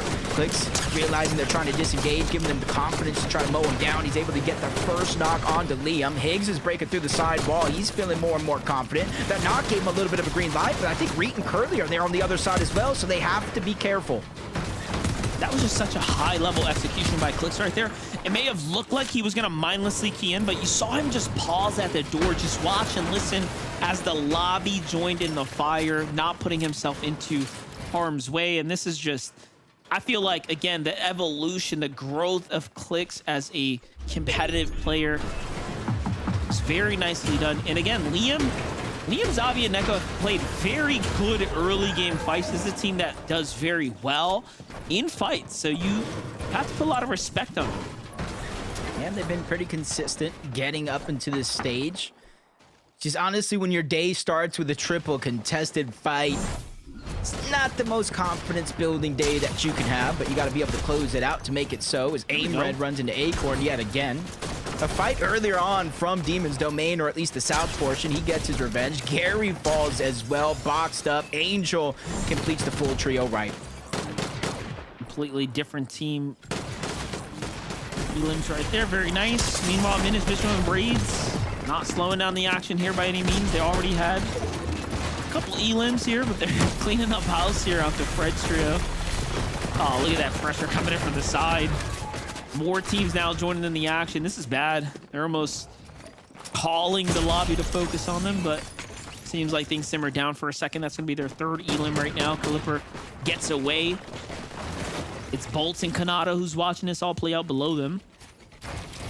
Short rotate as well for them, Jacob, here. So they can move anytime. Uh-oh. That reaction time. My gosh. I would say they might be able to move anytime that they want. Doesn't mean it's going to be a safe one. Great damage by Acorn, Aegis, and Puyo, seeing that one from a mile away and really executing on it. And not even getting greedy with the amount of damage there. Some teams might have pushed on over to try to clean it up, but they know more and more teams are going to have to rotate through this side of the zone, or they're going to have to run into them. Fredbot feels the pain. Puyo's going to get credit for that knock and eventual elimination. Caliper's trying to go up and over, and Minished as well, but they are the ones holding down this side of the zone overall. There they go. Already at 6 Elims now for Acorn, Aegis, and Puyo.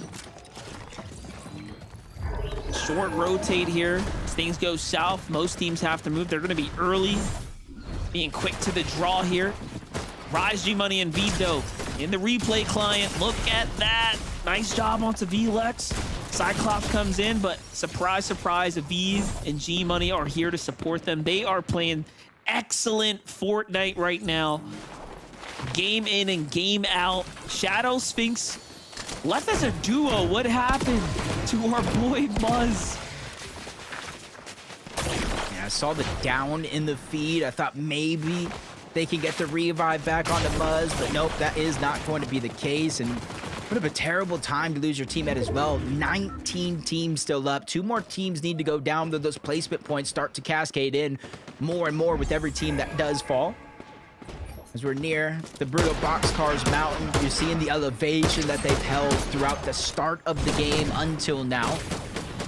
kind of banking in the fact that it will pull in their direction. Teams will have to rotate, and then that's what they can use to get Surge. They're not 1,000 above like we've seen them in the 2 past games, but they're still 300, faring very, very well, especially compared to some of the other teams in this lobby.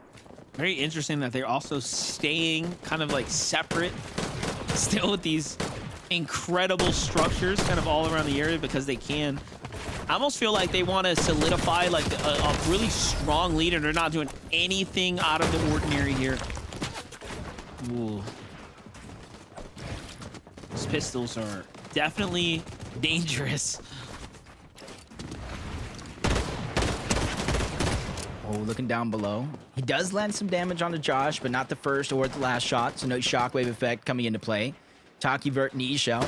Seeing a team roam around right below. That's Click, Siamzo, and Higgs, who are doing the same thing to the team below them, which is King, Phaser, Cold's team, along with Monty. Reeds even further down that side of the mountain, but Phaser and King, they're just getting forced outside of the zone, but you're seeing why Clicks and his team are getting so aggressive below the damage threshold. Tagged up yet again, dropping down the side of the mountain. Click stuck on the side of that as well. He's going to get rescued for a short moment. They barely find themselves 29 damage above the threshold, but that's going to give them a moment to breathe, reassess the situation before they inevitably have to get active again. Wait for Yamza to just keep his cool there and not throw down a med miss, because I know I would have been like, whoa, insta, put it down. That was a little intense right there, especially with the surge right on top of them, but here they go, 2 below again, so the pressure looming above them. Yamza have to make a move here. This is not the place to pause down. Here comes the med miss here to kind of force them in, but the lobby sees this as a sign of weakness.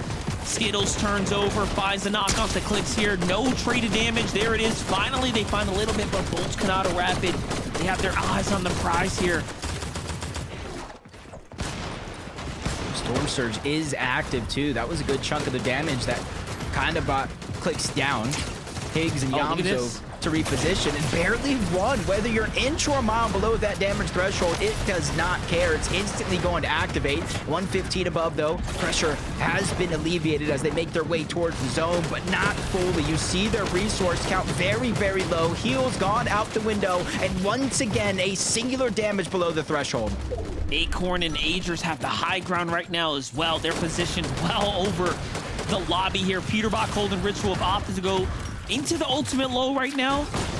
Now up into another box here. They find a fresh trio, force that player out. He goes dashing across. This is still a rotate they have to make here, so they're not in the clear just yet. Only a single elim, a very slow and steady game right now for them. I'm looking at the bird's eye view. I see Kanata, Bolt, Rapid, Yamzo, Higgs still alive here, making the move as well. Kanata, Bolt, and Rapid running their way up the top as well. The more elims they get, the closer and closer they get to closing those gaps. Unfortunately, you saw Reek get taken down. Shadow falls. Wow. Around 15th place for him, Muzz, and Sphinx. That's got to be a nightmare way to end the day. But luckily for them, 6 more games to pick up the pace tomorrow. Higgs still suffering for active surge. Storm damage as well. Backside of the zone. It overtakes him. But PH Sin actually gets the elimination, but does not reap the reward. No siphon. He immediately goes down in seconds.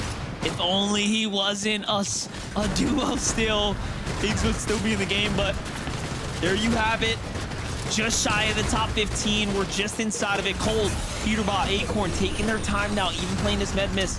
And this is what I talked about. I can tell that they just want to ease their way into a nice, comfortable lead for tomorrow so they could just run away with this tournament.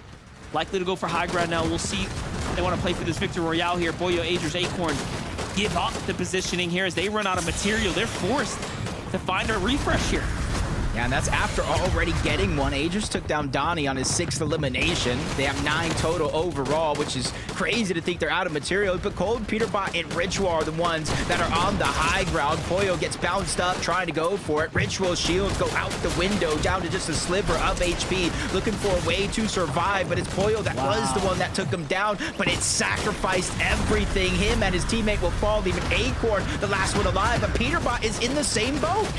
And Bolt's found Puyo there too, so this is all kinds of just exchanges happening right now. A messy, scrappy endgame here. Peterbot sees a little med miss, wants a piece of the action, goes to get some of that. Acorn finds someone, but the miss form saves that player. His is now recharged and ready. He's chasing him down. It's Cooper. This is a healthy Cooper, though. He's got to be very, very careful. Oh, nice little find here. Go ahead and chill out, get some heals, but up top, the visual effect gives him away. And back he gets sent. Meanwhile, it's Bugha, Craze, and Threats who are setting themselves up for the potential win. Yeah, they're the only full trio left in this game. Reet is no longer in it, but Curly and Cooper were able to get the high ground in that moment. Kanata finally getting cleaned up. Another elimination for Craze. They need this game. We were talking about the bubble for global championship qualifiers. They're not even in the top 3 for those teams, but Craze finds and steals away that elimination from Peterbot, but he's ready to fight back. 1v3, those numbers, the math is math, and they're able to take it away, and now it's a 3v2. Cooper and Curly are ready for this fight. This is a big fight for them right now. It's going to be hard to win with Cooper fully healthy here, but the material count, Curly just has a singular build. Cooper burns through what he had left, but the low ground team barely has any either, so Mist forms up, cancels it early. Bugha takes the high ground, jumps down to support Threats. Threats falls here. Can the Siphon come through? It's up to Bugha and Craze, and of course, they do it in the end, and that will be their first victory royale. Yeah, 8 eliminations. They're never out of the race, and they might have been looking a little bleak. Like I said, when it comes to the top 3 global championship spots, they weren't even one of those teams. They started this game in 7th place, 245 points, but with the amount of eliminations they got, Monster, with that victory royale, that was almost a 100+ point game. That's exactly what they needed to put themselves closer and closer to that top 5, maybe even 3rd place seat. Remember, Muzz, Shadow, Sphinx fell early, so they did need a little bit of, you know, their momentum to kind of slow down, and they found it. But more importantly, they found so many elims in the end game there. Look at that. And then a full-on clash. Well played for Bugha to just maintain kind of his strategy here, stay calm, and then take a Game 6 victory. It was just a matter of time for Bugha, Threats, and Craze, though. Yeah, especially since how consistent they have been playing up into this point. Every single game has been in the top 8, but that game number 5. And, well, they picked up the pace, they made up for lost time, and scored big to close out the day, Monster. Yeah, for sure. Well, listen, that was a fun day 1 just to kick things off from myself and Jacob. We're out of here, so let's send it on Zeke to bring us home. Thank you guys so much. As always, fantastic cast on the day. My gosh. Hey, Kelly, who won that? What was it? Bugha! That's right! Let's go! Bugha, 6th game victory. Thank you for joining on the joke with me, Kelly. I appreciate that. I cannot believe this from the trio in the last game of day number 1, right? We've kind of continued to see them like place within the top 10, right? They only had one game outside of the top 10. That was the top 15. And then every other game, it's like a 6th, an 8th, an 8th, a 3rd, and now a victory royale. Now, obviously, I think if we're trying to be critical, I think the one thing I would say is like, hey, overall, I'm loving what the team is doing. I think they probably just need to try and find a few more eliminations. But at the end of the day, and you'll see on the standings in just a moment, these guys are in top 5 right now, okay? This is a really strong place to be going into day 2. But I think we still have work to do for day number 2, right, Kelly? Yeah, just to, you want to be confident going into day number 2, and you want to be confident going for that global championship spot. And if you look, honestly, there's a lot of teams within contention, especially considering that we still have 6 more games to go. But Zeke, you started off by saying I couldn't believe to see, like, we got to see Bugha, Threats, and Craze do this in the final game. But honestly, I can believe it. Bugha, Threats, and Craze, or just Bugha and Threats as a duo, have consistently throughout the year performed pretty well and consistently placed themselves at the top of the leaderboard, just not within that spot of the global championships. And we can see Craze so many games. He is the one that has all the eliminations. He's the one that's making all the plays, and Bugha and Threats are just making sure that they set the stage for him. I mean, we saw the exact same play earlier on throughout the day, right? Where Bugha and Craze were alive. They go ahead and use the Mistworm at the very last moment. It didn't work out for the win there, but this time they had Threats by their side. It worked out there. They go ahead and pick up game number 6. But it's no surprise, Zeke. I mean, we saw the top of the leaderboard right there, right? Peterbot, Cold, and Ritual sitting pretty comfortably in the first place spot right there. But I don't know, Zeke, right? It was another one of those clutches. I mean, only 3 eliminations for the trio in the last game right there. Peterbot kind of had to dip out into the storm to make sure they clutched up the 3rd place spot. Of course, we know these guys. We know they can pull out the clutches, but I just want to see the win. I want to see the whole trio live. Both got 100, 100. All of them got 100, 100. You know, they're chilling. I want to see that win, but we just didn't see that from the trio today. What we did see, though, that I really liked from Peterbot's trio, sorry, Zeke, to cut you off there, but there was a moment where they actually used the pistol to launch themselves for height, which is something that I don't personally, I don't know if anyone else has, but I haven't personally seen that as frequently, and they just did it so well. So even when Ritual, Cold, and Peterbot may not have the exact loadout that they want, they're still able to be very thrifty with their loadout. Yeah, no, I love that too as well, Kelly. Thank you so much for pointing that out. I was gonna just say, like, I think that's a really good point, Vivid, because I think on paper, if you just came to me and said, like, hey, there's this trio and it doesn't matter kind of what situation we see them in, they're always left as like a solo in the end game, I would not assume, hey, this is a trio that's leading in first place, right? Yeah. And yet for some reason they still are putting up these insane numbers.